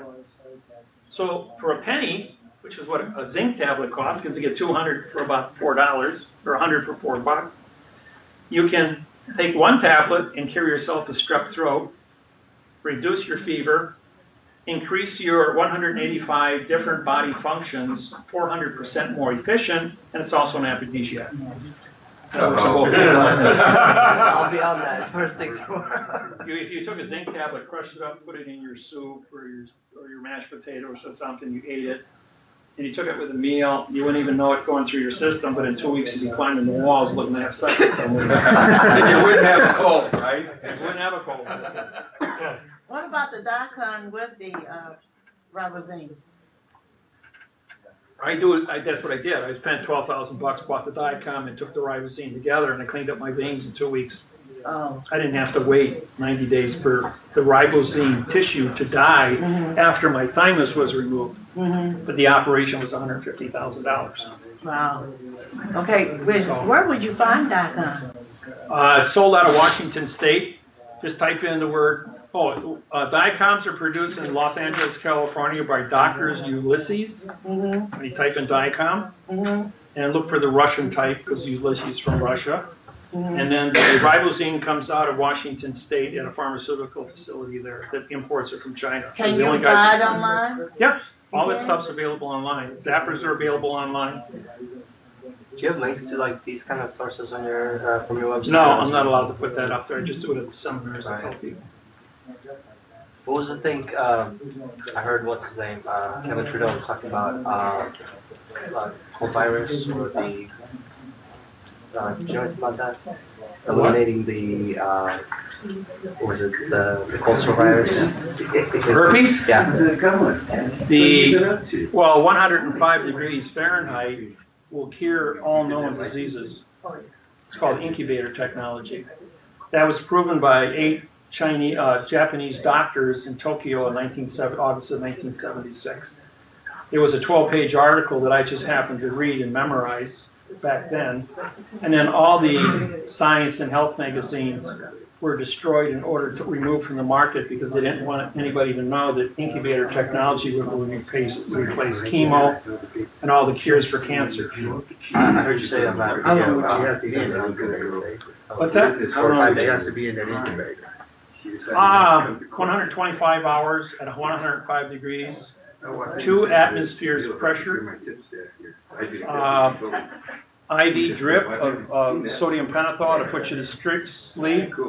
You got feed tubes in, waste tubes out, and so you fall asleep for 125 hours, and you wake up 100% cured of all known cancers.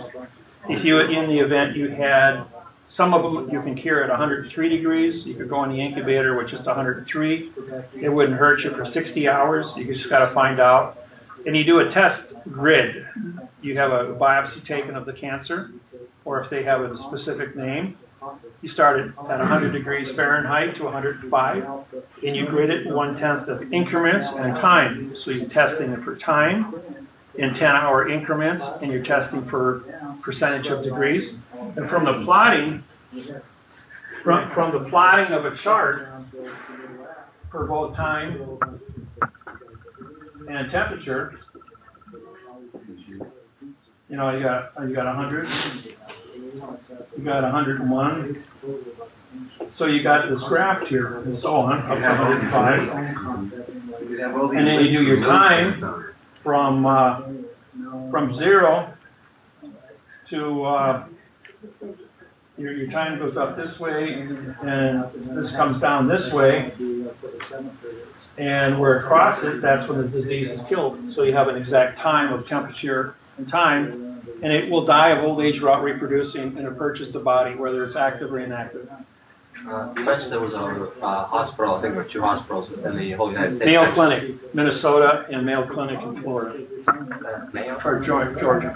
Yeah, it's Georgia and Florida. And Minnesota, Mayo Clinic did it. Have you heard that sodium bentonite does metabolizes to become volume in the body, that which they're using as preservatives in foodstuffs such as breads and other things? I know there's a lot of that GMO stuff.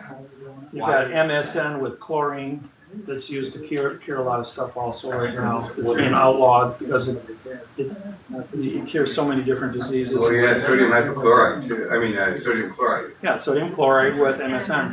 Oh yeah, the miracle mineral. Yeah. M&M. And then if you've got joints, cholesterol, if you have joints, cartilage, you take glucosamine. I have to take mine every day. And my joints and elbows and everything are 100%. And green-lipped mussels also, very good. Green tea is real high in that. That's really good for anti-cancer. Oxidizers, yeah. When you were talking earlier, you said something about nightcrawler. Are you talking about the worm? Yeah, nightcrawler worms produce ribosine, is an enzyme that's found in nightcrawlers, and it's manufactured artificially now. So where is it found in the nightcrawler? It's an enzyme that lives inside the nightcrawler. And how do you Chinese have been doing it for 2,000 years. You gotta suck it out. Chinese have been doing it for 2,000 years, but I think what they do is they just eat it, and your body absorbs it. But they were able to isolate it artificially in a lab and produce it after 1989. So it's just a tablet you take, and it gets released in your intestines as an enzyme powder, and then it goes ahead and it cures your scoliosis. And I don't know if anybody's tired or has problems with endurance problems. It's probably because you have early stages of scoliosis, but your doctor won't be able to detect it. So if you start taking ribosine and all of a sudden like you feel like Superman, it's because you're fixing a problem. Anything for hair loss? My cousin, he's 27. Hair loss is caused by testosterone. Okay. If you so guys that are bald have a high level of testosterone. Guys that got a full head of hair don't have any. I only have half of one kidney, folks, so I only produce 1/4 my normal estrogen and testosterone. But what about females? A lot of females have a lot of hair loss. So what would is it there? They just have to take testosterone. That's all. and their hair will come in full. That's the cure for that. And this Rogaine, if you take it, you'll have hair on your liver, and it'll kill you after about 3 years. You'll look good, but you'll be dead in the casket. I think they get it from what's called Sanjeevani. That's Sanjeevani plant or something. It grows in the mountains. I don't know where they're Send me an doing email. So is there a way to restimulate the hair follicles in somebody who's pretty much going bald? I don't know, just you can buy testosterone tablets and your hair will stay full. Oh, here's another thing that for everybody to know how to do. When we filed our oath of office, we also told them that we're going to have a graft with 33 things on here. So in the graft, as judges, we put across the top here, we're going after the court, docking, the district attorney, private attorneys, sheriff's department, police department, judges, port authorities, cause, effect of duties, name of deeds of trust, trustees, and trust contracts themselves, just as a few examples. Now, when you violate grammar, these are all the charges. We actually have 152, but we're only using 33 here. 33 times 10 gives you 330 causes of action, which are all criminal and signed confession certified. I don't need 1,500 to prosecute you. I got 1,000 years in prison right here, and I got $60 million in fines, which is this chart. You know, there's such a thing called overkill. Is that on your website too? Huh? Is that on your, did you Yeah, it's in my post books. In my books, I've got all this stuff. You know, for all the books I've done over the years, no one's ever. I have that one. Yeah. No one's ever complained about this book, and if you don't keep a leash on it, when you say, here, you know, your neighbor, your friend or family to read it, they won't give it back to walk out the door with it. They don't give a shit. They need it more than you do. But we have a dictionary in here, all the right words and wrong words. We've got lawsuits. We've got terms of definitions of words. We've got the how lawsuits, federal lawsuits, state lawsuits, flag jurisdiction, shape of flags, Title 4, Sections 1, 2, and 3, Army Regulations 840-10. We get into more word terms in here, parts of speech, how to write correct sentence structure, how to do foreclosures, the criminal acts of adverbs, adjectives, and turning verbs into, or taking facts and turning them into verbs, how to write a de novo. So even no matter what happens in court, you got 10 days to file your de novo.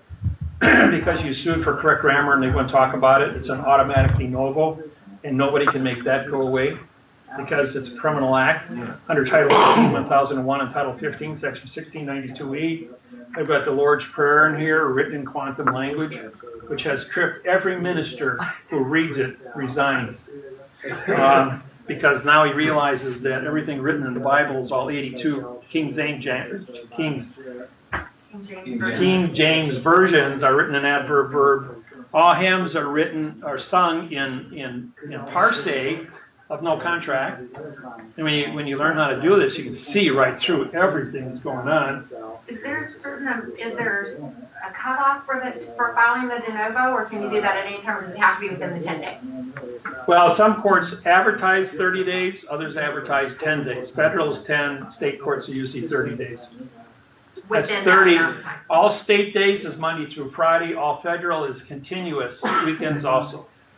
Holidays don't count in federal. So, how do you file something on a holiday or on a your timelines, you don't push it to 45 days. Trust.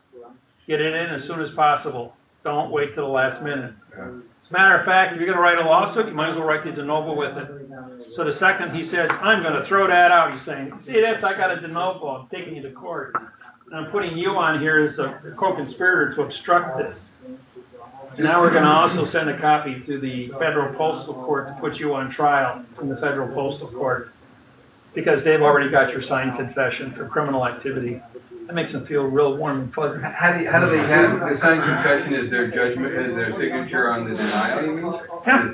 On the judge? Oh, yeah, as soon as he signs it, he's a co-conspirator to commit fraud. But then we got qualifications for foreign courts under 44.1, how to do copyrights and protect anything you write. We have syntax, grammar. Did you know that rape has nothing to do with sex? It means to take anything by force using fictitious conveyance of language. Yes. You can rape a town, you can rape a forest, you can rape a country. You can take anything you do by force in fiction language without a contract, an oath, or authorization is rape in the first degree.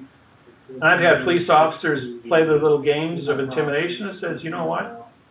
You're doing a rape against me, and I'm going to charge you with rape, criminal rape. That's 30 years in prison.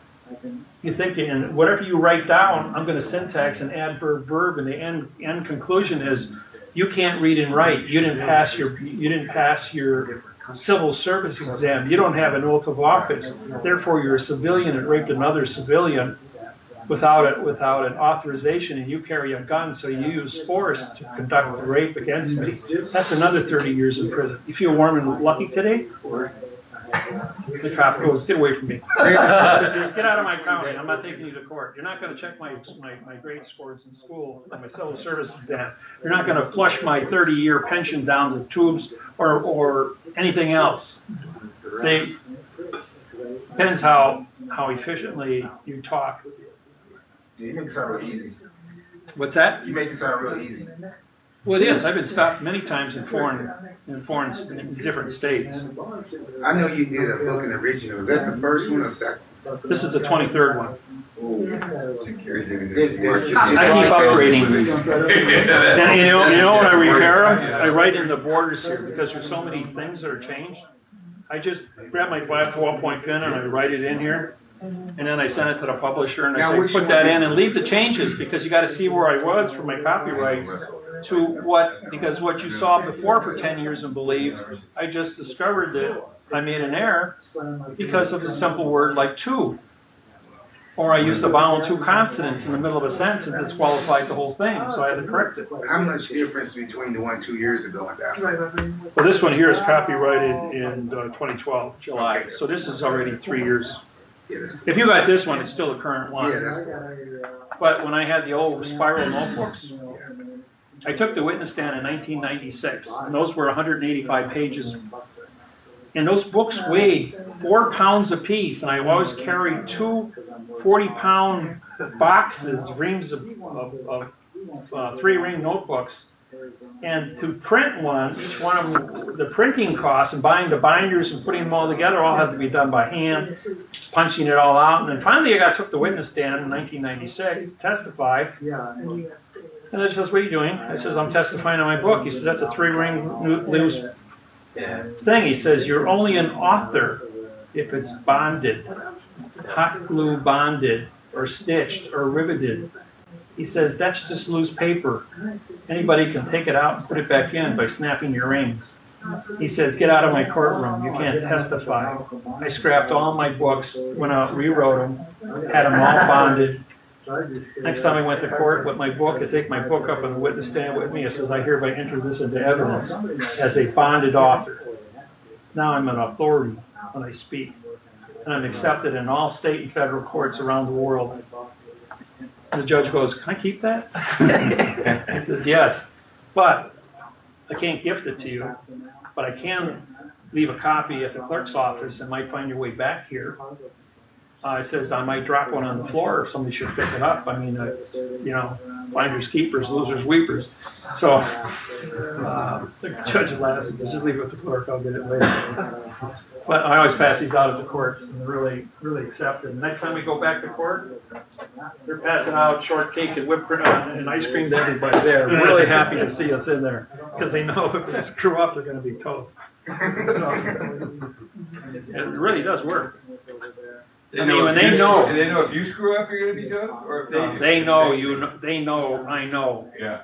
I just sit there with my business card on, or I hand this to the bailiff, and I just sit there quiet like a mouse. 12 felony cases come in, 5 to 10 years in prison, $10,000 to $25,000 in fines for each guy. Judge says, we're gonna do something different today. $20 court cost in your case is dismissed. Do you agree to that? Absolutely.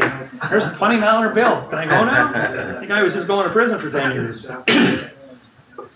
Number 13 comes in, 46 years old, 5 drunk drivings, put 2 people in a hospital, totaled the car, had a 3.2 alcohol level. Driving a car? I mean, that's somebody died, it's mandatory 20 years in prison. So the judge says, the DA says, we're asking for 10 years of prison time and $100,000 in fines. How much time should we give this guy? The judge says, and I'm sitting in the back. And go like, we're gonna give him 4 years instead of 10. What should the fine be? Is there a $5,000 fine? District Attorney Stem says, why are you being so nice to this guy? He's 46 years old, got 5 kids at home. And yeah, he needs time out. But he doesn't have any money. So the judge, I'm talking to him with sign language. He says, write it up. And the judge, so the guy wrote it up. Says, here, judge, sign it. I ain't signing that. They held my hand up and I went, okay, I'll sign it. See, you have the puppets and you have the puppet masters. And so he went to jail, and he volunteered to go to jail. He signed the contract, go to jail for 4 years and pay a $5,000 fine. Because at 50. Well, that looked pretty good in comparison to what the end faced. I had another case, the DA wanted 20 years on 2 gun charges. The man had an 8th grade reading level, 8th grade education. He had, DA wanted 20 years. His own attorney pleaded it down to 12 years. And I told the judge, I says, no, he needs to go to school for 2 years and get his GED. So he has a trade and he has a family to take care of. And the judge was going to suspend the bar cards on both the DA and his attorney. He says, I'm going to take Judge Miller's advice and send you to school for the next 2 years. You're going to be in like a halfway house, where you have to go to school 12 hours a day and study and learn a craft for 2 years, because it's still a gun charge and drugs charges, but we're going to educate you. And so he went to school for 2 years, got out, became a mechanic, body mechanic to rebuild cars, and he got his GED, and now he owns his own shop. Yeah. So that was a good thing all the way around. And he became a productive member of the community. I had 12 other guys who were sentenced to life in prison in New Mexico without parole, and I worked with them for 1 year. And I got all 12 of them out of jail into a halfway house. I got them all jobs, making over $50,000 a year. They were all rejoined with their families and became responsible. They were ages between 40 and 50 years old, but sentenced to life in prison without parole. See, that's the way it works. Because when you syntax how they got there, the judge lied, the police officer lied, all the laws were a lie, the Constitution was a lie. They were in a foreign vessel in dry dock, and the end result was they all sued to participate or to perform correctness, and state could not correct, so therefore they had to vacate and had to set them all free. And then I worked with them and made arrangements to get jobs for all of them. Half of them became welders, construction workers. So, can I help you guys with any other questions or situations? I was concerned about the mailing situation I mentioned before. This the understanding that we had was that such as maybe a gas company or electric company. Oh, how bills are sent through the mail? That comes under your eminent domain as your backyard of all your properties. You have, when you buy your properties, you have right of way for gas, electric, sewer, water, fencing, telephone wires. Those are all grandfathered into everything that's built in our society. Doesn't matter where you are, if you're putting up windmill. No, well, okay, so like when they send me a bill comes They're under gonna send eminent that domain. name in 4 or 5 different variations. Same, go down to the electric company and explain to them that you have a claim of the life, that you want your name corrected on the bill, and this is the way you do it. My checks with my banks were supposed to be all non-guaranteed by the bank laws, but after they saw me syntax the bank, and I says, you know, we can do this nice or we can do this naughty. I says, I can disqualify all your mortgages at $25 million a pop. Every one of your clients will come back and sue you for $25 million, or you can punctuate my name. If anybody complains from the banking association, they can deal with me, not you. You don't have any laws, rules, regulations, or codes in banking, even though it's as thick as the Los Angeles phone book. You know, but it's all written in adverb verb. So get with the program here. Doesn't say anything. Is there a way to prevent anybody from coming into the bank and either freezing your account or taking assets because of whatever the reason? If anybody comes into your accounts and tries to freeze you or issue a court order, the court order was issued from a foreign vessel in dry dock, which has no continuance of evidence to go upon the road under mail and bring an order written in adverb verb into the bank, which is another vessel in dry dock. There's no continuance of how to get there.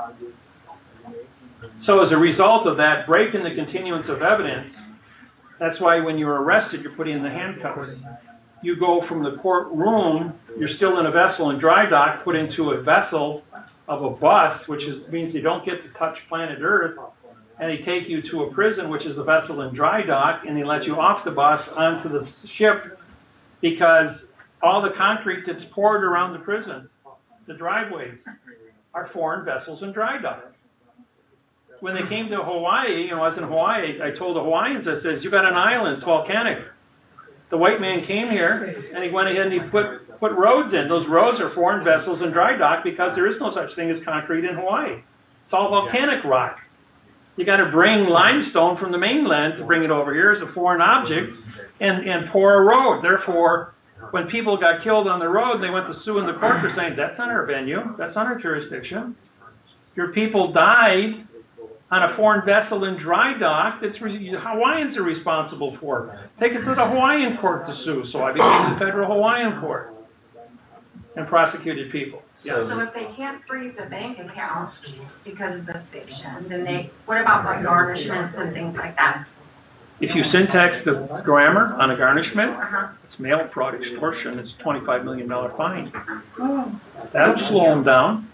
Yes. Okay, if foreclosure happened a while ago and if the house was sold, someone bought it, remodeled it, and it's up for sale again, is it salvageable? Yes. Because there's no statute of limitations for fraud under Federal Rules of Civil Procedure 9b. 60b closure, they never gave closure for the modification of grammar to take your house. In the word for, F-O-R-E, means no. Closure. The mortgage that you had from the bank was fraudulent with 4,700 mistakes. Therefore, the bank tricked you into stealing your down payment, stole your money out of your Social Security account without a contract. Therefore, they're subject to a $25 million fine, which you have $8 million coming your way when turned over to the Department of Justice and the Secretary General of the Treasury of the United States Treasury under the Whistleblowers Act, Title 31, Section 3729. How much do you charge to do stuff like that? $3,000. Same for everybody. Does that be in Russell charges the same, so does Leighton, so does Monty. We all do the same. Has anybody collected the $8 million? Yes. They started paying out on the 21st December 2014. It was announced. It's on there. Do the mortgages have to be in foreclosure or default, or can be a current mortgage that you can? Oh, you can even go after a current mortgage because it's still fraudulent. Right. Okay. You don't have to be in foreclosure to sue them. So the letter we got back from the U.S. Department of Justice saying that they had no jurisdiction over that. Does that letter, does it count? I mean, how do you vacate quantum language using an adverb verb letter? And Thule doesn't even exist. We did a research program that lasted 15 months, and Thule does not exist. He is not a real person. I have 50 different signatures written Thule on it, Junior. And the other thing with that is that the Senate Oversight Committee went after the Securities and Exchange, who had to write a 38-page brief and donate 2 pages just to me on how to handling the foreclosure issues from the Securities and Exchange under securitized-backed assets. And the Department of Justice, Eric Holder, had to stand down when he got sued 48 times under federal laws through the Senate Oversight Committee. Then when they dropped off 10 airplane loads of weapons to ISIS, and it was reported that the CIA did that, Eric Holder did nothing. Why did they do that? Oh, you see a letter from the FBI he got? That retired FBI agent? Yeah, and he went ahead and the Senate Oversight Committee said enough is enough, you're out of here. And so now Loretta Lynch is the new Attorney General who was roommate with Obama for 4 years in college. So the inside fix is still on the inside. Yeah. Cronyism. Well, yeah, because adversarial law creates commerce. Same way, if they got like a mortgage, like an assignment deed, that's so sad. I know assignment says no assignment. You know what a deed is? DE means no, and ED is in past time.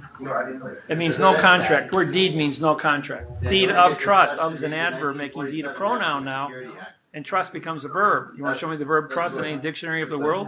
It doesn't exist. So how does one take correct possession to a property? How do you take possession? You file a quiet title in quantum language on your documents, and you file it at the clerk's office. In Hawaii, you do it at the Bureau of Conveyance. It's the only place because Hawaii is an independent country and only uses Bureau of Conveyance. Alaska has boroughs because it's under lease from Russia. Any place that was purchased is a borough. The whole Northwest Territory, North Dakota, South Dakota, Nebraska, Missouri, Louisiana, those are all boroughs. 1800.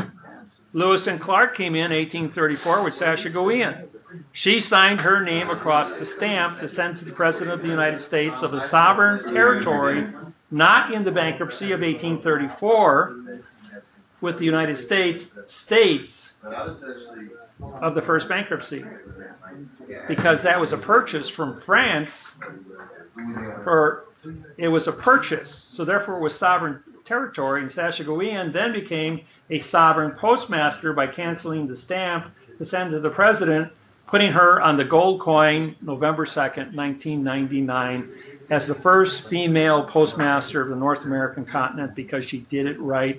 And Lewis and Clark were postmasters, officers of the military, and carried the letter to the president. That's why when they came out of the third international bankruptcy, went back on the gold standard, Sasha Goian was the only postmaster on the North American continent that could be put on a coin. When Susan B. Anthony signed her name across the stamp and took it to the White House for women's rights, she was the first woman to cancel a stamp declaring herself to be a postmaster, and so she went on to 1776 $1 clad dollar bill, or dollar, and that was a one-year publication. You got to know who, only postmasters appear on money. So you got to know why people get there and what the power is of signing, autographing that stamp and what it means to you when you do it. And when you put that stamp in your driver's license and sign it, you're pretty much guaranteed freedom of travel from that day forward because you have the understanding of who you are as the postmaster thinking to transport the mail of your body. M-A-I-L, not M-A-L-E. In charge of your own vessel. Yes, you're in charge of your vessel in quantum language. You can syntax the Maritime Bill of Lading on the highway, which is written with 400 mistakes. In adverb, verb, it says nothing because it's boxed. So it's a fraud. So it goes away. Yeah, the minute you challenge it and you sue for the performance of correctness, they vacate your ticket. And you have a clean driver's license. Yeah, do you still syntax it although it's in a box? Yeah. Okay. Just to prove that you understand syntax, because the DA is not going to say what's on the ticket. He's going to come up with a second or third charge. He might charge you with 20 other things. But if he writes it in adverb verb, there are no laws, rules, regulations, or codes, and you're blowing them out of the water. So he's obstruction of justice, Title 18, 15, 12. It's all an opinion of how he thinks you should be arraigned. And O is a vowel, is a single syllable, so opin means to join, and ION is contract. Opinion is no joining contract. So you vacate his position. Okay. Okay. So you understand that, like you said, they got guns and clubs. You be saying that, y'all, you go in front of them, they be like, you crazy, you don't know what you're talking about. You're something else wrong with your psyche, you're mentally, you know. Okay, you say that. All right, answer this question and I'll leave you alone. What's 5 plus 5 divided by 5? Give us the answer. 5, no, 5 plus 5 divided by 5. You gotta be easy. It's 6, right, but he's going to say 2. Yeah. Says you didn't follow the operations of math, you got the wrong answer. I says you didn't follow the operations of grammar, you got the wrong ticket. So you can't read and write and you can't use math. That means you cheated on your civil service exam. I have to bring that to the attention of the Civil Service Board. You cheated. You wrote your civil service exam in an adverb verb, and I can prove it. That means you lose your pension, your gun, and your club, and you're kicked out of the police force. You still want me to come to court with you? No, I'm not going to invite you to play in my sandbox today. So you be a good person and don't speed, don't drink and drive, pay attention, don't blow the stop signs away, and I don't want to ever see you again. It works every time. You make it sound so cool. It is cool. And you know, you do it with a smile on your face. You're going like, hey, I'm an amicus curiae. I'm a friend of the court. I'm a friend of the government. I'm a friend here to protect you from doing wrong things. The only thing I'm asking you to do is be correct. I mean, what's wrong with being correct? I mean, how bad is that? The IRS comes to me and says, I got 2 inches of complaints here from you. I says, from where? From the internet. I says, like, everything on the internet is supposed to be certified? And so I said to these guys, you want to ask me questions? Okay, let's go through your list there. I start syntaxing everything. I says, who put you guys up to this? You can't read and write. Do you have an oath? Do you have a badge that says you're an IRS agent? Do you work for the Treasury? He says, yeah, we're the United States Treasury, adjective pronoun for the United States. That means no citizen. I happen to be a citizen. I have a driver's license. So how's that got to do with with you having a trying to ask me questions in adverb verb? And I says, and what did I say? He says, you told people to pay their taxes using the correct parse syntax grammar. I says, well, of course I did. We don't have anything that's correct. Well, thank you for the confession of perjury. You're not going to arrest us, are you? Our supervisors put us up to this. I said, I think we're done here. He says, you owe us no taxes. We're zeroing you out. And then 8 people used my social security number from 8 different states and filed taxes on me. So now I have a 1200 encrypted social security number, and I have everything on my in my tax portfolio is special. I sue the government to pay them every year. Now, how do you do that? How do you sue the people? You syntax your 1099s, you syntax your 1040s, you syntax all of the paperwork to give you, and then you send them a letter. I am sending you my money, and I'm suing you for the correct form for avoidance of perjury. You'll get back your money and a letter that says you cannot pay us anything. Please do not file with our agency. Leave us alone. Yeah, leave us alone. When you sue to be correct, you have to vacate. Now here's where this comes from. This comes from combat. People have eyes in front. We are attack animals. When you join the military, you sign a contract that you will take a gun and you will attack the enemy and protect the people. If you are a coward, in turn and say no, use the word no, I'm not going to fulfill my contract, you're charged with treason. If you don't fire your gun, you're charged with treason. If you don't charge, you're charged with treason. If you turn around and run the other way as a coward, if the enemy don't shoot you in the back, your own people will shoot you in the back. But as long as you are honorable and you attack and you run out of bullets and you cannot attack anymore, and so you say, I cannot fight anymore, and put up your hands and surrender, you're treated with respect because you did your duty. The enemy doesn't shoot you because you're responsible. They honor you. And whether in all the wars, you see this happen all the time. And there's only certain isolated incidents where they just shot everybody. Anyways, but the point is, if you're honorable at all times and you sue to be correct, the person that's trying to steal and rape from you is going to cowl because he's wrong. If you know syntax, you will cowl him, and he will vacate his position, and you will be a free individual. Don't lose eye contact. Speak with confidence. Show them that you understand what you're talking about. You can use a simple math problem and interface it with grammar, and then what is your name? Is that a question or is that a statement? And no matter what you answer, you're supposed to syntax it. Now here's something I did. I went into a bar where I have pizza all the time, and I took a $20 bill, and I said, "Where is the money?" Yeah.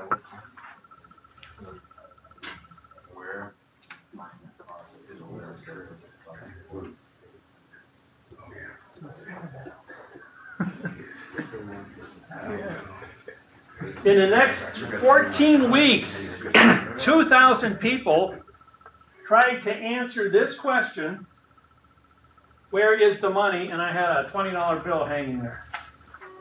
The bartender, Jim, said he had an education in the next 2,000 customers on the United States Treasury, banking, mortgages. He says he never knew that so many people knew about money and where it came from and the history of it. And everybody had something to say. Where is the money? And after 14 weeks, nobody could answer the quick question because I showed them what the answer was. And finally, there was a lady. She was an English teacher. She walked up to Jim and she told him where the money was, and he had to give her the $20 bill. And she was my English teacher from college. And she walked over, she saw me sitting there. She says, "I know who you are. You're David Miller. You do quantum language." And I know what that means. And so I explained it to Jim, and Jim came over and said, she knew what the right answer was, but she cheated. She read my website, so she knew what it meant. So where was the adverb, modifies the verb is. This is an adverb making money, a dangling participle verb. She says, money is a dangling participle verb. There's no such, she says, give me the money. I identified the syntax. Not one of 2,000 people knew what syntax was to identify a dangling participle verb, money. So she got the $20. You see, you can have a lot of fun with this. Yeah. Now, if you walked up to one of my other, this happened years ago, and probably this tale's been told so many times that people can't do it anymore. But I gave him the math problem, 4 + 4 divided by 4. I says, you go and hit every one of your friends, work associates, everybody. Write it down, say, I'll bet you dinner at the Outback Steakhouse you don't know the answer to this math problem. Everyone says, I'll take that bet, thinking it's a simple little 5th grade math problem. And everybody got it wrong for 3.5 months, and he ate a $20 meal at the Outback Steakhouse with steak and mahi-mahi and shrimp. He says he gained 30 pounds in 14 years. He goes like, but nobody got it. He says, finally somebody got it right. He says, and I had to buy him dinner. He says, but look at all the money I saved in 14 weeks. It's just a little math problem. So there's things you can do that are very simple to teach people and get their attention. I gotta do this. We gotta do the triangles. These guys are like that. You guys are gonna love this. This here, you're gonna have more fun with than shake a stick. I don't even know if this is on my videos. The first time I think.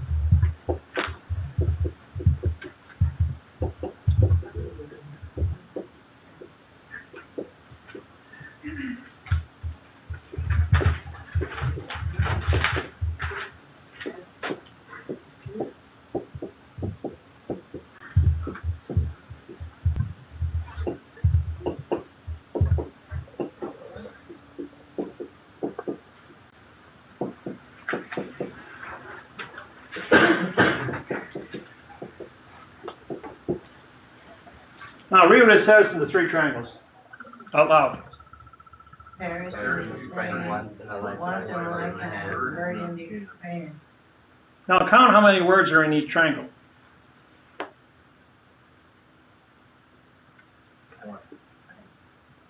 How many? Five.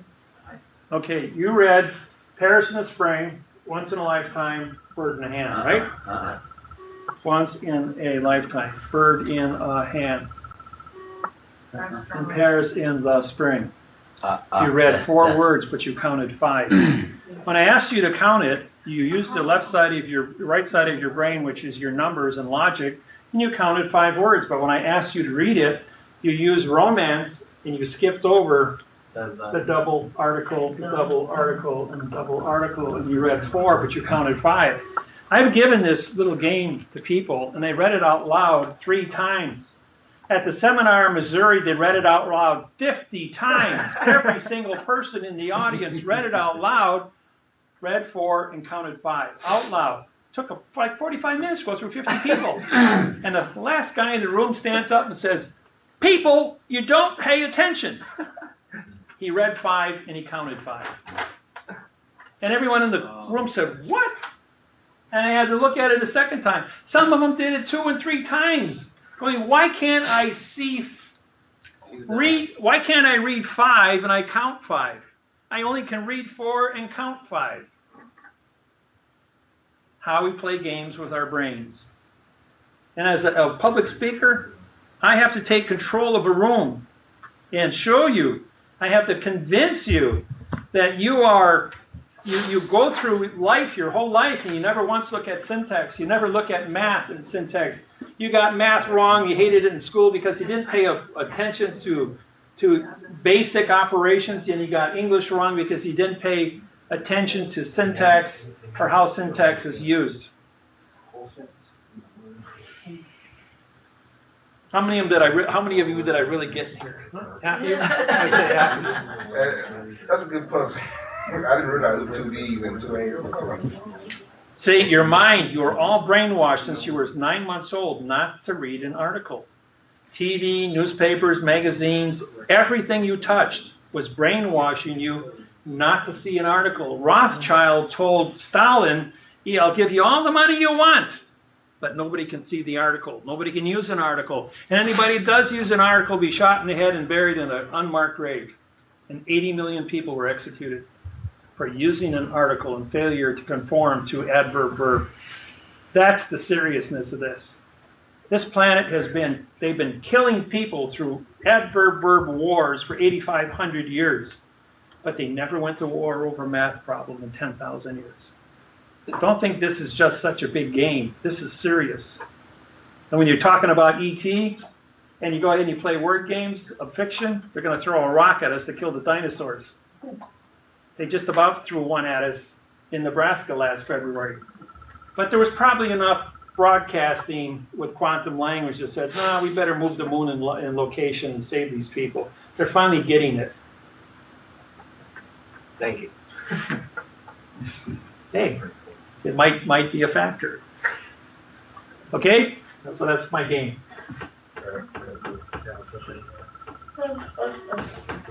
I have a question. Can one become a banker and act in a bank capacity? Knowledge. If your knowledge, go to school for banking, you can get into it and then go ahead and quantumize after the fact.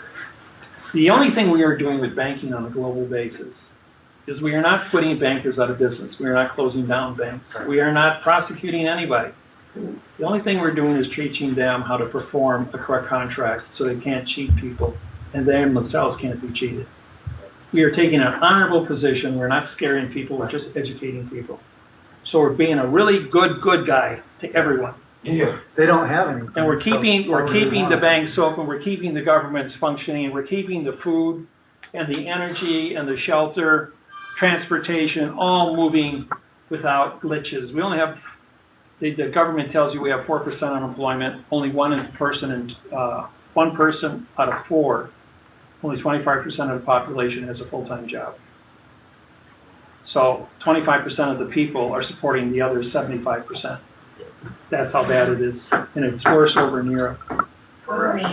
So And half of the population of the entire planet is rural and works on a farm. The other half of the population lives and works in cities. So, we, the unknown, led by the unknowing, have been doing the impossible for the ungrateful.